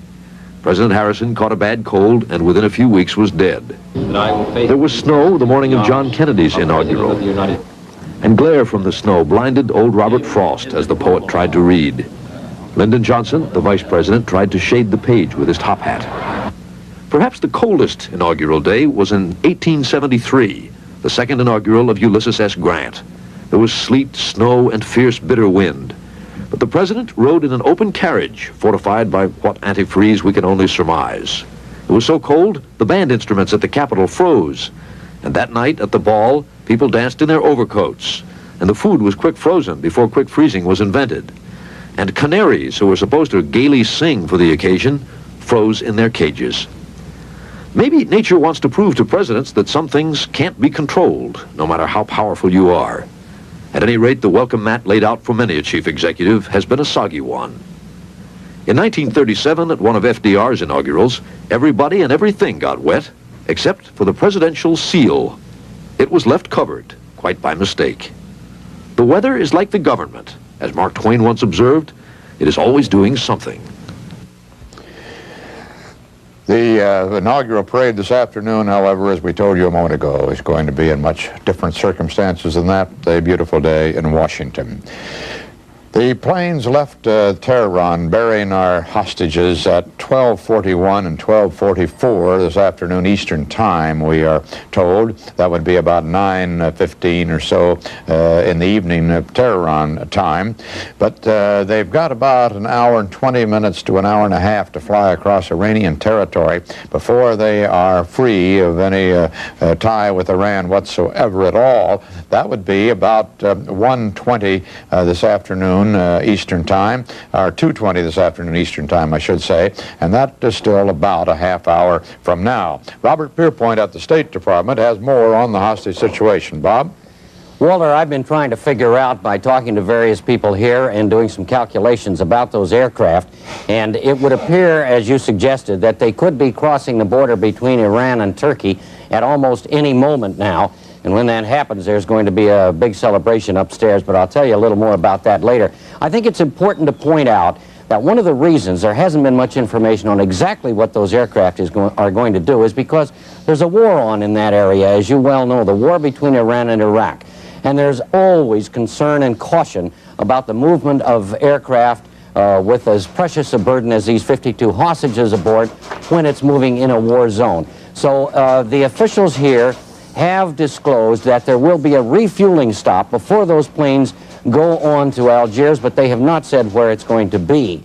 There will be then an hour or so on the ground at that refueling stop, then they will fly on to Algiers, and then there will be at least another hour on the ground where they will change planes before they go to Wiesbaden. So by my calculation, if everything went smoothly, they ought to be in Wiesbaden, West Germany, sometime between 10 o'clock and midnight tonight, our time, Eastern Standard Time.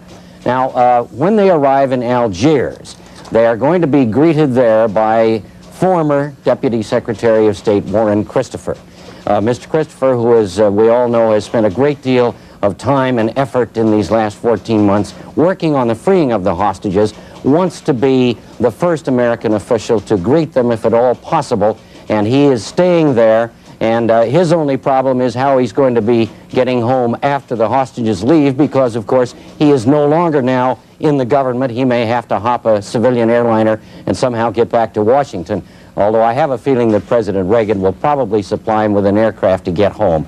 And then here in Washington and here at the State Department, the Iran Working Group, which has been working night and day ever since this crisis started in November of 1979. That Iran Working Group is now preparing to celebrate. They have some champagne up there, and as a matter of fact, CBS News has sent them some lunch up there on the 8th floor of the State Department here, and they are going to start the champagne corks popping at the time when those two aircraft cross out of Iran airspace. Back to you, Walter. Bob, do you have any idea, are we going to be able to see the hostages at Algiers in the transfer operation there? Is there any word on that? Walter, there is no firm word on that. However, I think we may be able to see them. I think that that is really up to the Algerians. Until those hostages are actually taken out of Algerian control and handed over to the Americans, we can't make those decisions, that is, we Americans. There is some hope that we may be able to see Mr. Christopher as he greets the hostages when they arrive in Algiers, but our Algerian correspondent, John Blackstone, may be able to answer that better. Bob, one other question. Have you had any indication at all, you bring up the Iranian war situation, any indication at all that these planes are being escorted by Iranian fighters? I have not heard anything at all about that, and I would rather doubt it. I think that would increase the danger rather than decrease it. I think that if one reflects on it, there's no reason why the Iraqis or the Iranians are going to want to do any damage to those aircraft, and after all, Iraq and Algeria are not at war in any way. Those are neutral planes. It's just that a chance of an accident happening is something everyone here worries about until they get out of that war zone. Thank you, Bob. We'll be back shortly with more CBS News coverage of the hostage situation and the 1981 inauguration.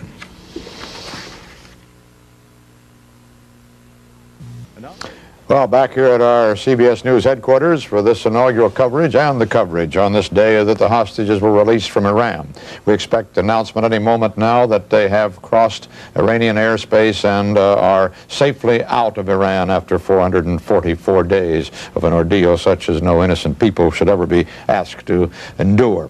We were asked a moment ago of Bob Pierpoint whether we will expect television coverage at the Algiers airport when they arrive there, which could be another 3 hours or so from now. And Bob referred us back to our producers who tell me that there is an Algerian television operation at the Algiers airport. We do expect to have pictures from there. We also were curious as to why President Carter, who would be going to Wiesbaden tonight to greet the hostages on behalf of President Reagan, why he'd be returning from Plains, Georgia here before flying on to Europe. And we have the answer to that now. He's coming back here to pick up the official party, which will include former Secretary of State, Edmund Muskie, and the former Secretary of Treasury, William Miller. They're going to, as part of the official party, who else, we don't know precisely at this time.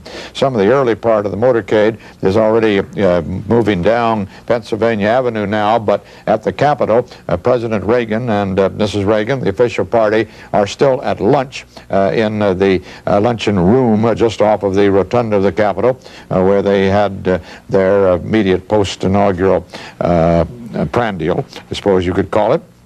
They will be leaving there in just a moment or two to go out to the east front of the Capitol, where they will review the troops there and then board their automobile for the drive down Pennsylvania Avenue to the reviewing stand and the hour-long parade this afternoon.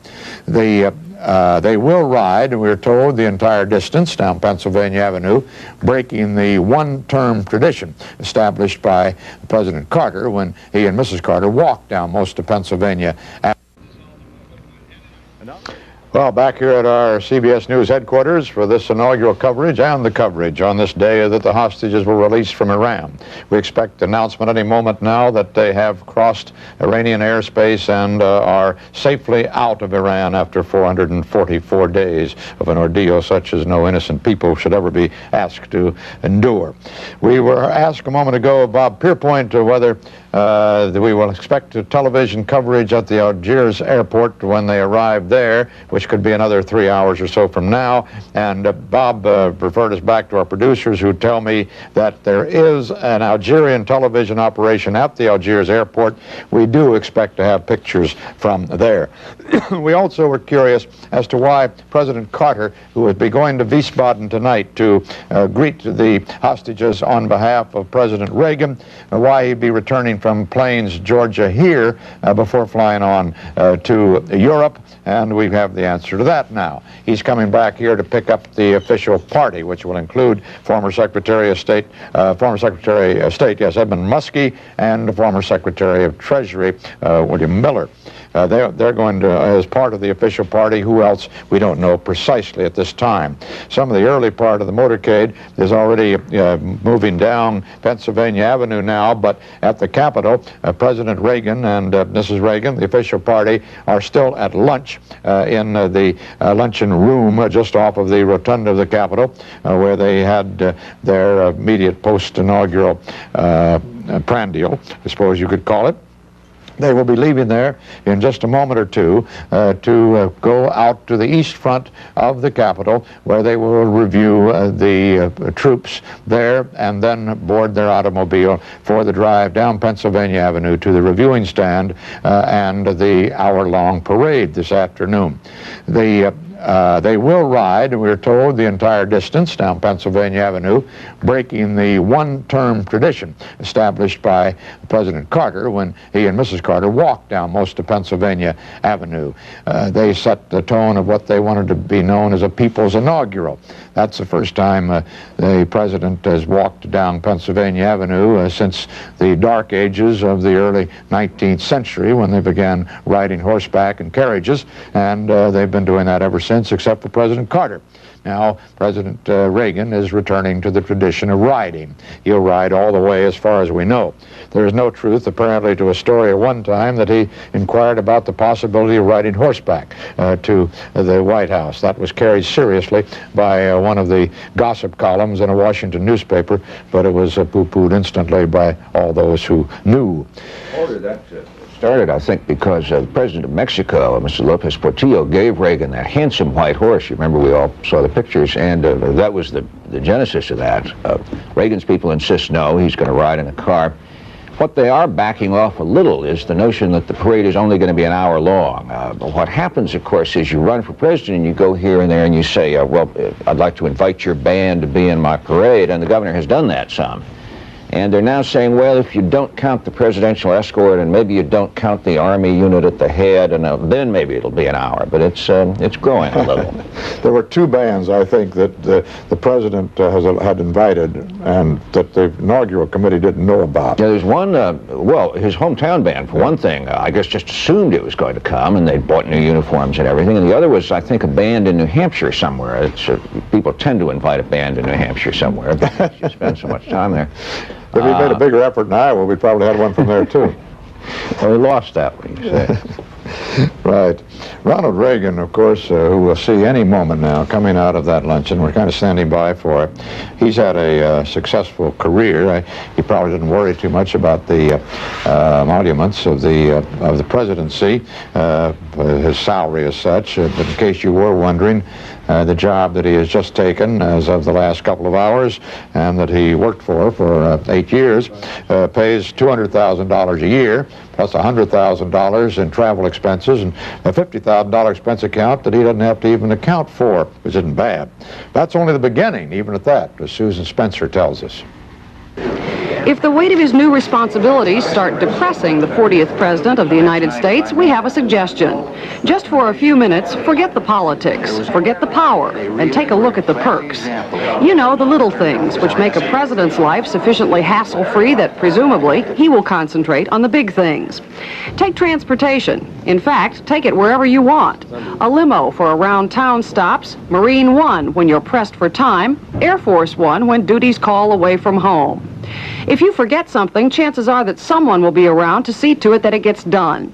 In fact, someone's almost always around. A few people on hand just to be sure you're safe, an aide to remind you that that's Senator Thistlebottom's wife coming down the line, a personal physician on hand should you incur health problems. But what about the rest of the family? Not to worry. We all know housing is tight in Washington, but the provided residence, 1600 Pennsylvania Avenue, probably will suffice. There are, after all, some hidden features. A large office, several big dining rooms, a staff of 92, a swimming pool out back. President Ford used to enjoy that. And we're told there's more. A tennis court, bomb shelter, bowling alley, and very important this time around, a movie theater. If all that should get boring, there's always the place in the Maryland mountains for a more relaxing time. And if none of this is enough to wipe away the cares, the president can have a night on the town. The box at the Kennedy Center, his for the asking. Or better yet, he can bring fine entertainment home. Leontine Price was a White House guest. Peggy Fleming performed over the holidays. She skated in front of a huge pile of man-made snow, perhaps the most creative perk of the Carter administration, which just goes to show that though it may be the toughest job in the world, there are a few things to brighten it up. Susan Spencer, CBS News, Washington. The Ankara airport reported just a moment ago that the first of the Algerian planes carrying the 52 freed American hostages has left Iranian airspace and has cleared into Turkish airspace. The other plane could not be far behind. It left just 3 minutes after the first. The Ankara report said that this all happened about 10 minutes ago, 1:53 p.m. Eastern Time, so presumably both planes are now into Turkish airspace, and our hostages are indeed out of Iran. We'll be back shortly with more CBS News coverage of the 1981 inauguration. Streusel Swirl, the 6-meal cake with a special swirl of flavor and light glaze that's perfect for any meal. Meal 1, an impressive dessert for... Well, we're going to see the inaugural parade in just a very short time. First of all, President Reagan and his party leaving the Capitol, and then the motorcade down Pennsylvania Avenue. Then the parade steps off, and he reviews it in front of the White House. We're going to see that parade very shortly, and John Ferrugia is out along the parade route right now. John? Well, Walter, I'm at 9th in Pennsylvania, and there's been beautiful weather here all day, but the cloud of the hostages has been hanging over this crowd, of course. Right now, some relief, a sigh of relief through the crowd. We've been asked 25 times this afternoon, what about the hostages? We've got some people here with me now. What do you think? What did you think when you first heard they were free? Well, I heard in the car coming down to the parade. I was very, very happy, very relieved that they are finally free, that they're coming back home. Do you think, along with a lot of the other people here, that the hostages has overshadowed the inauguration? No, I don't think it really did. I'm glad that it's all over. It gives President Reagan a chance to start anew. I don't think it really overshadowed it. I think it was unfortunate that it wasn't resolved a couple of days ago, but I don't think it can take away from this inauguration at all. Walter, right now we're waiting for the parade. I might mention that one of the hottest buttons around right now, they're going like hotcakes. I was in Washington, D.C. when the hostages were released. It has the date of January 20th. Back to you, Walter. Thank you, John. Is there a large crowd, John, by the way? Can you hear me? I'm sorry, I could not hear you. I was saying, is the crowd large? Do you feel that the turnout has been what they anticipated? Yes, Walter. Along this parade route, in fact, more so than expected. It's just very crowded here. A very docile crowd, though. No problems at all. People are really jubilant about the hostages. Everything is kind of calm, and we're just kind of waiting. There were some $1 million worth of grandstands built along Pennsylvania Avenue for the parade. That is $1 million worth of seats to be sold, I should say. They're located in various places around 15th Street, Treasury Place, White House Rectangle. The seats started at $15, I gather, John, and increased in cost considerably as you got closer to the reviewing stand. Got up to, what, $100 there, I believe, something of the kind. Yes. That could cost $100 to get within spitting distance of the reviewing stand, although don't dare try. Well, we're not within spitting distance, that's for sure. Right. The crowd is heavy all along Pennsylvania Avenue for the motorcade, which will begin very shortly, and for the parade immediately thereafter. Later on the day, after the parade is all over, after that is before the inaugural balls begin, the skies over Washington are going to be something to behold indeed. This day is going to look like the 4th of July, the bicentennial, and all of that rolled into one. Mariah McLaughlin explains. The dazzling Saturday night opening ceremony at the Lincoln Memorial, with all the rousing patriotic music and spectacular fireworks, was just a small preview of the $160,000 extravaganza set for this evening. According to one of tonight's producers, as far as fireworks are concerned, we haven't seen anything yet. I am always a little uncomfortable with superlatives because us entertainment business types are known for a lot of hyping. But I think I can safely say that this will be the most intense fireworks show that the city of Washington has ever seen. These ordinary hunks of steel pipe, carefully placed, will launch the thousands of aerial bombs and spew out multicolored flames, all safely, it's hoped. There's less danger now than there used to be, and some in the business would say that maybe some of the romance has gone out, because not too many years ago a show like this would have to be launched by literally dozens of men armed with torches running around and individually igniting each of these 4,600 shells that we're using. But in the last few years they've now come up with an electronic firing system which does a couple of things. First of all, it eliminates some of the danger because the men don't have to be right next to the guns as these shells are going off. And secondly, it allows us to choreograph because we actually fire to electronic commands, all pre-recorded on the tape right with the music so that everything is synchronized. And now the gentleman that's the master pyrotechnician is sitting at a control panel as if he were working for NASA and pushing buttons, which, as I say, might take a little of the romance and the danger away, but it makes for better programming. And judging from Saturday's preview, he's right.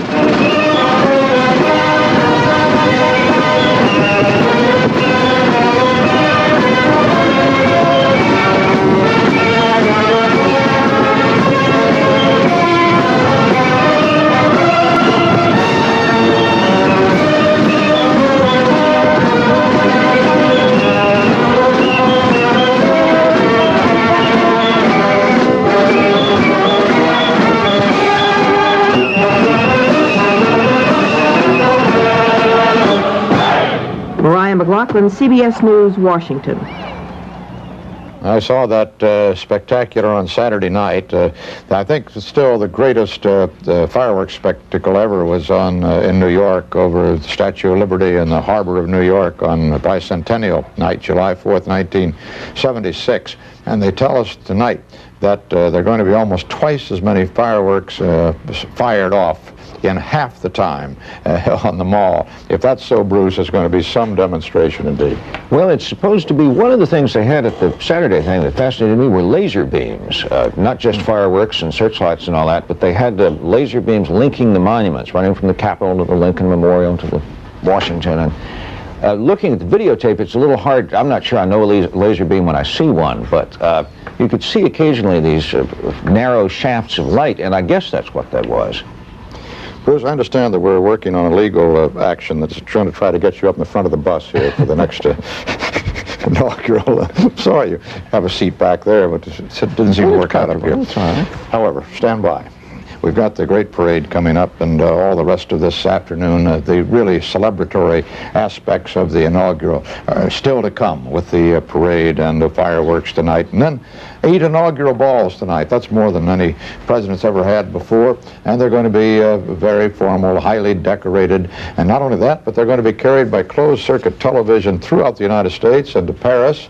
And literally thousands upon thousands of people are expected to participate at just $5 to $15 a head in these other cities by watching on closed circuit the great bands here. And they'll probably see more than anybody here will, because most of the participants here will be at just one of the balls. The President and Mrs. Reagan promise they're going to all 8 of the balls and to a youth dance as well. They're not going to get back to the White House for their first night until sometime in the wee hours of Wednesday morning. But those who are watching on closed circuit are going to see all of the balls and the President and Mrs. Reagan visiting those 8 inaugural balls. Now we can take a look by television at the scene at the luncheon that is just being concluded.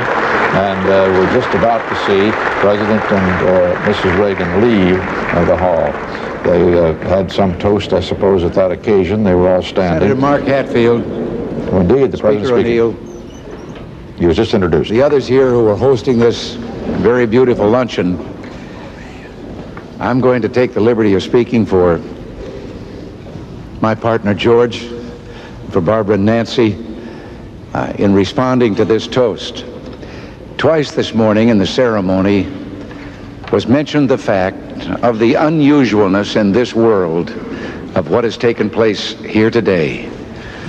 The orderly transfer, the continuity of government that has gone on and that I think is the envy of the world.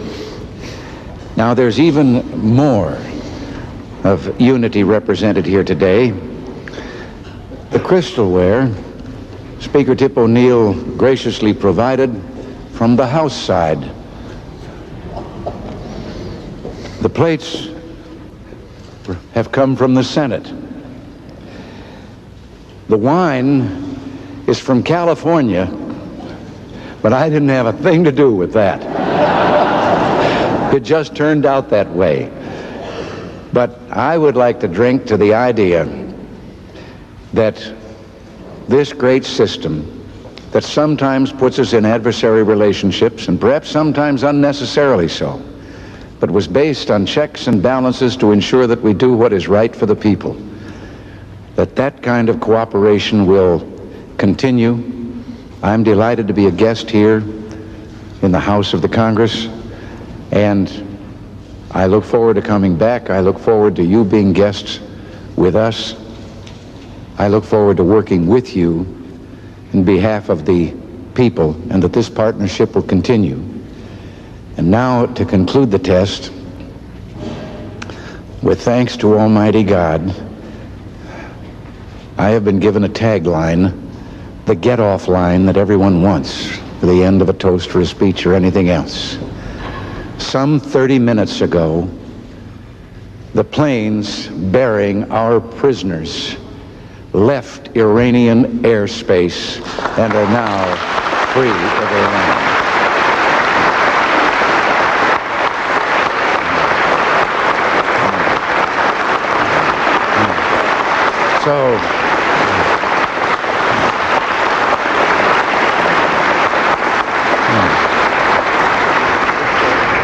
So we can all drink to this one, to all of us together, doing what we all know we can do to make this country what it should be, what it can be, what it always has been.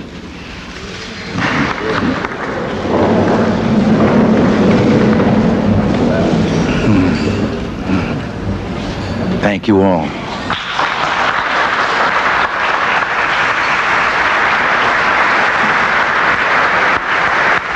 President Reagan's toast at the luncheon statuary hall, which is one of the, but not the main rotunda. Now I'd like to call on the Majority Leader of the United States Senate, Senator Howard Baker of Tennessee, to offer a toast to the Vice President. Senator Baker.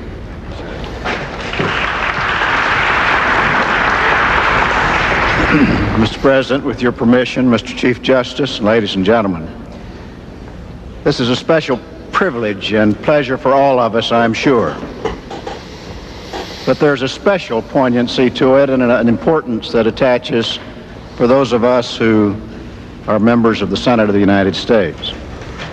Because in addition to the inauguration of the Chief Executive, the President of the United States, this ceremony today marks the induction, the solemnizing of the oath of office for the President of the Senate, who also is the Vice President, the lesser of the two offices. It is my privilege then to stand here and to tell you that we have great faith in our new presiding officer, as the country has great faith in our new Vice President. I have great faith in my friend, whom I've known for so long, and for whom I have such great respect. So, Mr. President, with your permission, I propose a toast to the President of the Senate and the Vice President of the United States, George Bush.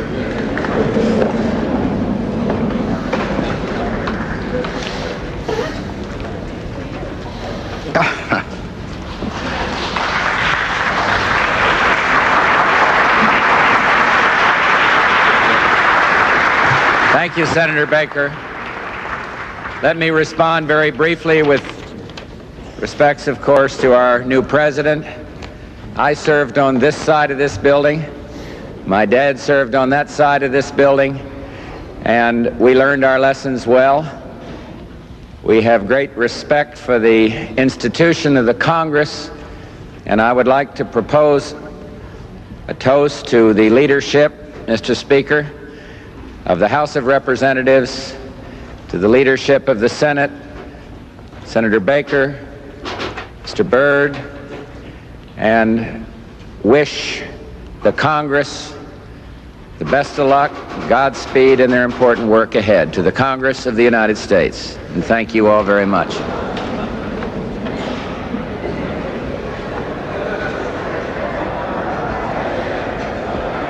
Statuary Hall on the Senate side of the Capitol building, as you heard Vice President Bush say there, originally was designed, or the idea was that each of the states would be able to nominate two. Ladies and gentlemen, this concludes our luncheon. To have a statue placed in this hall. As they started to place the two statues for each state in the hall, they decided that the floor was giving way under all that weight, so they changed the rules and let each state have one representative in Statuary Hall. The other statue representing each state is elsewhere in the building, usually along the corridors just outside Statuary Hall.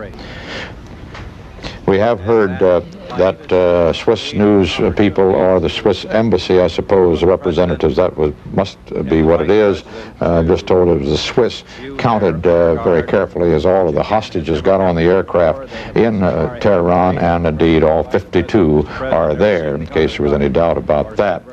We also are advised that the planes are probably going to stop in Athens as a refueling stop, but presumably still en route to Algiers. Although it does seem a little odd that they don't just go ahead and fly right to Frankfurt, but that doesn't seem to be the intention at the moment. Although, as we pointed out many times, there is nothing official about this route out of Iran that the planes are taking. At least we've now had the President of the United States, Ronald Reagan, announce formally in his toast there at Statuary Hall at the luncheon that they are out of Iranian airspace, that they are free at last, after 444 days. They were captured November the 4th, 1979, and here it is, January 20th, 1981, that they finally were released from this captivity of the Iranian militants at first, and then with the blessing, of course, of the government, then with the government themselves. Now, the President and his party will be leaving the Statuary Hall. They're running about, it's about almost 20 minutes late at this point. They leave the hall, go out to the east side of the Capitol. That's the place where the inaugural has been held for, these many years, until it was moved this year to the west front. They go out to the east front, and there on the steps, those long, rather magnificent steps leading up to the Capitol, Ronald Reagan will review the military guard of honor here, and then board the car to drive him back to the White House and the reviewing stand for the parade. It's getting a little cloudier out there now. There was rain forecast for late this afternoon. It's still hopeful that the parade will beat the rain, and that all these participants, particularly the college and high school bands who have come from all over the country at their own expense to participate in this parade, will get to do so without the rain that has been promised for later today. And what that rain and those low clouds might do to the fireworks display that we heard Mariah McLaughlin describing to us a little earlier, we have no idea. CBS News coverage of the 1981 inauguration continues after this pause for station identification. The honored guests, the President and Mrs. Reagan, have left Statuary Hall, and now most of the other guests are leaving there, and very shortly we'll see them emerging on the other side of Statuary Hall for that East Portico review of the Military Guard of Honor, and then the motorcade back to the White House and the reviewing stand there.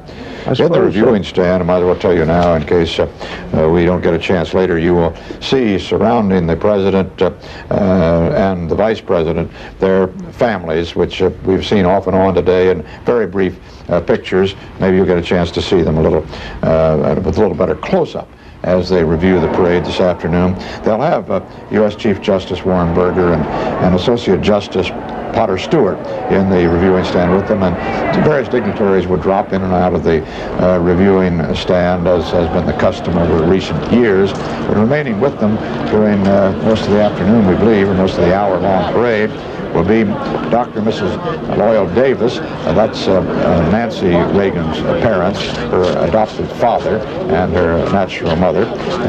Dr. and Mrs. Richard Davis, that's the brother-in-law and his wife. Michael and Colleen Reagan, that's the son and daughter-in-law, adopted of, that is Michael Reagan, adopted of the, when Mr. Reagan was married to Jane Wyman. In the 8 years of that marriage, they had one natural child. Colleen adopted Michael. Maureen Reagan, or that is one natural child, Maureen, and they adopted Michael. Colleen is Michael's wife. Then there's Maureen Reagan, and then there's Patricia Davis, that's Nancy and Reagan, and Ronald Reagan's daughter, and Ronald Prescott, he's not Jr., Ronald Prescott, not Ronald Wilson Jr., and his wife, Doria Reagan. He is the ballet dancer. And then there's Mr. and Mrs. Neil Reagan, that's the president's older brother by 2 years, who, as we are told, close to the president, but not as close as a lot of brothers are. They said they didn't play very much together when they were young kids, and actually, Neil Reagan says he doesn't care much for this, all this publicity that he's getting now, and he hopes that he'll be forgotten as soon as this day is over. He says he does not expect to play anything like a Billy Carter role, you can bet. Then the Bush family, Mrs. Prescott Bush, the widow of the late senator and the mother of the vice president, Mr. and Mrs. George Bush, of course. That's the son, George Bush, and Jeb Bush, another son, Mr. and Mrs. Neil Bush, another son, and his wife, Miss Dorothy Bush, a daughter, and my old tennis companion from up in Martha's Vineyard Way, Marvin Bush, who was quite a tennis player. Hardly a companion. He hits them at me, and I miss most of them. Leslie Stahl will be watching the parade from Lafayette Park, right across from the White House. Leslie, are you there? I'm here, Walter. The stands are not quite filled up yet. People have been arriving in huge buses, Trailways and Greyhound buses.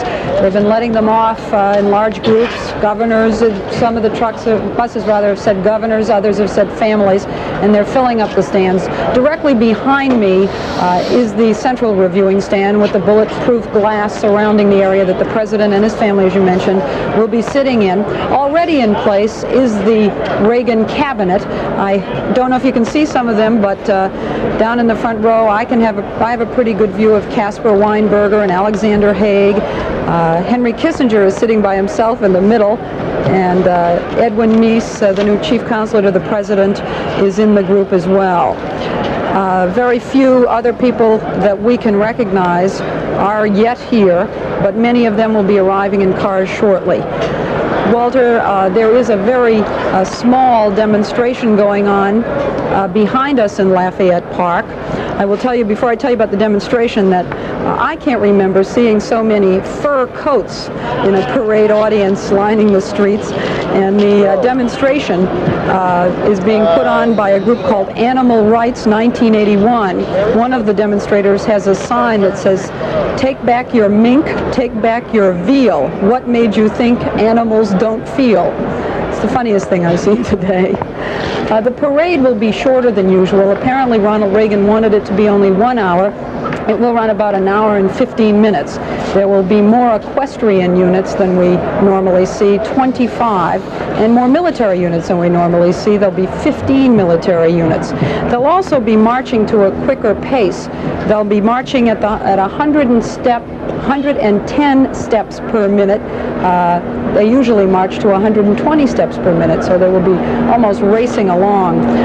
Walter, I wanted to say one more thing, and that is that, as you know, I was covering the hostage story at the White House this morning, and now I'm covering the inauguration. And I don't know how you feel in covering both, but it's a little schizophrenic. You're kind of torn by two different emotions. Both are happy emotions, but there's certainly, one is joy looking to the future and a new beginning, and the other is sort of an ending of a sad chapter. When I just heard Ronald Reagan announcing the news, I have to say I had a twinge in realizing that Jimmy Carter did not get to make that announcement, something he had so wanted to do. I think I can't help but believe, Leslie, it was the Iranians' last dirty trick to Jimmy Carter. Dirty trickery that has gone through this 448 days, a year and 2 months, in which 52 innocent people were the victims. Walter, Jody Powell told us just as he was leaving the White House a couple of hours ago, actually, that President Carter does still hope to make his statement, hopefully in planes, so we will get to hear his thoughts. I suppose he must have mixed emotions himself, but I'm sure he's quite happy that the hostages are out. I wish I were on Air Force One to see his face as they told him that they had cleared Iranian airspace. Yeah, that must have been a moment for him. We understand, Leslie, that he's only going to spend a couple of hours at Wiesbaden, apparently, although the hours are something that I haven't really put down on paper and figured out myself. If he leaves here at 8 o'clock tonight, that's already 1 a.m. Wiesbaden time. Yes, that'll work out right. He'll be there at dawn, a little after dawn, to see the hostages, and they say he's going to spend only a couple of hours with them and then return immediately to the United States. Walter, have we heard whether he'll be able to get there before the hostages? Is that going to be possible? It doesn't look like it, Leslie, unless there is some extraordinary delay or holding point before they go on to Wiesbaden. Nearly, my calculations, these are pretty wild, of course. We don't even know for sure they're going to Algiers. It seems a little strange. They're stopping in Athens to refuel, and it's almost as close to going to Frankfurt as it is to go by way of Algiers. Why they're going on to Algiers, but perhaps that's the way they want to do it. At any rate, they left at 12:41, and everybody estimated that with an Algiers stop, a stop carried out with the maximum efficiency and refueling there, that it's about a 10 to 10 and a half hour flight. So we're talking about an arrival, our time in Wiesbaden, something like 10:30 to 11 o'clock tonight. If he leaves here at 8 o'clock, quite clearly, even supersonic, he couldn't quite make it. He's not going supersonic, so he'll be there a couple hours after they arrive. Walter, I understand that when they get to Algiers, they will change to American planes. And it was confirmed for me this morning that they are going from Athens on to Algiers, and I'm sure it has something to do with turning the Americans over in some sort of a ceremonial fashion, perhaps a thanks to the Algerians for all the help they provided. Yeah, ceremony or not, perhaps it's even part of the written agreement that works that way. Who knows specifically? But apparently that is it, Leslie, as you reported to us first this morning. Algiers is the stop, and it's just that refueling stop at Athens kind of threw us all a little bit, I think. Why Athens for the refuel? But anyway, they're on the way, and that's the big story. Jeff Greenfield, just out at the airport, told us it's a huge yellow ribbon tied around the control tower at National Airport here. People are really very excited about this moment. Leslie, let's work on the arithmetic just a moment now. You're back in junior high, and I'm the teacher, and they're going to march at 110 steps a minute, and that's going to be faster than 120 steps a minute? I had the same question, but you take longer strides when you take fewer steps, which means you can cover more space, more distance. So that's right? faster. Right. So that's faster. I'm going to get somebody to explain that to me later. One more time. If you take fewer steps, you can take longer strides.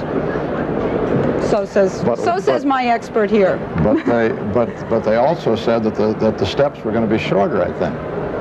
No, I think it's fewer steps per minute, but longer strides. I tell you what, when the space shuttle gets up, allegedly on March 18th, let's talk about the fact that in order to go faster around the Earth, you've got to go slower. All right. That's one of the interesting facts of life.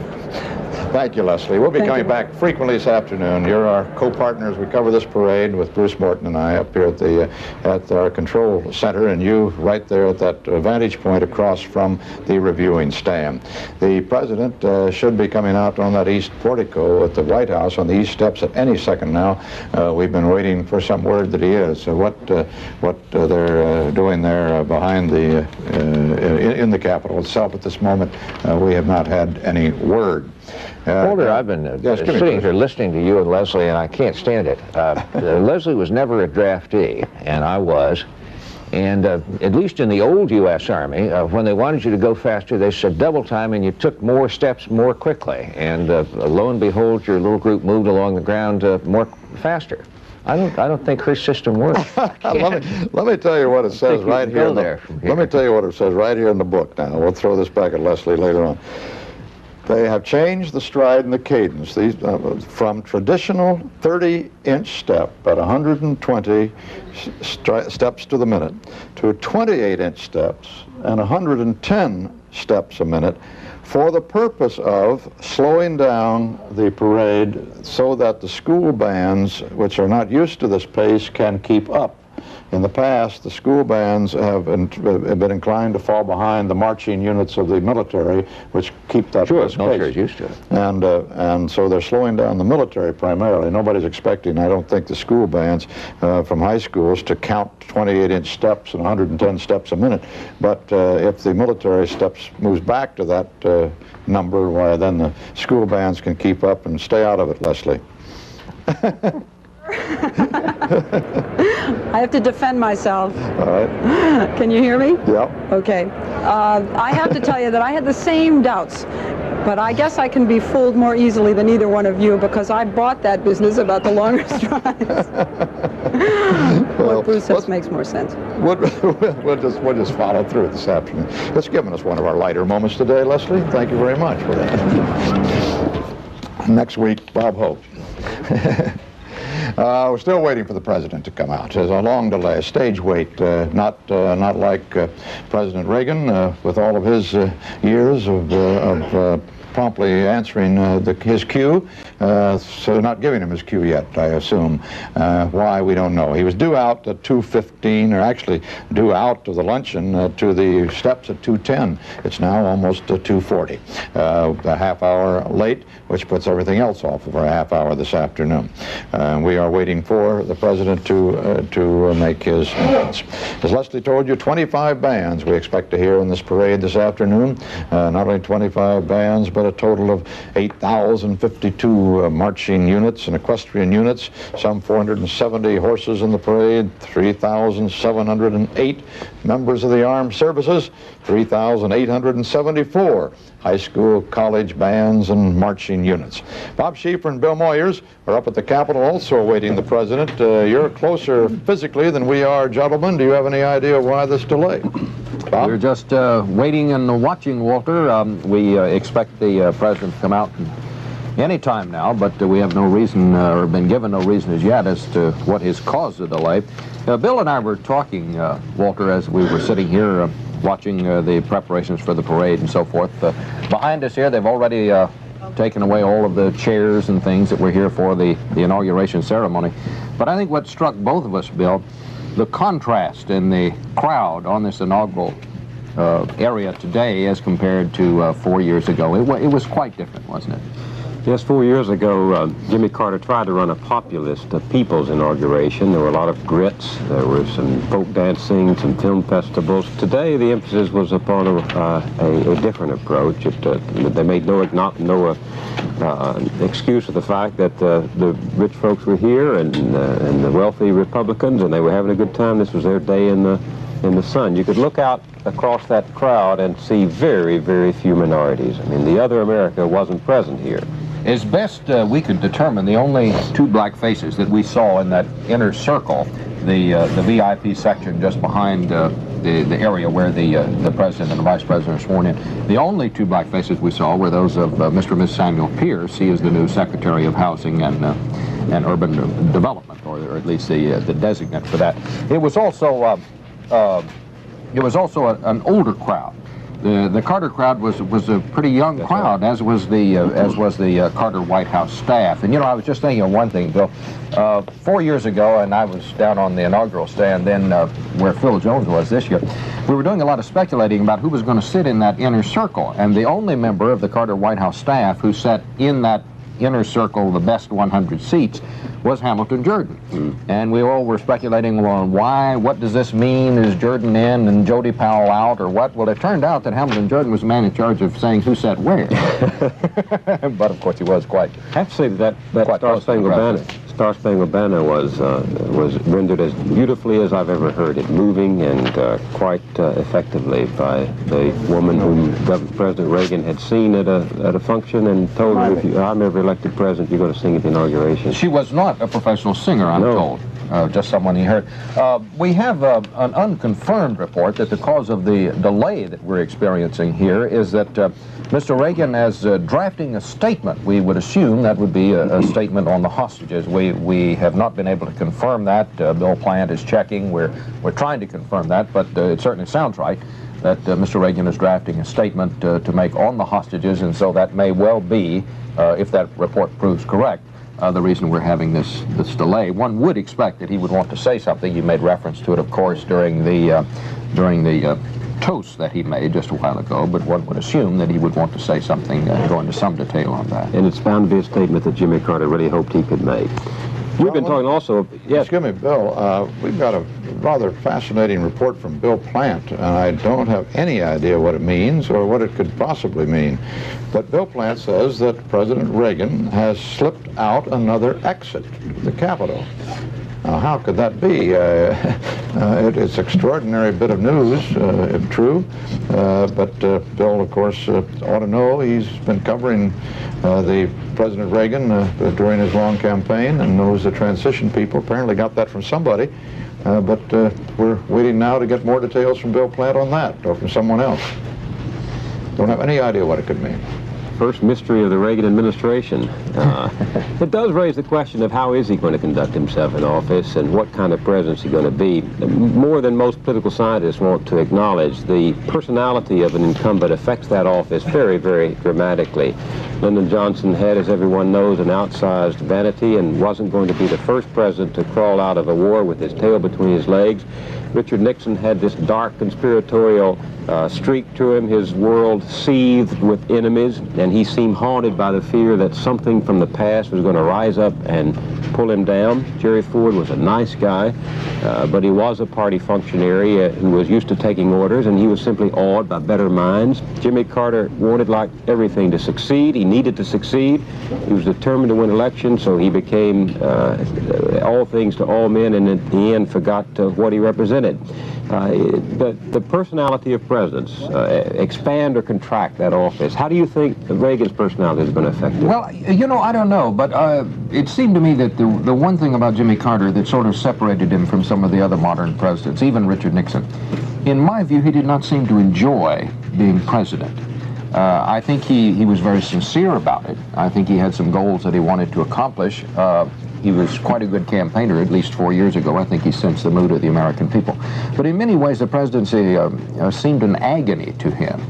I would not think that Ronald Reagan will see it in the same way. He, in some ways, just observing him through the campaign and the transition, he's a little like Jerry Ford. He seems to take it very much in stride. He seems to enjoy the process and remove himself from it just far enough so that it doesn't haul him in inextricably to it. Jimmy Carter got so involved in every detail. There's the president now. Mm-hmm. He really has that kind of a, well, I hate to use the term, but sort of a laid-back attitude toward it, hasn't he?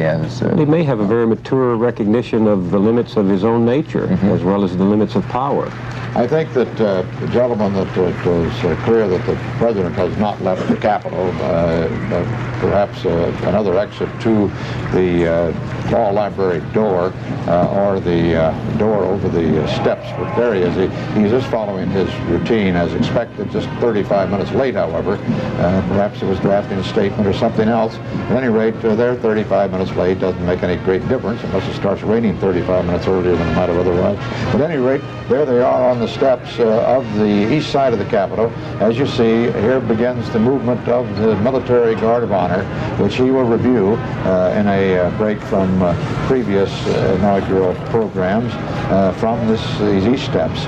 And after that short review, it's supposed to take about 8 minutes, passes by, he will get into the car for the drive to the White House.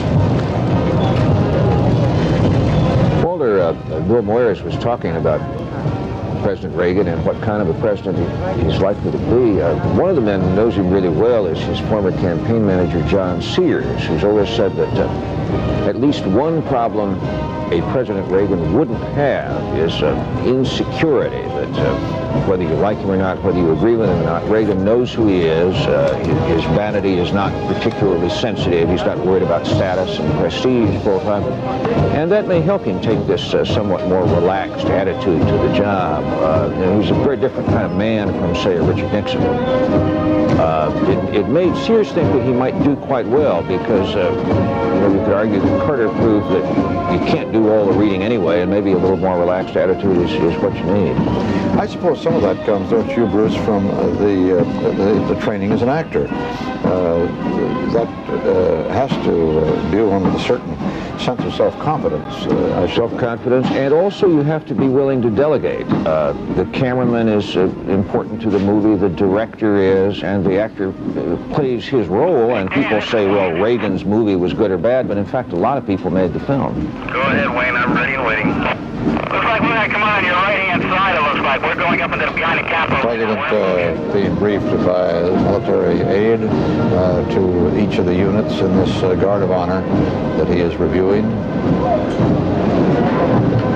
This is the area that previous inaugurals has been filled with seats and the press stands and the television stands as the inauguration took place there on this area where the steps are, and the president is now standing.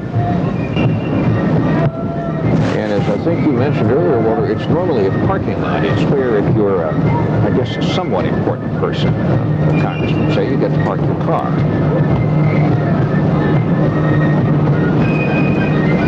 Mr. and Mrs. Bush, of course, the Vice President of the United States.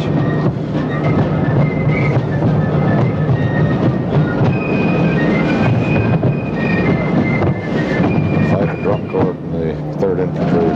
They're part of the 3rd Infantry Brigade as well, are they not, Bruce? Yeah. One of the nice things about Washington ceremonials is that there are some of these units where they've kept the old uniforms and the old music, and it really dresses it up some. Yeah, they're based, I think, at Fort Myer, which is just across the river in Virginia.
section. He is going down the steps to get into the car for the drive motorcade down the parade route, down Constitution Avenue, then Pennsylvania Avenue, around the Treasury Building at 15th Street and on to the White House and the reviewing stand for the parade.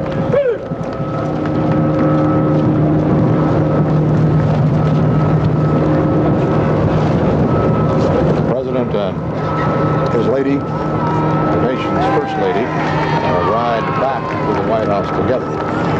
Going up to the White House, the tradition has been that the incoming president and the outgoing president ride together, but not their wives. In fact, the wives do ride. That is, ever since Mrs. William Howard Taft did. Before that, the outgoing president frequently went back to the White House as well, making his departure from Washington. But Teddy Roosevelt was going directly to the train station. There was an empty seat, and Mrs. Taft said, by golly, she was going to ride back with the president, and she did, establishing the precedent that has followed until this day. We'll have more CBS News coverage of the inauguration in a moment. The presidential motorcade about to leave from Capitol Hill for the drive back down the parade route to the White House, carrying on the tradition over recent years, ever since Warren Harding, who was the first to take a motor car to the Capitol for his inaugural. Incidentally, practically roared up there and back so fast that the cavalry escort couldn't keep up with him, as a matter of fact. The return back down to the Capitol has its own significance as the president really goes back to the White House to take up residence for his administration. Earlier days, there were all sorts of interesting returns to the White House. Of course, the inaugural hasn't always been in Washington. In the very first inaugural in 1789 in New York, where it was held at Federal Hall there, that was the Capitol at that point. George Washington couldn't even make it through the streets with his carriage because of the crowds that were trying to greet him, so he finally walked the 7 blocks to St. Paul's Chapel, and all the dignitaries walked along with him. And that's what really started out as the first, that was the first parade, entirely informal and entirely unplanned.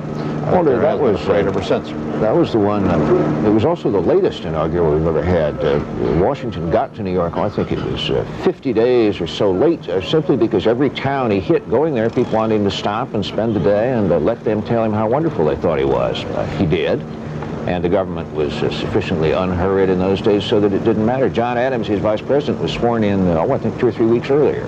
Well, Washington had to stop in all those towns on the way because the people kept saying, "No, my great-grandson is going to want to say that Washington slept here, and therefore you've got to stay here tonight." Or else the house did a lot of that spring. The first security, I guess, really was at that first Washington parade, too. They had 2 men riding white horses carrying long white lances to keep the crowds back from Washington. It was almost as imperial as Mrs. Washington hoped it was going to be. She didn't make the occasion. She wasn't there. Didn't even make the ball. They delayed the inaugural ball that year for 6 weeks or so she could make it, and then she decided not to go. And finally didn't show. Nelson Benton is along the Capitol parade route. Nelson? Walter, we're in the Capitol Plaza. President Reagan came out of the Capitol, reviewed the honor guard several minutes ago, and right now he's still sitting in his limousine right hard by the center steps while the members of the congressional leadership get into their limousines to go downtown. There's something of a stage wait. I guess President Reagan is waiting on Congress, as it were, something that he may be doing a lot of if his tenure as president is anything like those of his predecessors. The parade is starting to move, but the president's limousine, right now, it's just beginning to move now out from under the Capitol steps, preceded by a television truck and a big truck with photographers aboard. And now, if I can't see exactly what we're seeing on the picture, but the limousine with its walking Secret Service escort on either fender. There you see President Reagan now and Mrs. Reagan, President Reagan waving to the crowd as he pulls out directly east of the dome of the Capitol of the United States.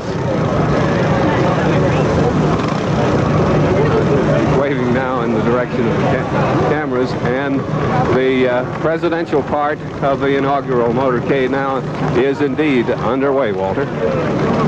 This is about as late as the new president has left the Capitol that I can recall. It used to be that they turned around right after taking the oath and giving the inaugural address and went right back to the Capitol, although they walked or rode horseback or something. In those early days, McKinley I guess back in 1896 was the first one to stay to have lunch with some of the congressional leaders up at the Hill before going back, but there's never been delayed this long.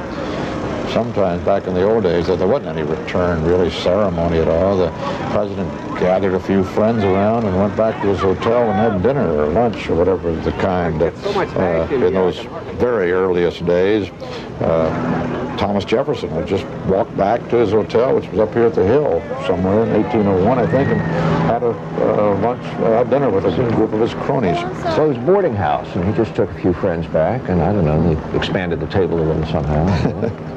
And then, of course, you had the Andrew Jackson shambles, when apparently about half the city came back to the White House and tore it up.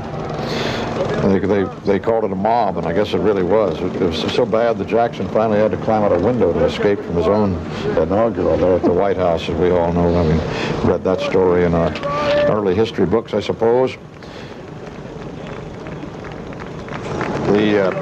We're told now on the hostages, by the way, that the planes will refuel, as we had reported earlier, at the U.S. Air Base outside Athens, not the Athens airport, although the base is adjacent to the airport there.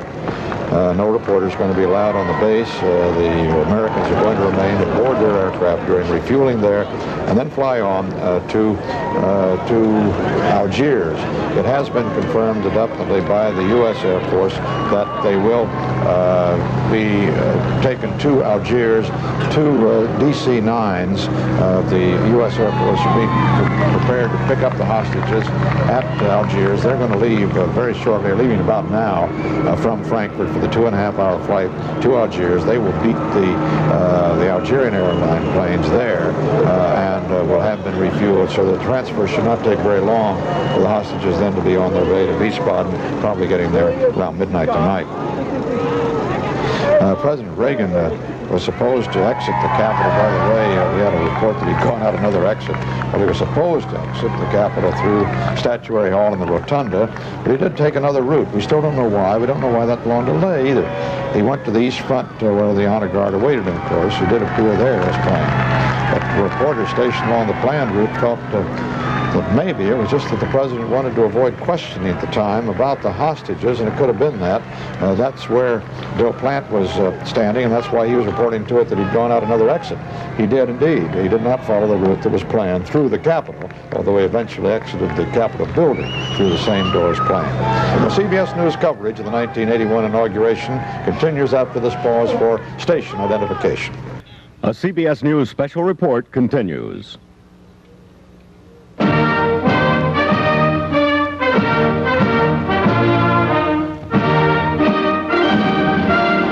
Presidential inauguration. From Washington, here again is Walter Cronkite. Yes, back in Washington, the city of the inauguration of Ronald Reagan as our 40th president, and the city today that is rejoicing over the release of the American hostages from Iran. They are on their way now out of Iranian airspace, on their way to Athens, where they're playing Algerian airliners will be refueled, and then to Algiers, where they'll transfer to American Air Force planes for the trip to Frankfurt, where they'll get there around perhaps midnight tonight. A wild guess at this particular moment. And along the parade route, you see the Secret Service walking alongside President Reagan's car as it leads the motorcade back down Constitution Avenue toward Pennsylvania Avenue, where it will follow the route of presidents through the canyon of federal buildings and back to the White House. Security is tight as it has been since the Kennedy assassination. It's always been tight for the presidents, of course, but as the Social Security, the Secret Service people say, there is no way to guarantee these things. There may be a new help for President this year, and I see Susan Spencer, our correspondent, combing her beautiful locks as she gets ready to ride in the parade with the president. She will be in that open car off of the presidential left front fender as we gather it and have a bird's eye view of the parade throughout, of the motorcade throughout as it goes up Pennsylvania Avenue. And we'll be contacting Susan from time to time, if all works well, as this motorcade proceeds down Pennsylvania Avenue. I was talking about the security a moment ago. One new factor has been added for this inaugural that we did not have before. This we do not have any confirmation of because obviously security matters are kept as secrets as they should be. But there's every reason to believe that President Reagan is wearing a new bulletproof garment, a very lightweight synthetic cloth called Kevlar, which was developed by the United States Army for the Secret Service in just recent years, designed originally for Dr. Henry Kissinger for his trips to the Middle East and his shuttle diplomacy. It's very lightweight. It can be made into cloth, into a suit or into an undergarment, exceedingly lightweight, undetectable under other clothing, and they say it can stop a .357 Magnum at very close range, which means it's an exceedingly effective bulletproof garment. We have no confirmation, I say, that President Reagan is wearing that, but it seems unlikely he would not be. We do know that several of the governors here ordered such clothing, and they're wearing it today. Well, the crowds are pretty good, don't you think? It seems to me this is quite a substantial turnout. Well, I was surprised to see just a moment ago a police estimate of 150,000 persons on the parade route. I can't help but believe that that is a typographical error, Bruce. That police never underestimate a crowd that I've ever heard of, yeah. And certainly there got to be more than that number of persons on Pennsylvania Avenue. Yeah, there are more people out for this, I think, than 4 years ago. It seems to me there are, too. Well, there's the excitement of a change here, somewhat different even from the change from Nixon, from Ford to Carter. As dramatic as that was, with this man who come from nowhere, except in the governorship of Georgia, which isn't nowhere, of course, exactly, but his presidential candidate certainly nowhere, and became the president. But here there is as has been said, a sea change in this administration.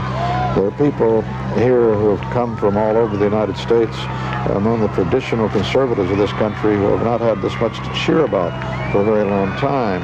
Not since the nomination of Barry Goldwater took the reins of the Republican Party out of the hands of those effete liberals of the banking establishment in New York. And then, of course, they went down to resounding defeat in '64.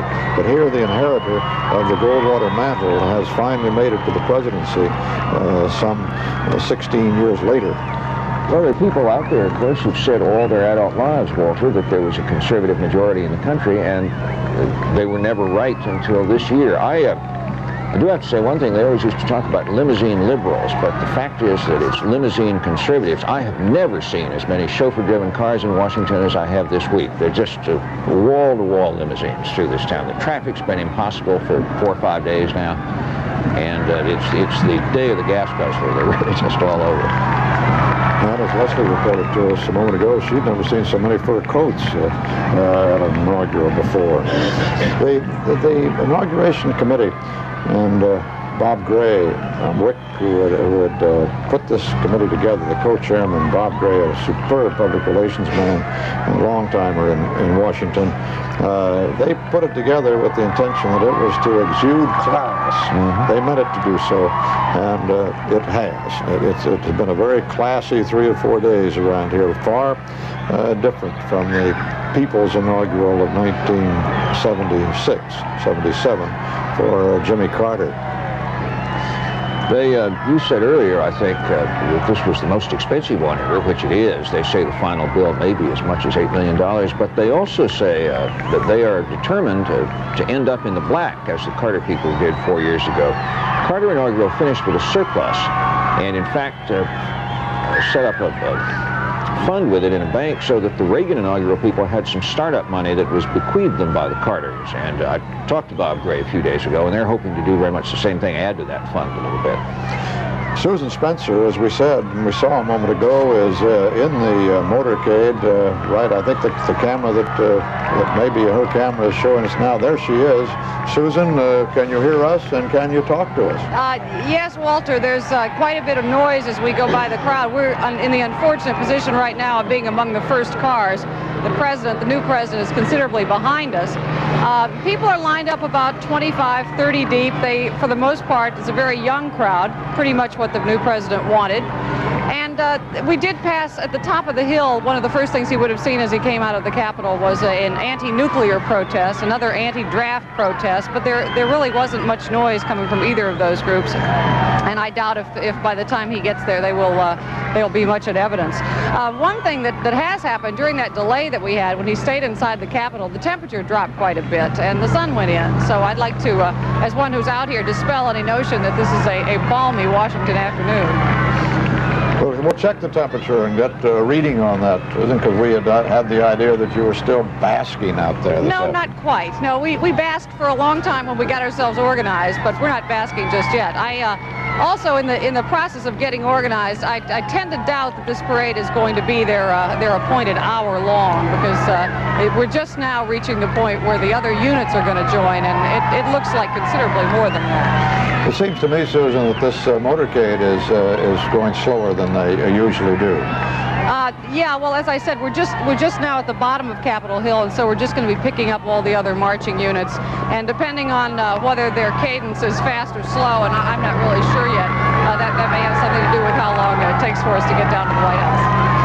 Susan, you mentioned the demonstrations. It's quite interesting that permits were given for 7 groups to demonstrate today in Washington, and police report that nobody showed up for the 2 of the demonstrations they thought were going to be the largest, a women's demonstration for ERA, and nobody showed up for that apparently, although there are small knots of women throughout the parade route we have noticed with ERA signs. Yes, we're passing some right now, Walter. There are maybe 100 anti or pro-ERA people, rather. ERA Yes organization has, I think, plans to put people at spaced intervals along the route, but none of these groups appears to be very large or very loud.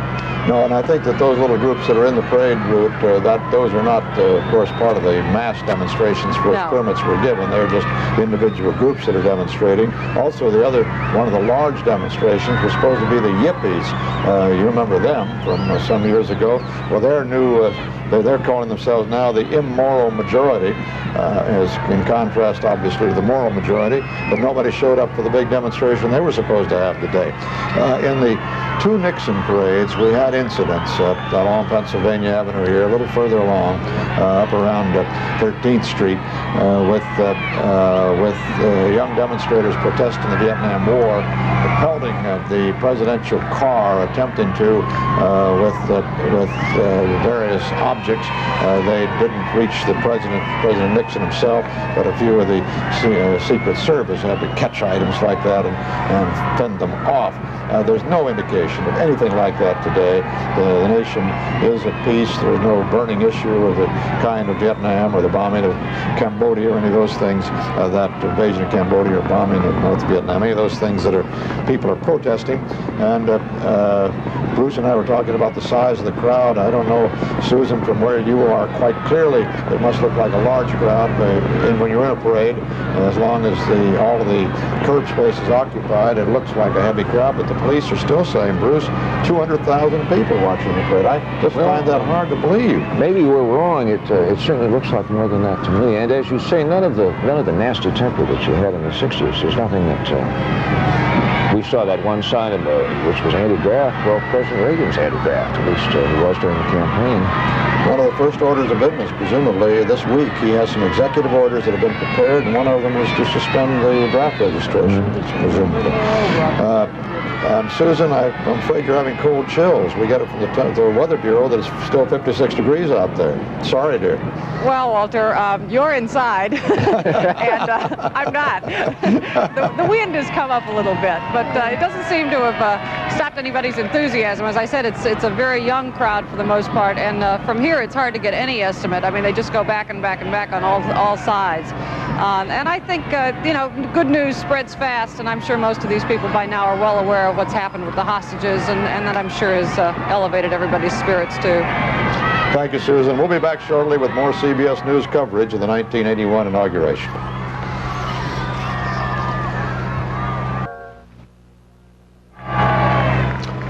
And here is President Reagan coming down Pennsylvania Avenue quite slowly for the motorcade on his way to the reviewing stand.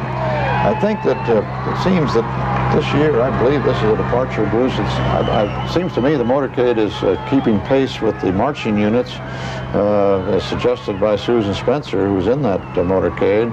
I believe in the past, as I recall, except for President Carter 4 years ago walking the route, that the motorcade has just gone on at a much snappier pace to the reviewing stand, and then the parade caught up. So that by the time the parade gets there, the president is in the stand and sees them arrive. This you can tell by the excuse me, the Secret Service agents walking along. They're not even walking quickly. This is an inaugural stroll. Really, it's a creep. An inaugural creep down Pennsylvania Avenue. Very, very slow indeed. Yes, as a matter of fact, of course the president's gotten there before. Remember, he goes into the White House usually and spends some time before coming out to the reviewing stand. That apparently is not going to be the case this year. No, I remember in '72 I was on Pennsylvania Avenue and seeing Mr. Nixon arrive and some time pass, and Mr. Nixon come out and the parade then appeared. Well, now look at that picture we just saw of the crowd. Is only about 3 deep. 3 or 4 people deep there on Pennsylvania Avenue. Perhaps the police estimate is accurate. The police are right. The crowd certainly seemed much thicker when they were back by the Capitol there. Okay. Well, this is going to be a rather slow procession. I can't tell what street they're at. We haven't had a broad enough shot. Maybe if the camera can pull back, we can identify that street corner. You see the... You saw the television pool truck, as we call it, there immediately in front of the president. That's the truck that has given us a view of the president and Mrs. Reagan as they stand in that open-topped limousine. They don't look cold. What do they know that Susan does? That red, I guess, is really Nancy Reagan's favorite color. She seems to wear red a lot. The Nancy Reagan item in the inaugural catalog of things that one might want to buy was a porcelain red rose sculpture called the Nancy Reagan Rose, which is almost, again, that same shade. Well, we suggested even in the inaugural dress code that was put out by the inaugural committee that red was the color for the ladies, suggested for them. Well, I wonder if Barbara Bush read that. She was wearing a blue dress. Well, that's the independence of the new independence of the vice presidential family, as well as the vice president himself. Did you notice that President Carter did not seem to be wearing the morning coat? He was in his, I guess, that $175 suit that he came into office with. At any rate, he's the one man that's not binding on, I suppose. Vice President Mondale wasn't either, was he? I don't think. No, I don't think they were. The president is hatless, as you obviously see. It's one of the things that hardly needs to be pointed out to you, I suppose, except that in the past, the hats have been a part of the debate over the presidential uniform on inaugural day when President Eisenhower broke with the topper tradition and went to the Homburg. Gosh, we heard about that with far more newspaper space than it's worth, and even more than it's worth in this comment I just made. The president's grandson is waiting anxiously for the parade, we're told. There he is. That's Cameron Reagan, right on cue, my cue at any rate, in the reviewing stand with his father, Michael Reagan. This is the president's only grandchild.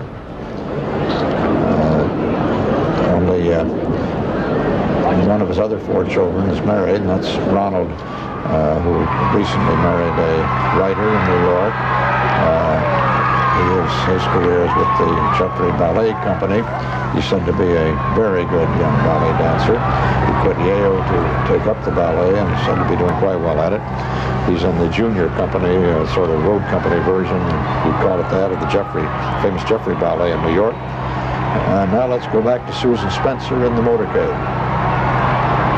Susan? Walter, we're passing right now in front of the FBI building, and if there can be said that there was a loud demonstration, this is the loudest. They seem to be upset over the situation in El Salvador and apparently over the new president's plan to continue supporting the regime there. That really, I don't know if you can see it at all, but there are probably about 150 or 200 people there. Apart from that, there really haven't been many more demonstrations. As I said earlier, there was an anti-nuclear group, a small group up at the other end of the hill, and some pro-ERA people. But for the most part, this is a young crowd, a very friendly crowd, and just what I imagine he hoped to see on his way to the White House. The motorcade, while it's fascinating, Susan, to watch the president's procedure to the White House and the reception he's getting from the crowds, is really the dullest part of the parade, you must say, until the bands strike up and the floats come by and the marching units in the military. We don't get the real sense of a parade, and that is yet to come. The president's portion of the motorcade, of course, leading the way with, as you see, the string of Secret Service men walking quite casually alongside, apparently casually, obviously, with their eyes and their trained eyes on the crowd and on any possible source of problems. None are expected here today. As we were saying a little earlier, even some of the larger demonstrations that were planned for the city just didn't seem to materialize. There are a lot of signs of this kind for the president, a lot of them for ERA, the Equal Rights Amendment, and this one, as you see, Free Palestine, one against guns, a sign we saw there. The El Salvador question brought up by some of those. And it looks like they're stepping up the pace there, Bruce, doesn't it, just a little bit? Well, the agents, because of these demonstrations. The agents have started to trot, and I don't know whether that's the demonstrations or whether they just think that the walk is taking longer than they wished. That you can't tell. The demonstrators certainly don't seem hostile or threatening at all. No, certainly don't. They don't. I don't know which Salvadorian faction that is. There are a number of facets to that, and there have been a series of demonstrations here by one group or another in the last couple of weeks. It's just hard to know who's out today. Now, that crowd looks fairly thick, don't you think, Walter? There are 7, 8, 10 people deep there. Yeah, the police superintendent, the Metropolitan Police Inspector Schubert, says that he estimates the crowd now at 300,000. The 200,000 estimate was from the police helicopter a little bit earlier. It's an enthusiastic crowd, regardless. We'll be back shortly with more CBS News coverage of the 1981 inauguration.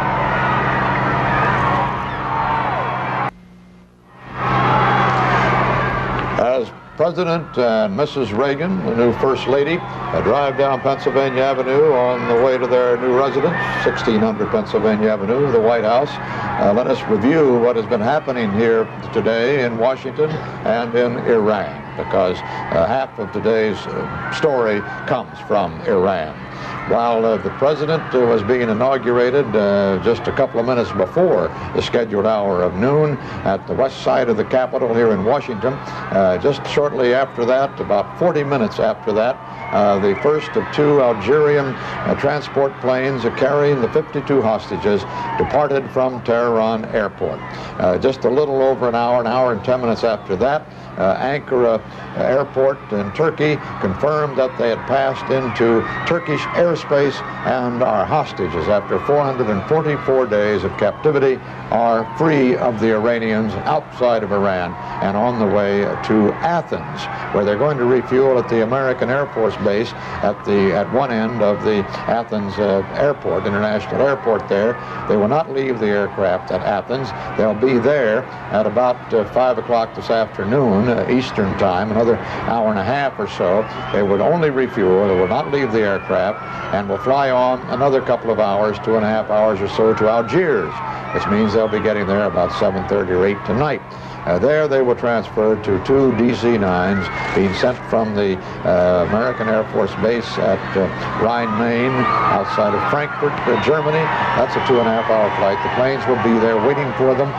We have no word as to how long they will spend on the ground at Algiers, but they will transfer to the American planes and fly directly to Frankfurt and on the 20 miles to Wiesbaden, to the American Army Hospital there, one of the most elaborate military hospitals in the world, built originally by the Germans during Hitler's day, taken over by the United States and vastly improved and expanded in these recent years. They'll wait there for some days, maybe a week, maybe a little longer. Tomorrow morning, presumably, they will be met there by former President Jimmy Carter. He will fly there tonight.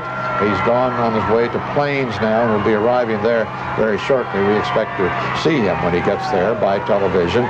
He'll turn around after a welcome from his fellow citizens and fly back to Washington, where he'll pick up former Secretary of State Muskie, former Treasury Secretary Miller. And they will, with others of their official party whose names have not been released to us yet, fly to Wiesbaden.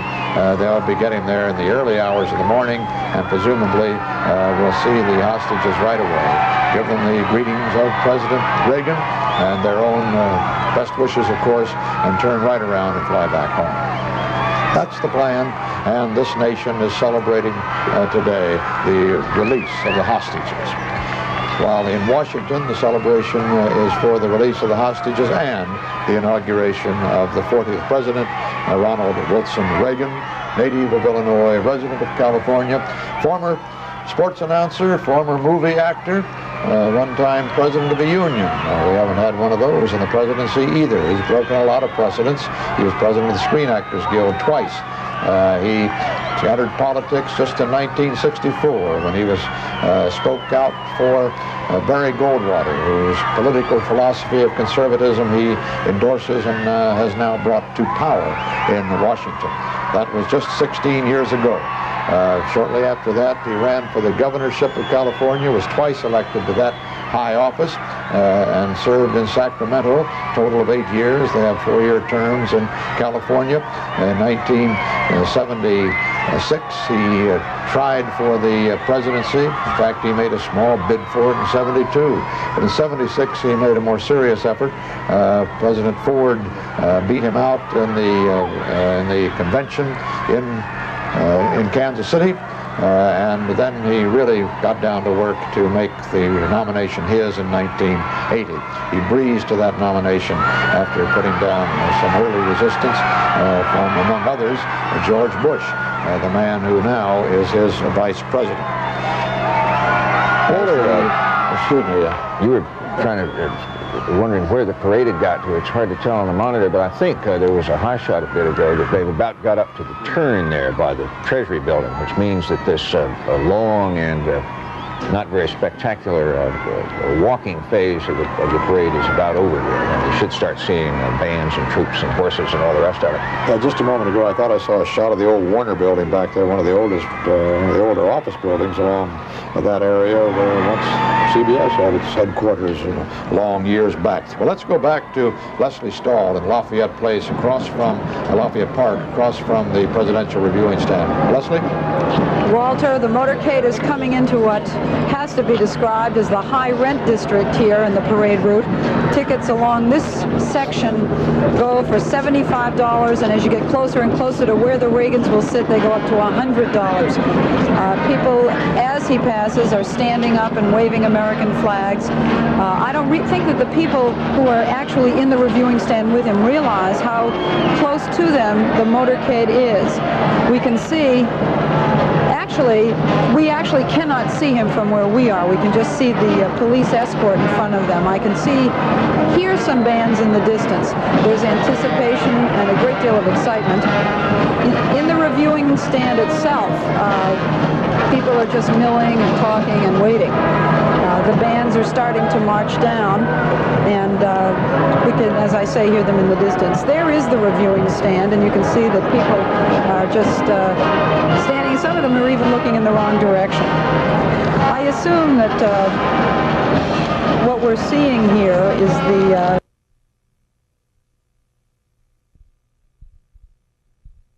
got up to the turn there by the Treasury building, which means that this long and not very spectacular walking phase of the parade is about over here. You should start seeing bands and troops and horses and all the rest of it. Just a moment ago, I thought I saw a shot of the old Warner building back there, one of the oldest, one of the older office buildings along that area where once CBS had its headquarters long years back. Well, let's go back to Leslie Stahl in Lafayette Place, across from Lafayette Park, across from the presidential reviewing stand. Leslie?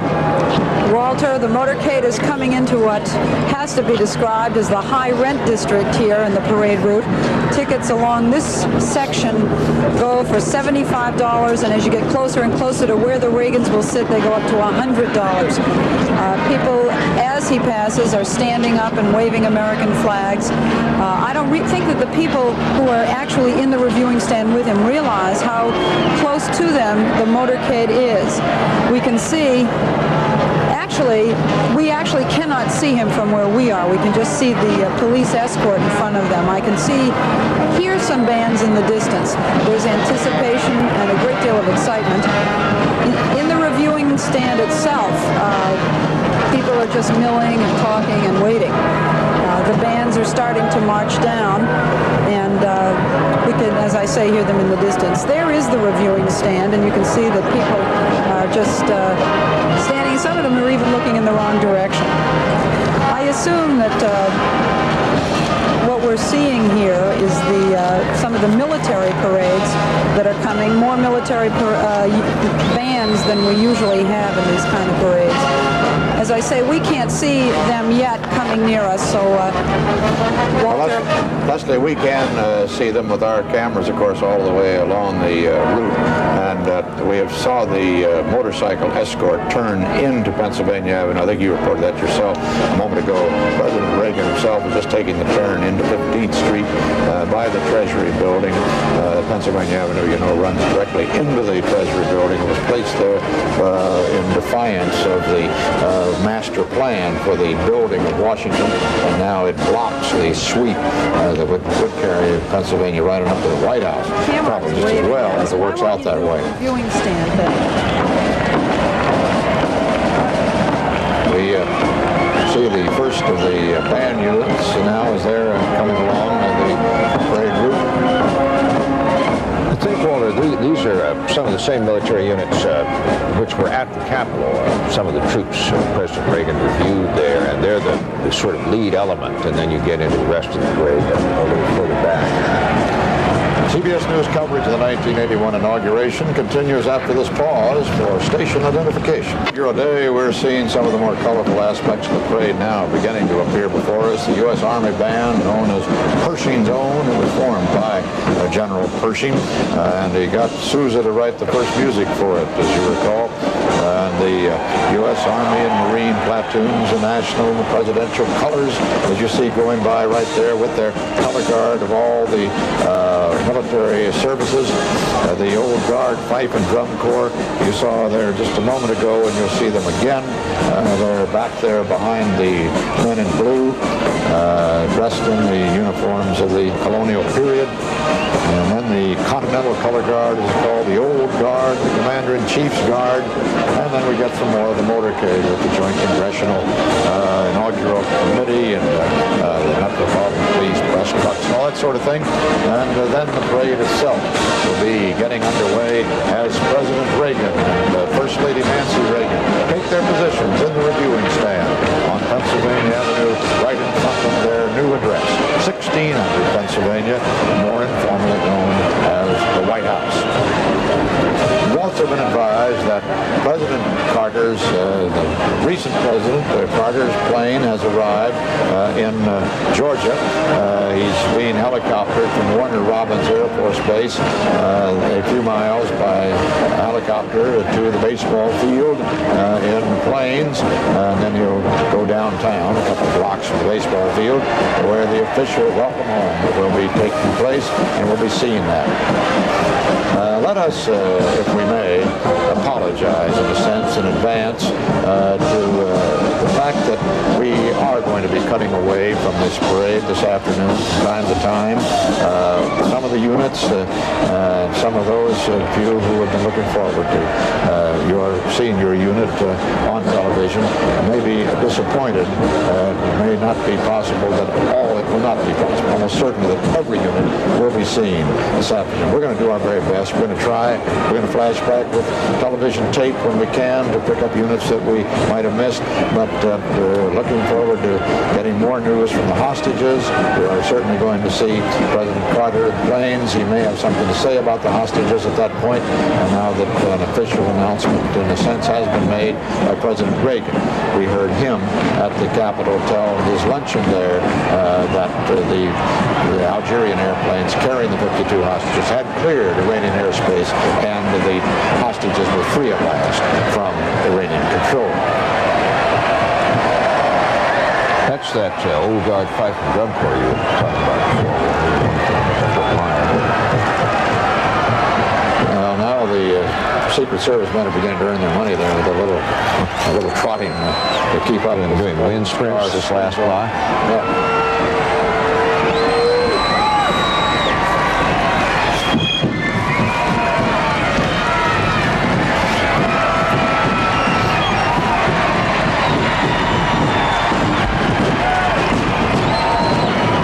Rather in New York, as we see the television truck which immediately precedes the presidential car, and now the presidential car turning into Pennsylvania Avenue at 15th Street. As you know, that's just about a block and a half from where the president will be getting out and going into the viewing stand. But if you have any late bulletins for us or anything to update on the hostage crisis, now might be a good time to do it. Dan? Walter, thank you very much. In the CBS News New York studios with me, joining Richard Queen, who was released after 250 days of captivity. We now have Barbara Rosen, wife of now freed hostage Barry Rosen. Thank you very much for being with us, Mrs. Rosen. Thank you for having me. And for just a moment, Walter, in terms of updating the hostages, we'll have their aircraft refueled, we believe in Athens, Greece. The aircraft then, the plan remains for it to go on to Algeria. The hostages there to be transferred to American aircraft and taken on to West Germany. There were some earlier reports, nothing confirmed, some earlier reports that the Algerians would prefer that they be allowed to take the hostages directly on from that refueling stop in Athens on to West Germany. But I repeat for emphasis, so far as we can determine, that is definitely not the plan. The original schedule will hold. First to Algiers, transfer to American aircraft, then on to West Germany. Now, Barbara Rosen, what were your feelings?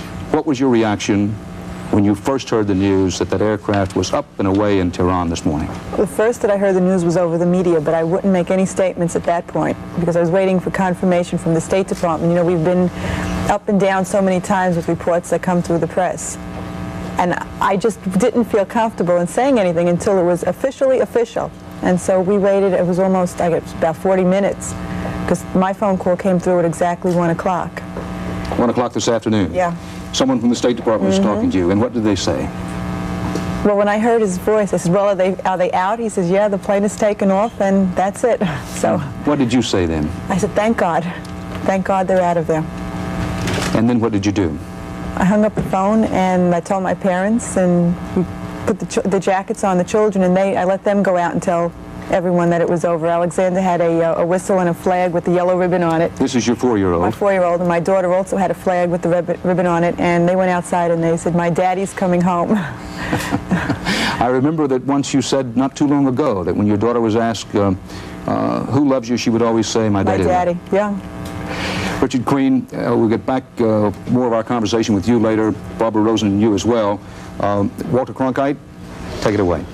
Thank you, Dan. And Dan has been doing the difficult service in New York, of keeping track of the hostage situation through these long days, and elected to stay there to continue with that poignant and dramatic story today instead of the assignment down here in Washington. Dan, we're all exceedingly grateful. President Reagan now passing his own reviewing stand, getting a review of his own from his invited guests who have taken their place in the stand, and now his limousine will turn into the White House grounds, drive in behind the stand there in front of the north portico of the White House. He'll walk the 100 yards or so down among the trees across the beautiful lawn of the White House on a walk especially prepared to the reviewing stand and take his place there. Vice President George Bush, as you see, with Barbara Bush.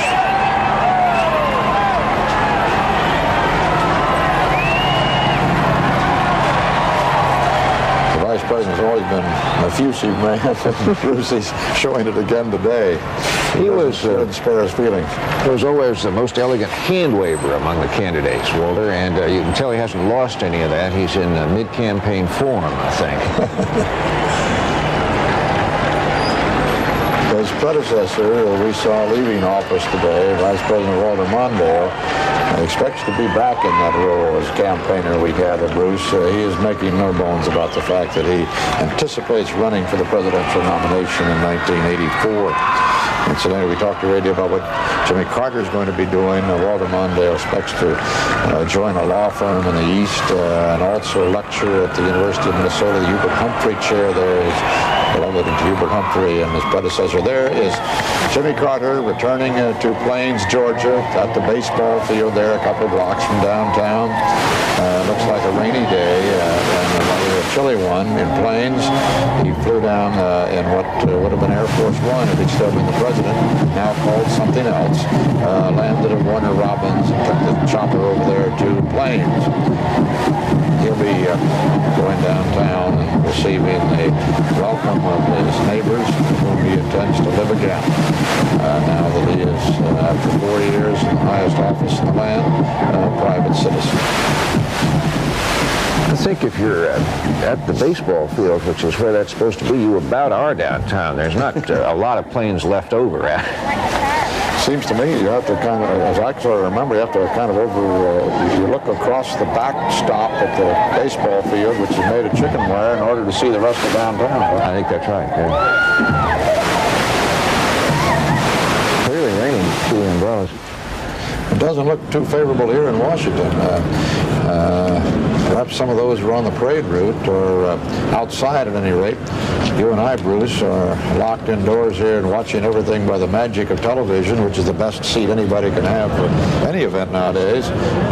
But it looks pretty dark out there to me, doesn't it to you? Yeah, it has darkened up a lot. They were saying at the beginning that it might rain this afternoon. It was a question of whether it would hold off until the end of the parade, and it's beginning to look as if maybe it won't. You know, there's a very interesting thing. They're not going to quite bring this parade off in light. Dusk here is 5:15 today. That's just an hour and a half from now, and it's going to be a close push. We've had some very late parades in the last. That first Eisenhower parade that went on for something like 5 hours, and some poor Boy Scouts. I remember here at the studio, we were telephoned by mothers asking what happened to my Boy Scouts. They were still in the parade route somewhere, hadn't gotten home. We'll be back shortly with more CBS News coverage of the 1981 inauguration. What, Joe? Can I have some guidance? At the White House gate, we see President Reagan and Mrs. Reagan disembarking from the limousine which brought them down from the Capitol Hill ceremonies. Whether they go inside the White House now or directly to the reviewing stand, we don't know. We'll know that in just a half a minute or so now. One or the other will be their immediate course. It looks as if they're going into the White House first. Well, I can't tell that for certain yet. I believe they've gone around to the south side of the White House, haven't they, Bruce? I I think, yes, that's the south side of the White House. They went in the southwest gate instead of the northwest gate to the White House, and that's the side other than the one you see here now. You're looking at the north side of the White House. That is the view across Lafayette Park and across the White House lawn, and you see the long blue walk there that had been especially prepared with an honor guard awaiting the President and Mrs. Reagan's walk from the White House out to the reviewing stand. The cars actually went around Pennsylvania Avenue and down Executive Place, I suppose, or 17th Street, back behind the White House to the south side. That side you see now, that's the south side of the White House, and that's where they went in at the ground floor, practically the basement level of the White House, entering it for the first time as the rightful occupants. From here on out, they get all the mail addressed to the White House, addressed to occupants 1600 Pennsylvania Avenue, and it is legitimately theirs to open it or not as they please. They will be emerging from the north entrance to the White House, which is generally thought of today as the front entrance, although it was never designed and built that way. This is the entrance from which they will be leaving the White House to go out to the reviewing stand. There's no way to know, really, Walter. They may just have wanted to stop and take a couple of minutes to put their feet up. There may be something involving the hostages. There may be some messages from Mr. Reagan to read. There's no way to know how long he's going to be in there. As you and I were saying earlier, it's been customary for the President and his lady to enter the White House to spend a few minutes before going out to the viewing stand, but that was when they rather hastened the motorcade back to the White House and didn't proceed as slowly as they did today. That was Jim Baker. We just saw him passing by. He's the President's chief aide. What's his official title? Consul? Chief of Staff. Chief of Staff, of course, right. As you know, what they did was sort of split the chief aide's job in two. Ed Meese is counselor and will deal with cabinet officers and issues and things like that. Not that Baker won't, but what's meant by the Chief of Staff's title, I think, Walter, is that he was really in charge of making the place work, planning the structure of the White House staff itself, and assigning projects and seeing that they get done. It's very interesting that Jim Baker did everything possible to keep President Reagan from being nominated, working for George Bush, 2 elections, and now he is the Chief of Staff because he did an excellent job once he was nominated. And now Bill Plant is there watching the President come out. Come in, Bill. Walter, here's the President. It seems it was kind of meshed into the whole program, didn't it? Well, it seemed typical of the way they handled it. Walter, the President is on his way out to the reviewing stand now. He told us on his way out that he had no message for the Iranians. We asked him about that, but he said, thank God the hostages are in free air. He's on his way down the White House driveway now to that walk which leads over to the reviewing stand, followed by his senior advisors. And you'll see him very shortly, Walter. He's walking down the past a military honor guard that is lined up all the way along that walk, which is across the north lawn of the White House, and leading up to the stand where he'll enter from the back, and you'll see him as he comes on, and so will we all, I guess. And here the music starts now, and he's out of our view and almost into yours, Walter. Yes, Bill, we've got a very good view of him as he comes down the walk there. We've got a good look, and we can see the path, the walkway prepared for this inaugural stand. That blue walk which he's now proceeding is just for the inaugural, as you might imagine. It's not there normally, or is the reviewing stand on the other side of the fountain there normally, of course, either. He's saluting the honor guard. There aren't a lot of people out on that lawn, as we saw. That's been kept clear of spectators. Now he's entering the reviewing stand itself. That's a song he's going to hear a whole lot in the next 4 years. Remember how Jimmy Carter and his People's Administration was ruled out the hail to the chief for a while? Didn't last very long. We don't like imperial presidencies in this country, but we want a little bit of pomp, a little bit of bluster with the ceremonial occasions, and the people ask for it. All right, tell me what happens next.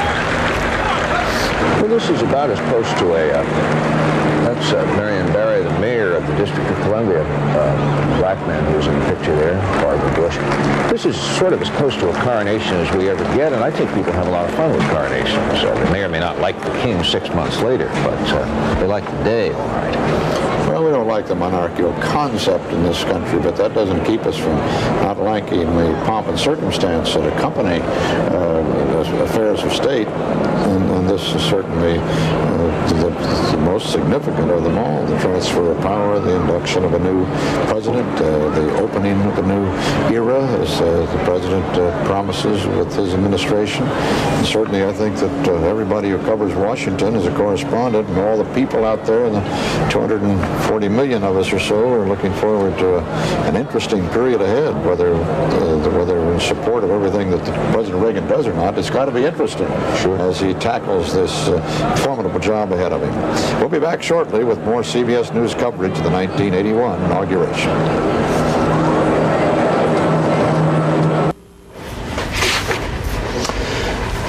Nancy Reagan, for the last 4 hours, First Lady of the United States, and the First Gentleman of the United States, the President, 40th President of the United States, Ronald Wilson Reagan. Certainly a remarkable appearing man, and it would be very hard for anybody to suggest that the truth, which is that Ronald Reagan is the oldest man ever to be inaugurated president of these United States. He looks anything but that. The old daguerreotypes, the old paintings, the old pictures, indeed, we've seen of Ben being inaugurated at 50 and early 60s and even late 40s. None of them have looked as vigorous as this man who has just taken the oath of office today. Now, for that matter, this man, who at 56 is one of the youngest to leave the presidency. Jimmy Carter, the 39th President of the United States, being welcomed back by his hometown neighbors in Plains, Georgia. He just arrived there in this light drizzle in Plains a short while ago, having flown directly there from the inaugural ceremony. He's only going to spend a couple of hours there. They've got big plans for street dancing tonight and a covered dish supper that all the neighbors are laying on for Jimmy. But he's going to get back into that airplane and fly back to Washington for the purpose of picking up Secretary of State Muskie and Secretary of Treasury Miller, recently in those offices, and now out, of course, and all of them as official delegation fly to Wiesbaden to greet the hostages who are now free and on their way to Algiers, and a transfer to planes which will take them to Wiesbaden. We've now been advised. Can't read the hat. I'm from Dixon. That's Reagan's hometown, I guess. Dixon, Illinois. Dixon, Illinois. We've been advised that the people at Rhein-Main Airport in Frankfurt, Germany, have been advised that the president, that the hostages very likely will be arriving there around 4 a.m. Eastern time, or no, correction, 4 a.m. Frankfurt time on tomorrow morning. That would be 11 p.m. here tonight. Let's go to Leslie Stahl in Lafayette Park. Look, Walter, can you hear me? Mm-hmm. Go on. Okay, we're overlooking the reviewing stand where the Reagans are now talking to their family. We have in that front row right behind him his daughter Patty Davis, his son Ron, and his new wife Doria. And right behind them is his son by his earlier marriage to Jane Wyman, Mike, and their only grandson Cameron. There's been a lot of waving and hugging in the stand as the Reagans came in. And right now we're just waiting for the parade. Mr. Reagan himself, as we've been saying, wanted a short parade, but he also wanted a snappy one, and he told the organizing committee he wanted the public to see in his parade a sea of young faces. I've been trying to calculate here with our snappy mathematicians that we have just how fast that parade will have to go and what kind of cadence we'd need to sort of keep on time, and we figure about 160 steps a minute. They'll be racing past us, Walter. They'll actually be running. Of course, I'm kidding. As you say, we may be here after dark if the pace continues as it's going. There are supposed to be 4 floats in the parade, one for each region of the country. There'll be one representing the South and one representing the Middle Atlantic states, but unfortunately the float that was supposed to be representing the western part of the country unfortunately couldn't get here because of logistical problems, and the float that was supposed to represent the northern part of the country, the people there couldn't raise enough money to build a float. So unfortunately there'll only be 2 regions mentioned. As you may be able to see in front of, well, he's not sitting there right now, but right in front of the seat where the president Leslie? will sit. Yes? Could I interrupt just a little Please. bit? Because we can see a monitor here, and since we do want to identify some of these people, let me do it, if I may. Maureen Reagan, the daughter of President Reagan, and his first wife, Jane Wyman, is in the picture right there, and we can see her very clearly. Yes. She's thinking of a political career of her own, you know. She's thinking very seriously of running for the Senate in California if S.I. Hayakawa does not run for re-election. Now, Walter, we don't know what Ronald Reagan told his friends right then, but he gave a little speech, and everybody in the reviewing stand, as you can see, erupted. They told me at the lunch, and I can say it. I found myself wondering if I have a right to say that yet.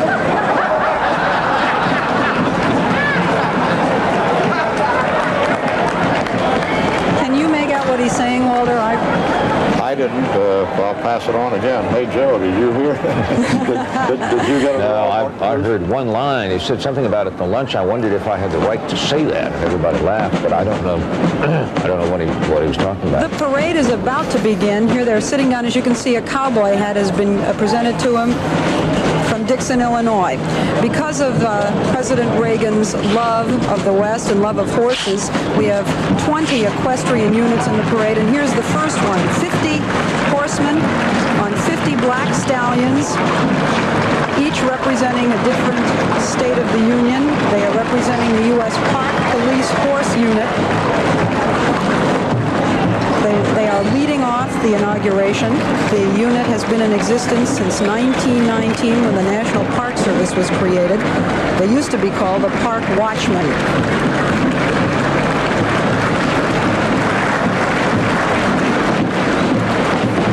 In this car, Walter, in this car right in front of the Reagans now is the Grand Marshal of the parade, General Omar Bradley. He's 87 years old, and he's the only existing 5-star general in our country. And he will be going into the reviewing stand shortly to sit right in that front row next to the Reagans. And here's the U.S. Marine Corps Band. It's called the President's Own Band.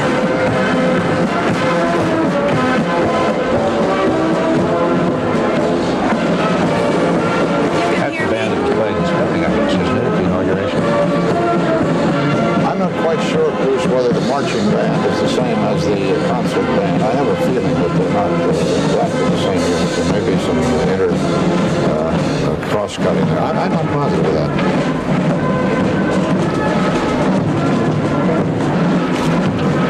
Here comes the 2nd Equestrian Unit. This is the Culver Military Academy Band from Culver, Indiana. They're a black horse troop, and this is the unit carrying the 50 flags, each representing a state of the Union. In past inaugural parades, there have been bands from each state, but not this one. In this parade, only selected bands were chosen, and there are far fewer than 50.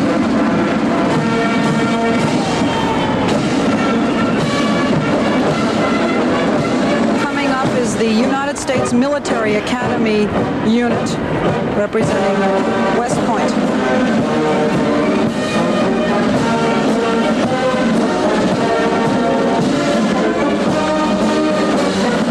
Each of the military academies will be represented in this inaugural parade. There was an interesting bit of controversy in the early stages of the announcement of the parade plans by the inaugural co-chairmen, Bob Gray and Charles Wick. Charles Wick, the California industrialist, Bob Gray, the Washington public relations man, they had announced that there would be no arms in the parade, that all of the armed forces would march with flags instead of their rifles. That lasted just long enough to hit the public press, and the marching units themselves complained that that's not the way they marched. We understand that some of the units carrying military weapons will be carrying actual rifles and sidearms, but others will only be carrying replicas. I think the unit we just saw were carrying actual M1s or M16s. We're coming up to the next equestrian unit. This is Connecticut Governor's Horse Guard from Avon and Bethany, Connecticut.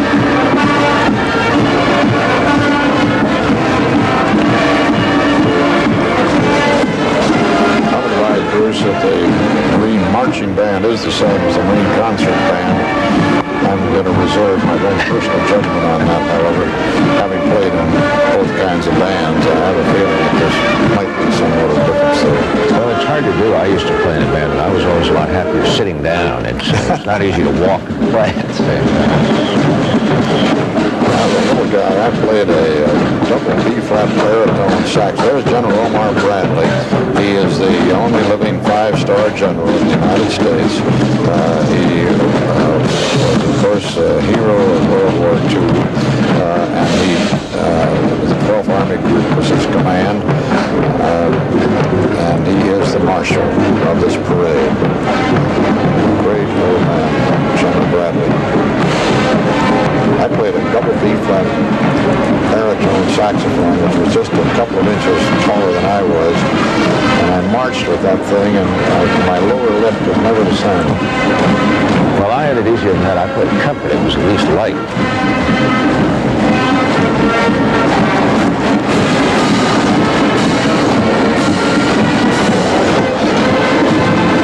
Here's former President Carter. Let's listen in. He's just talking to his crowd there in Plains. There's no way for me to describe how I feel now, but I would like to say, although I haven't had a chance to see my bed either Sunday night or Monday night, that in the last few hours I've had a lot of very emotional experiences.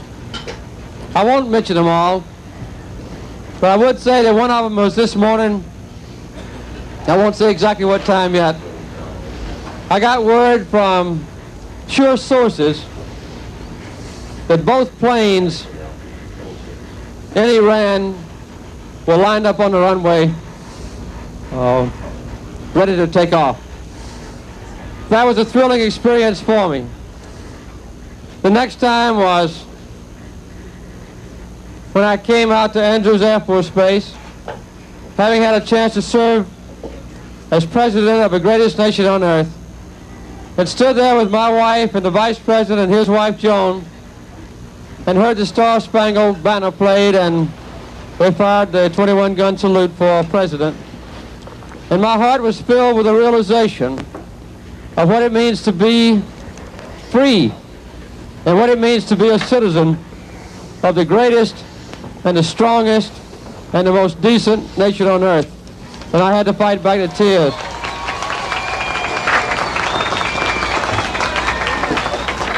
And for the last 14 months, Rosalind and I and the Secretaries of State and others have stayed in close touch with the hostage families.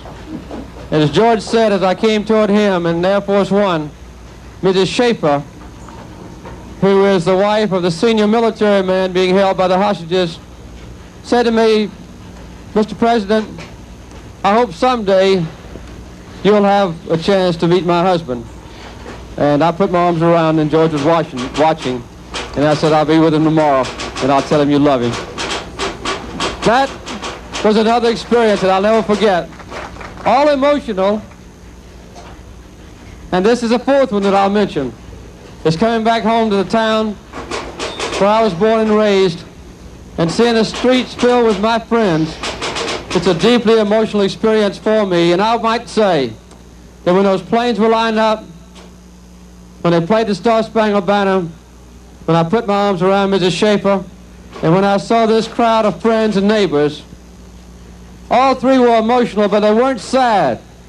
Every single one of them, including coming back to Georgia, is a happy experience for me, and I thank God for it.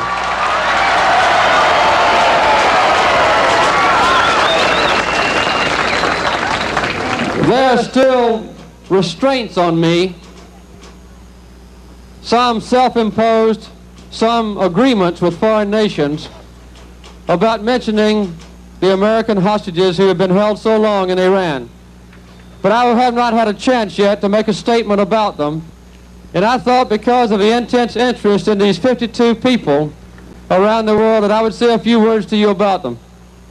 Just a few moments ago, on Air Force One, before we landed at Warner Robins, I had received word officially for the first time that the aircraft carrying the 52 American hostages had cleared Iranian airspace on the first leg of a journey home, and that every one of the 52 hostages was alive, was well, and free.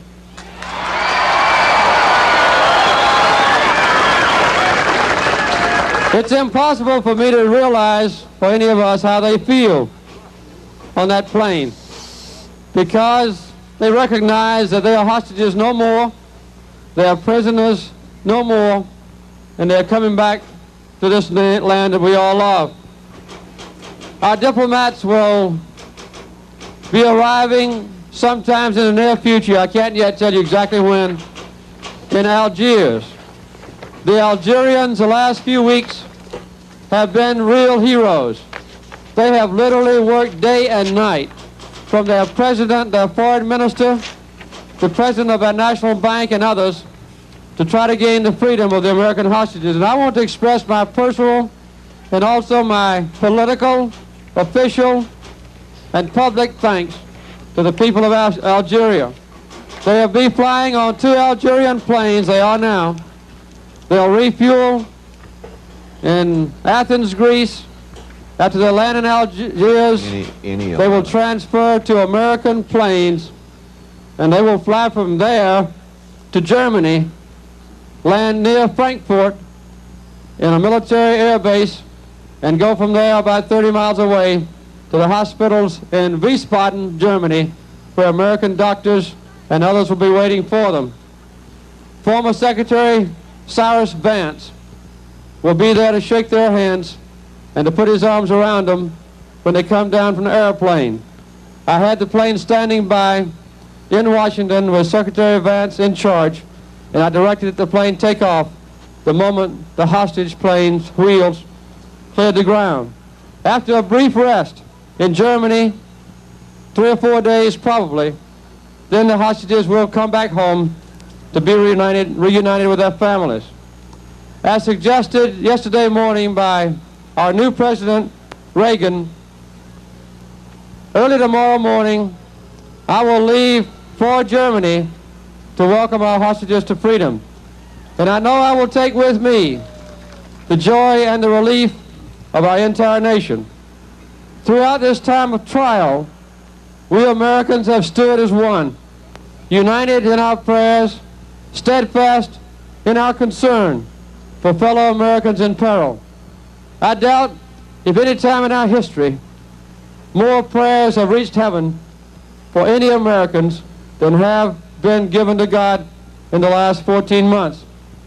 We've achieved at the end of this crisis the 2 objectives that I set for this nation and for myself when they were first seized: to secure their safety and their ultimate release, and to do so on terms that would always preserve the honor and the dignity and the best interest of our nation. As I said a few hours ago in a brief press announcement, the essence of this agreement is that as our people are freed, we're releasing a part of the assets belonging to Iran, which I froze by presidential order after our embassy was seized and the hostages were taken. There will also be established a firm, established procedure involving binding arbitration completely in accordance with American law and international law to resolve any remaining claims that might exist by American people against Iran or vice versa. Our people held captive and their families here at home have borne this ordeal with courage and with honor. Our nation acted as a great nation ought to act, not only with justified outrage at a despicable and illegal act, not only with courage and conviction, but with constant purpose and constant restraint in the face of severe provocation, working always to uphold the law in the face of lawlessness in Iran. We've kept faith with our principles and our people, and as a result, we've reached this day of joy and thanksgiving. In closing, let me say that I want to thank all the foreign governments and people, literally thousands of them, who stood with us for these principles of international law and decency. I thank all those abroad who helped us in these many difficult ways and throughout these difficult months, and particularly, as I said, the government of Algeria. I thank my successor, President Reagan, for the care with which he has approached this issue, along with all the new members of his administration, and the many people in and out of government, patriots like Warren Christopher, who gave me the report recently on Air Force One, and all his colleagues who went and stayed in Algiers the last few days and who labored to achieve this agreement and this goal. My thoughts at this moment are with the families of the hostages, yes, because they showed such dignity and such patience.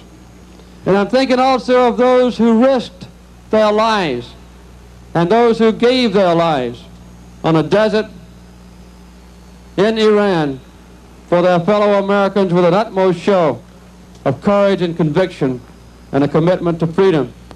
In this time of rejoicing, their sacrifice, their grief, their pride, their patriotism must not be forgotten by any American. And finally, I want to thank all of you, my fellow Americans, proud people, not naturally patient, who have stood by me the last 14 months in very troubled times, but thinking always about how can we keep those hostages alive, how can we ensure that they are not injured, how can we be sure they come to freedom, how can we protect our nation's interest. I thank you for your concern, your support, your patience, in a time that has so tested our national wisdom as well as our national will. As I left Washington, I directed as the last act as president that the lights of the Christmas tree be turned on so that we can give thanks to God for bringing our hostages home.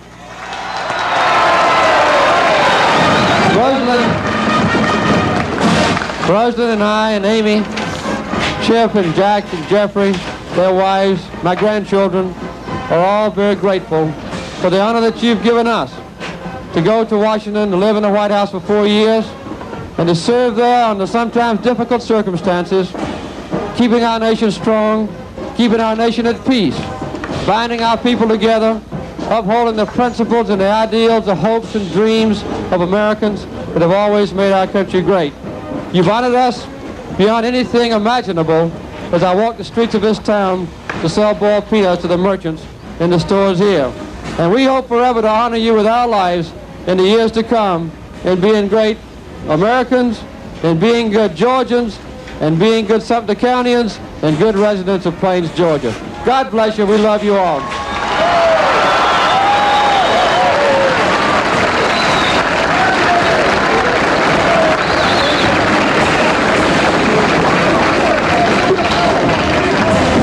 We thank Tom C.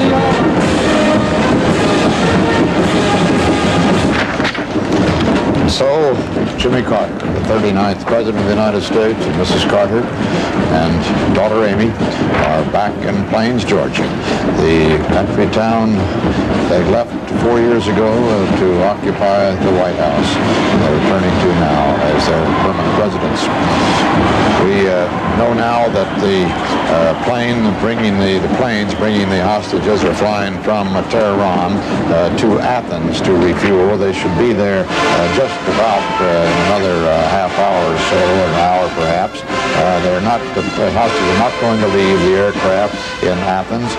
They are going to sit on the aircraft during refueling and then fly the 2.5 or 3 hours to Algiers, there to transfer to 2 medevac planes for the 2.5-hour flight on to Frankfurt. So there's about 6 hours remaining for the hostages in the air, plus the refueling time at Athens and the transfer time at Algiers. It looks like about 11 to midnight our time when they will arrive finally in Frankfurt.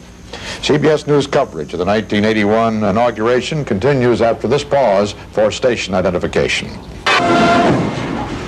Back here in Washington, D.C., the nation's capital, for the inaugural of Ronald Reagan as the 40th President of the United States, on a day of great joy for the American people, not only for another peaceful transfer of power in this amazing democracy we call the United States, but for the release of hostages, those 52 who were held for 444 days by the Iranian government. The point we have reached in the parade, as President and Mrs. Reagan review it from in front of 1600 Pennsylvania Avenue, their new residence, the White House. I think we have reached a point about midway down in the parade count. We've missed quite a lot of it, of course, as we went to Plains, Georgia for the arrival of the 39th President leaving office and going back home a moment ago in his statement about the hostages. We have reached a point where let me go to Leslie Stahl. Let Leslie tell us. I think that's the 3rd United States Infantry Horse Platoon, the old guard from Fort Myer. Isn't it, Leslie, that just passed by? That's right, Walter. Walter, we're now in the southern section of the parade. As we were trying to talk about before, the parade's divided into 4 parts, each representing a different region of the United States. We're now in the southern region, and we're coming up to the United States Merchant Marine Academy band from Kings Point, New York. Ronald Reagan has been clapping along with many of the bands, and he stands up and smiles and waves to the more lively groups. Leslie, I understand that it's organized by regions, but you've got to explain to us why the Merchant Marine Academy in Kings Point, New York is in the southern section here. If they have an explanation for that. That's a wonderful question. There's no explanation, but in fact it is. These things happen sometimes, Bruce. Sometimes when inauguration committees and when bureaucracies get involved, these things do happen. Well, let me make a suggestion. They took the military academies and the merchant marine and divided them up into sections to one or more of the services with each of the sections. I think that's the answer, Bruce. You did want a typical answer, didn't you? Certainly. Thank you. I'm sure that's right, as a matter of fact. But. Well, we have all the academies represented, as we said before. Merchant Marine Academy is quite a unique institution and a superb one. It sends the cadets into war zones before graduation, it has in the past. The numerals 147 on the standard you may have seen passing by there a moment ago indicated the number of merchant marine midshipmen, not graduates, who died at sea as a result of enemy action during World War II. Walter, to be even more confusing, still in the southern section, we now have the American Driving Society from Hastings-on-Hudson in New York. Perhaps they've divided the equestrian units up as well throughout the parade.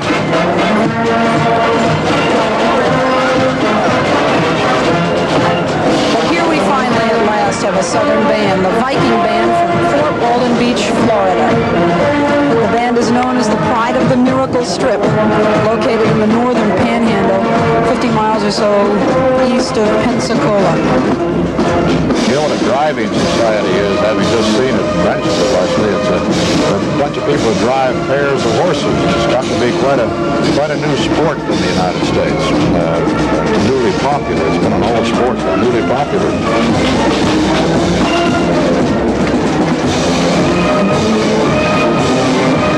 The first float we've seen, Leslie, we're seeing it turning the corner into Pennsylvania Avenue again at 15th Street.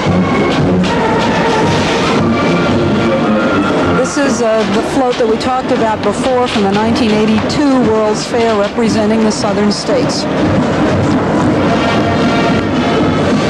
The World's Fair will be held in Knoxville, Tennessee from May to October in '82.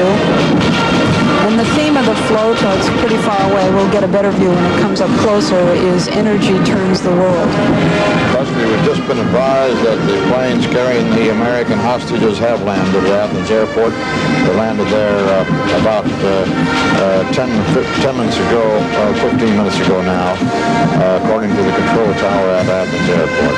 Walter. So the hostages are tasting freedom on the ground for the first time since November 4th, 1979. Yes, Leslie. Walter, it was wonderful to hear the president say that he had confirmation that the 52 were on board, they were alive and well, and he said free, and that they'll only spend about 3 or 4 days in Wiesbaden before they come home. You know, Leslie, I suppose it's possible to say it now. Nobody would dare utter a word on this before because it was so totally unconfirmed, so totally a product of rumor, but it kept going the rounds of Washington, D.C. That's Michael Reagan and his wife, Colleen, with their young son, the grandson of the new President of the United States. He'll grow up in a certain layer of publicity as a White House grandson. I was going to say about this rumor that had passed around. It's been around Washington for a couple of weeks. It was newly revived by some of the people who were coming into Washington for this inaugural that 2 of the hostages had died in captivity, but being kept a secret. That has now been put to rest once and for all, obviously, by the confirmation by the Swiss who were in charge of our affairs in Tehran, that all 52 were indeed well and healthy and aboard. The Algerians, as doctors have said that in advance as well. But we can be pretty confident that that's a fact now. Walter, here's the energy float. It's stopping very near the viewing stand. As you can see, wonderful balloons going up in the air, orange, yellow, and pink. This is supposed to represent the flame of energy. Well, we've learned, if nothing else, that the Republicans have improved since Detroit. They got balloons to work this time. Oh, Bruce, that was the Democrats. It was Jimmy Carter's balloons that didn't come down. Leslie, you know balloons, and Bruce knows marching cadence. Bruce definitely knows marching cadence is right. And he also knows why military units move to south. We're coming up, Walter, to some more southern bands. The one that you can see coming up now is the Pride of the Southland Marching Band from Knoxville, Tennessee. The University of Tennessee Marching Band. You're not sitting right above the parade, but it really is quite exciting. It really fills you with all sorts of emotions. There is something special about an inauguration parade. There's no question about it. It's interesting, Leslie, that the bands can pick any number they want to play along the parade route except when they pass the presidential reviewing stand, and that number has been selected for them from those that they have in the repertoire, of course, but it's selected by the inauguration group itself. We'll have more CBS News coverage of the inauguration in a moment.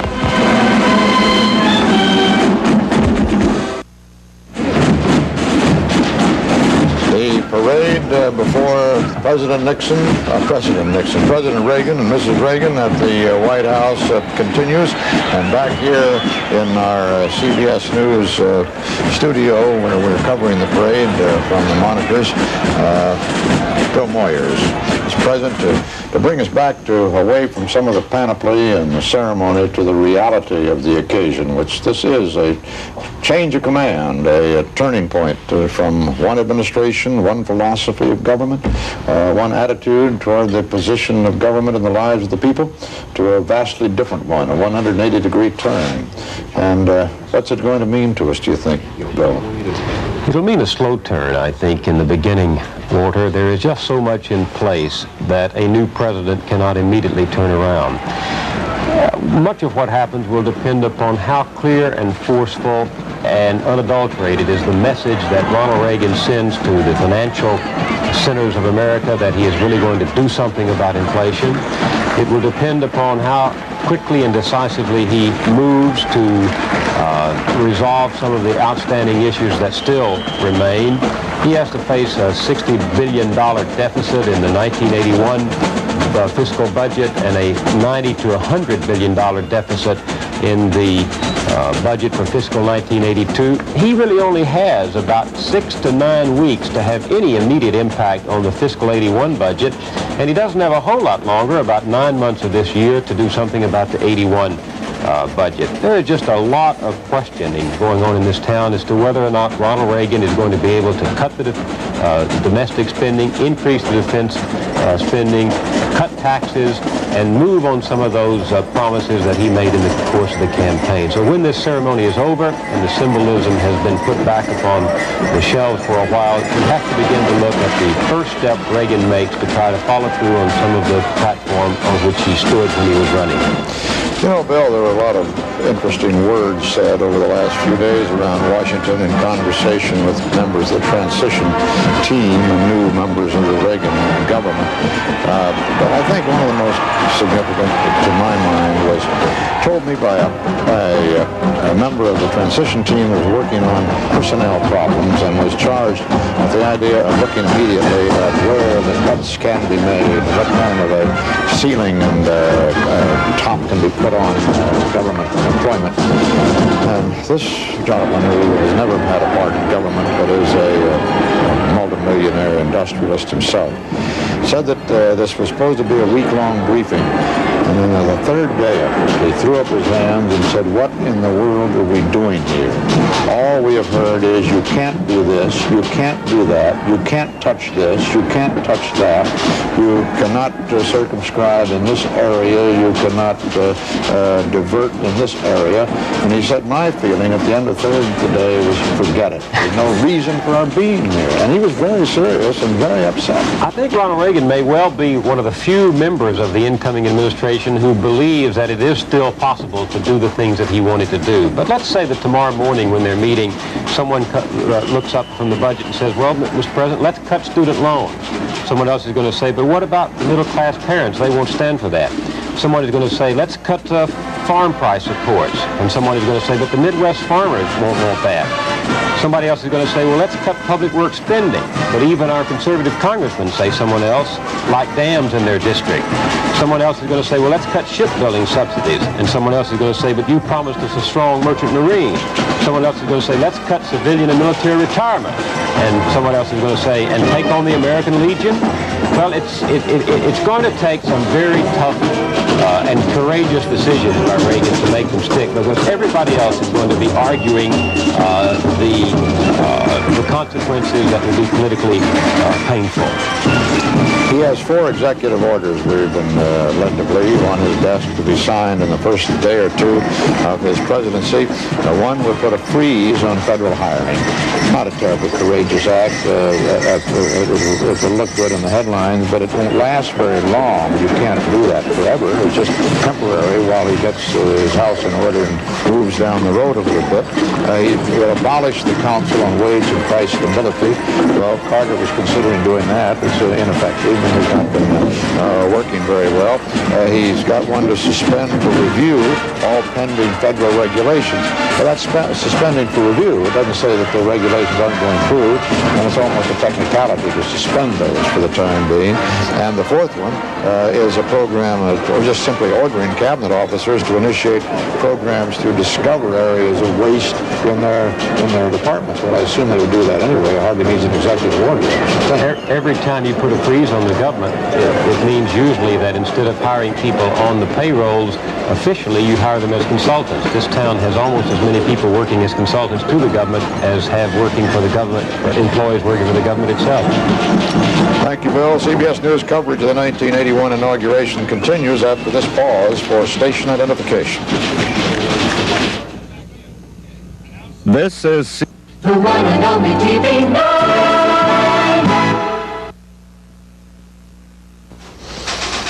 This day we're dividing our coverage, not just covering the inaugural of the 40th President of the United States, as historic, as important, as colorful as that is, but we're covering another story of equal importance and of greater drama. And that is the release, finally, of the 52 American hostages from Iran. They are safely out of Iran now, all 52 of them, and according to the Algerian doctors who'd examined them in good physical shape, they have landed in Athens. They're in a free country at last after a year and 2 months of captivity, and they'll be flying on from Athens, where they're simply waiting aboard the plane for refueling, not getting out there, on to Algiers. They'll be there in another 3 hours, and then on for a 2.5-hour trip to Frankfurt and to something akin to American soil, the American Army Hospital at Wiesbaden, Germany, where tomorrow morning they'll be greeted by former President Carter, who's going to fly there tonight to see them. Jimmy Carter spent his last morning in the Oval Office with aides dealing with the hostage crisis, and he spent all night there, we're told. With him were such advisors as Vice President Mondale and Lloyd Cutler, Jody Powell, you see there, Hamilton Jordan, Pat Caddell. We have excerpts of this videotape edited under the supervision of White House aides provided to the networks. The tape shows Mr. Carter talking by telephone to Warren Christopher in Algiers. That's Vice President Mondale.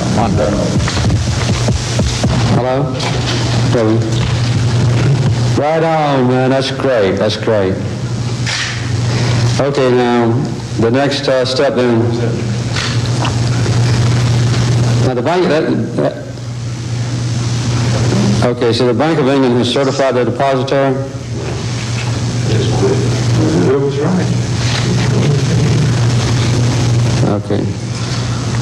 So that'll go to Algiers. And Algiers, when they notify Iran, will notify us back, right?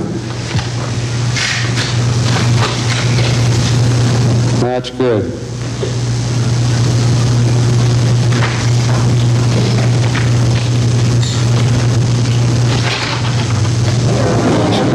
President Carter, we are told, spent almost a sleepless night, the entire night in the Oval Office there, supervising the arrangements of the last-minute transfer of the funds, settling a hitch that developed apparently at the American end over a matter of how the interest payments were to be calculated on loans made by American banks to Iranian government.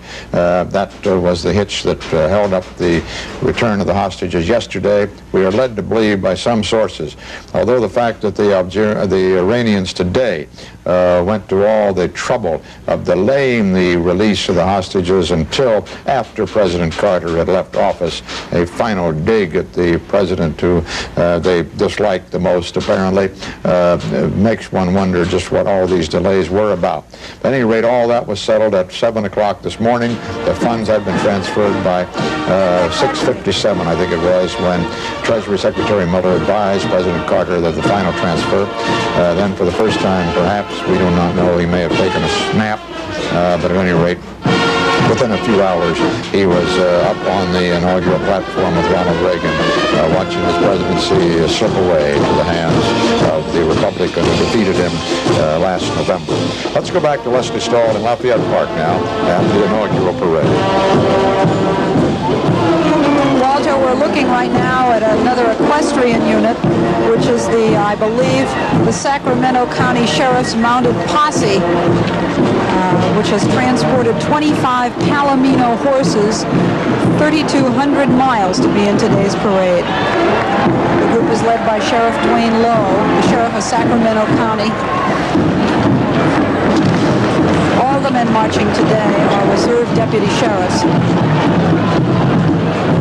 All are businessmen who own and maintain their own horses and their own equipment. They have not yet passed in front of Ronald Reagan, but they are about to, and I'll bet they get a special warm here. You can see him telling Mrs. Reagan about these beautiful Palomino horses. You know, just about a week ago, he got a beautiful white stallion from the President of Mexico. He got President Lopez Portillo's own personal horse as a gift. Ronald Reagan is known to just love horses. There was some speculation, Walter, that he might even ride one in this parade. Walter, earlier, while we were watching that tape of Jimmy Carter, the Dixon High School band marched by, Ronald Reagan's alma mater. Originally, that band was left out of the parade. The band expected to be invited and had made its uniforms and so forth, and when Ronald Reagan found out, they were added. We have just moved out of the Middle America section and into the Western section, and this is the USS Constitution Color Guard. Ronald Reagan saluting. They're from Boston, Massachusetts, and this is the United States Navy band coming up. The world's finest, it's called. 99 pieces. Playing, obviously, Anchors Away.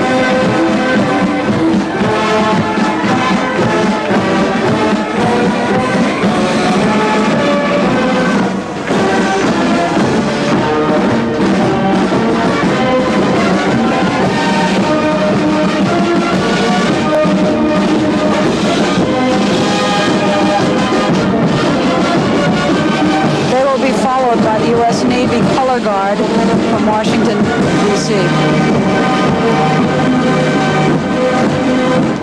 No owner for all of our talk about whether they were going more slowly this time.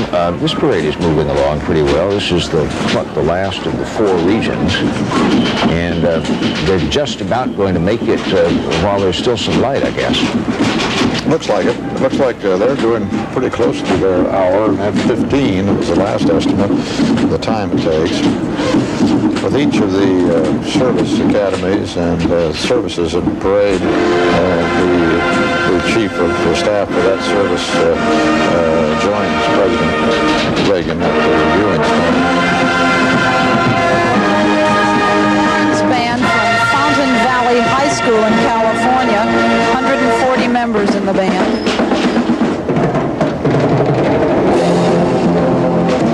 Well, those seats in the reviewing stand, of course, are items of highly prized in Washington. The old cliche is access is power here, and to sit next to the new president on his first afternoon on the job is something a lot of people are very anxious to do. Happy Rockefeller was sitting at the stand very close to President Reagan just a while ago, but I frankly don't see her right now. Former, widow of the former Vice President Nelson Rockefeller. There's a little bit of rotation of seats in the reviewing stand for that very reason that Bruce brings up here, to give some of those, many who the President would like to honor, and those who would like to be pictured and seen up in, include Mrs. Rockefeller, I don't think, but some of those who have aspirations to power and who would like to help along a little bit in their Washington careers. Give them a shot at it, and they come in for a few minutes, and then they leave again. No, she is an exception. She's going straight back to private life, I think. Walter, this is the Scripps Miramar Ranch Equestrian Unit, 6 horses marching from Scripps Miramar Ranch. The group was founded by Ellen Scripps Davis of San Diego some 35 years ago. Coming up, the U.S. Air Force Band. Hail to the chief.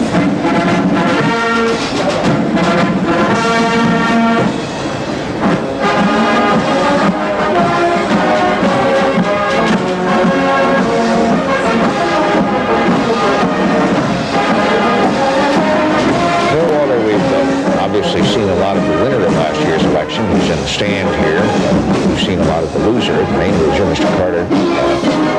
I was wandering through one of the House office buildings yesterday, and in basement Carter, there's a whole stack of cardboard boxes full of files and letters and all that to be shipped, it said, to J. Anderson, Springfield, Illinois, which is a reminder that there was a third candidate in the race, former congressman.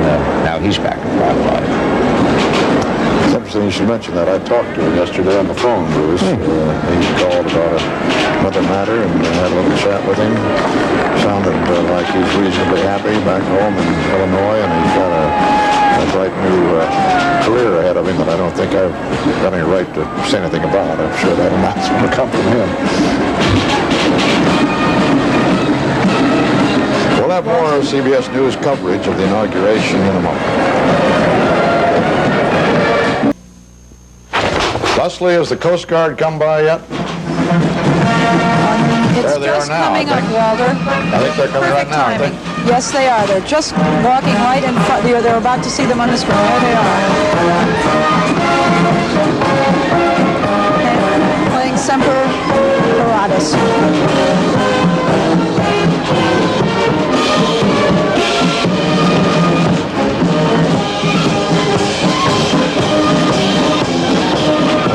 Great services of this nation, vastly unsung, service in peace as well as in war. And if I didn't say all that, I'd never dare send out an SOS again. This is the Marine Cutter Service Color Guard. They're based in Yorktown, Virginia. This is the United States Coast Guard Company from Cape May, New Jersey.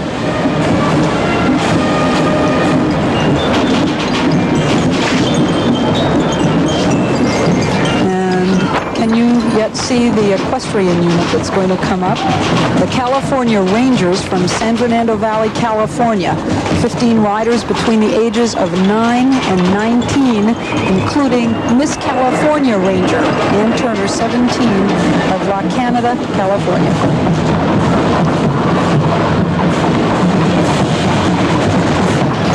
We have some, while we continue to watch the parade just a moment, we have some new information on the plan of President Carter to go to Germany. Apparently, instead of coming back here to Washington to pick up the official party, to go to Germany to greet the hostages upon their arrival later tonight, or at least tomorrow morning in Wiesbaden. Now, former Vice President Mondale and Secretary of State Muskie are going to fly to Plains, Georgia, 3 o'clock in the morning and pick up Mr. Carter there for the trip to Germany. We also have some new pictures, still pictures in from Tehran. Apparently the hostage departure, Dan Rather has those in New York. Dan? Walter Wood, Richard Queen in New York. The first still pictures from Tehran Airport.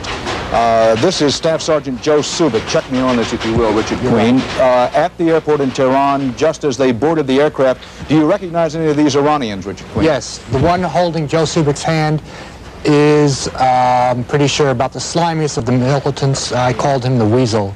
And my roommate, Joe Hall, called him the rat face, but I'm pretty sure that's him. You called him the Weasel, the Iranian on the far right, because he was so unkind to you when you were captive. Yes. This is Joe Subik in the fatigue uniform. We haven't seen Joe Subik since Christmas of 1979. This is Don Cook, the vice consul from Memphis, Tennessee.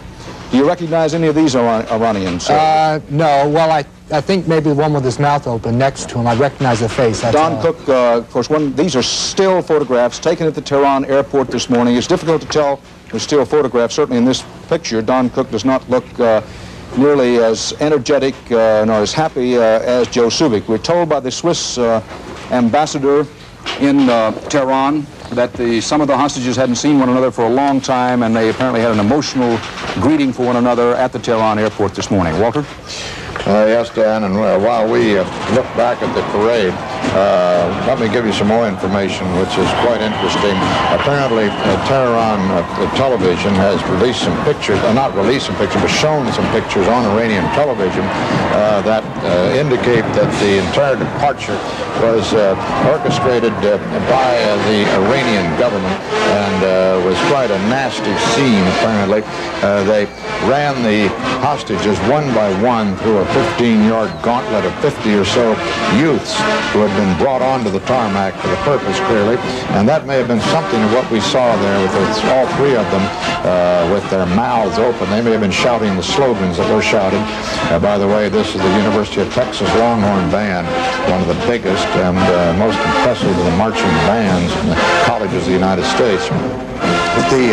The students shouted, "Death to America, God is great," apparently with the encouragement of a cheerleader, whom the television microphone even picked up clearly telling the rest of the crowd to say it, Begu in Farsi, say it.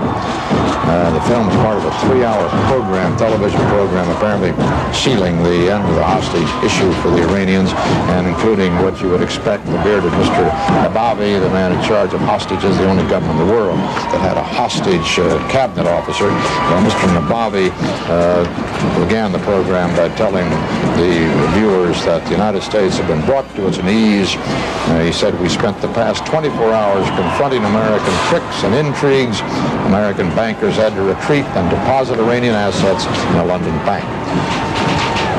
The inaugural parade is over, as you see. The crowd is pouring out following the last units down the Pennsylvania Avenue, the Lake County Sheriff Posse from Lake County, Indiana, with the State of Oregon National Guard Reserve Bagpipe Band, and a float carrying the Mormon Tabernacle Choir as the final entry in the parade.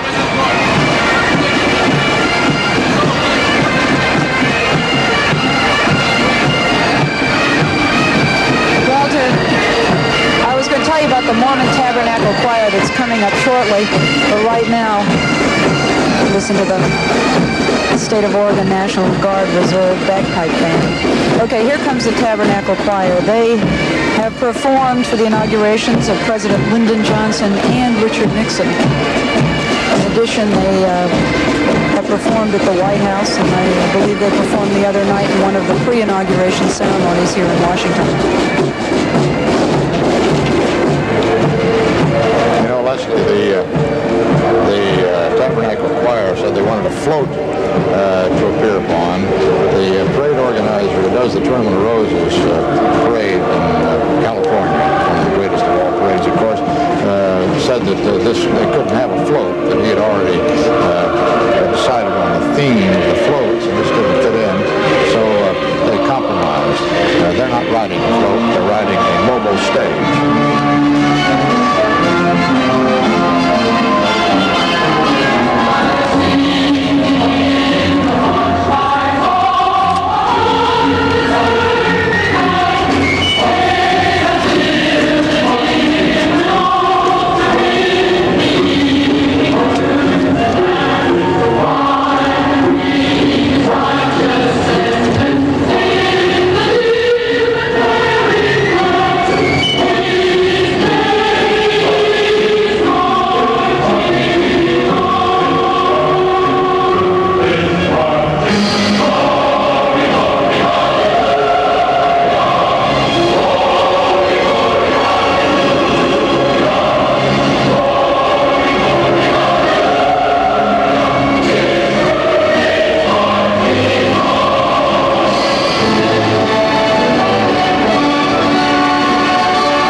stand, had handkerchiefs out through that moment.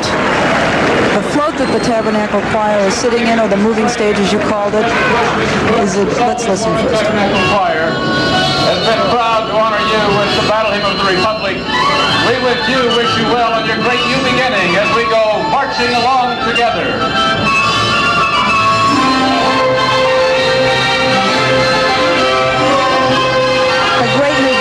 Is the theme of this inauguration parade. Ronald Reagan chose it himself. He wanted it to symbolize the hope of his administration. Well, Leslie, the Battle Hymn is surely the right song for this occasion. The hostages out, and the administration beginning. I can just imagine everybody there was moved. You know, Ronald Reagan is a sentimental man. I was with him when he was leaving his home, which moved him, and I can only say it's a family trait. He's standing next to him right now is his older brother Neil, and he was the first person I noticed who actually wept during the singing. We can't actually see him on television. Well, it was a fitting climax, certainly, to Ronald Reagan's day, at least to this point, as he greets General of the Army's Omar Bradley, only living five-star general, and Mrs. Bradley there in the checked coat. There will be a post-inaugural, post-parade ceremony of sorts back at the west portico of the Capitol, where the inaugural ceremony was held 5 hours ago. It was an unofficial part of the ceremonies today, but there will be a massed band concert of many of these bands that marched in the parade, and then that spectacular fireworks display that had been promised for the evening, and which we saw a little preview of, presented to by Mariah McLaughlin a little earlier in our broadcast. Walter, the police here along Pennsylvania Avenue are working overtime to keep the crowds back. There's a veritable river of people trying to get through here, and they're just they're all like little boys, I think, holding the river back and with their thumbs in a dike. The president will have a few hours to rest and to be alone, to enjoy his first hours in the White House before going on to the inaugural balls tonight. He has promised to go to all 8 of them. There have never been so many. They're being held in various Washington hotels and in government buildings, such as the Air and Space Museum, the newest of the buildings being used, and the old pension building. It goes back to the days of Cleveland's first inaugural.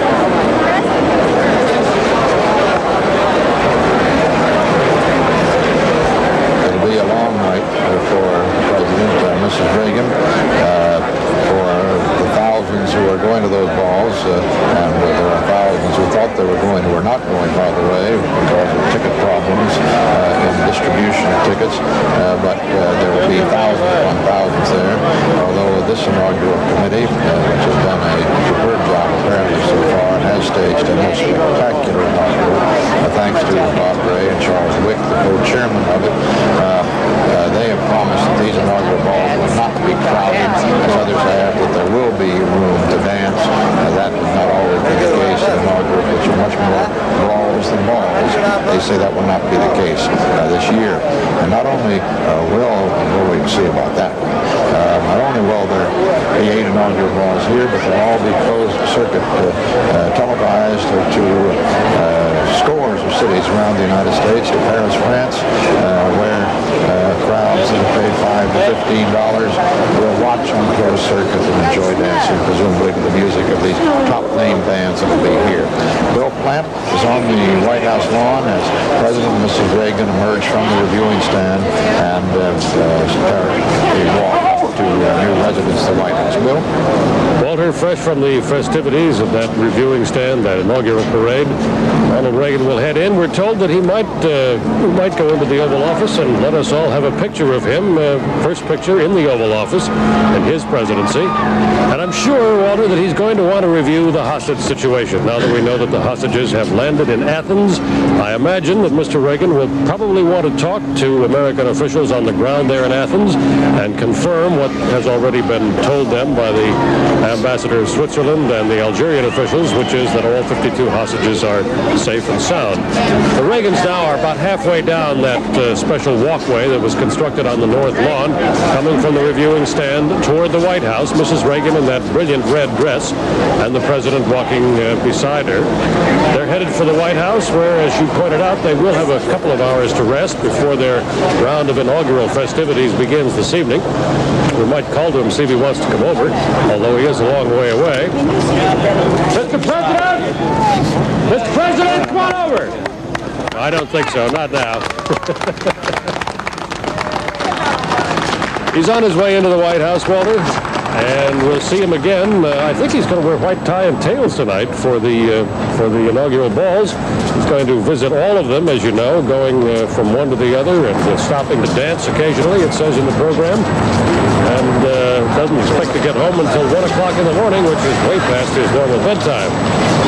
Bill, we can see right alongside of him there as he goes into the White House, Ed Meese, his counselor, talking very earnestly to him, and you just wonder if the burdens of the presidency have descended upon him already. And Meese is saying, we've got to have a quick meeting on this or on that, or you're expected to say something here or say something there. Well, Walter, I wouldn't be the least bit surprised, and I'm sure that they're going to have a consultation right away about the hostages.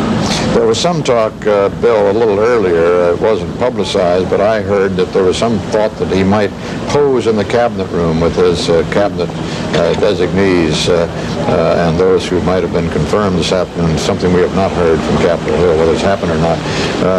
Do you know of anything of that kind? Walter, it may happen. It would be entirely in keeping with what Ronald Reagan would normally do in that kind of situation. And as I said, we were told that he might have an appearance in the Oval Office at which we could take the first pictures of him in the Oval Office. So I'd say that's entirely possible in this next hour or so. I think in that case, Bill, we're very probably going to show those pictures for the first time on the CBS Evening News, which is a program carried regularly on this network in an hour or so from now. And we'll have those pictures then, if indeed that takes place. So dusk falls over our nation's capital here in Washington. Darkness comes from the first night of the administration of Ronald Wilson Reagan, the 40th President of the United States, and a man who takes the burdens of office without the added responsibility of 52 Americans held captive by another nation.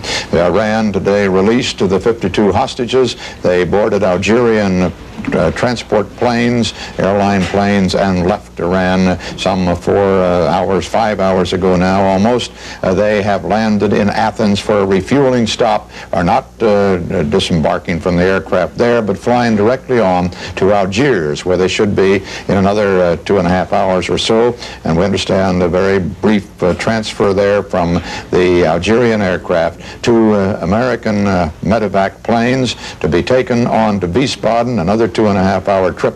They'll be there. They should be, if all of these stops go without too much delay, around 11 to 12 o'clock tonight Eastern Time. The hostages are free from Iran, and that is a cause enough for celebration in this nation today, as well as the introduction of a new presidency and, again, a peaceful and ceremonial transfer of power.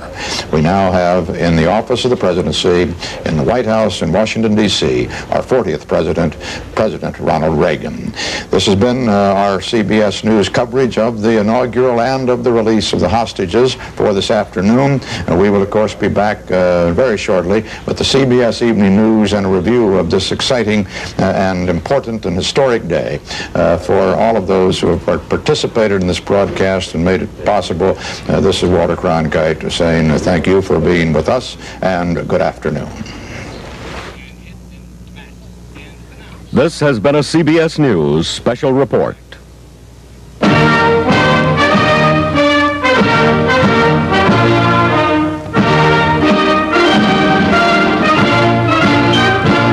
The presidential inauguration.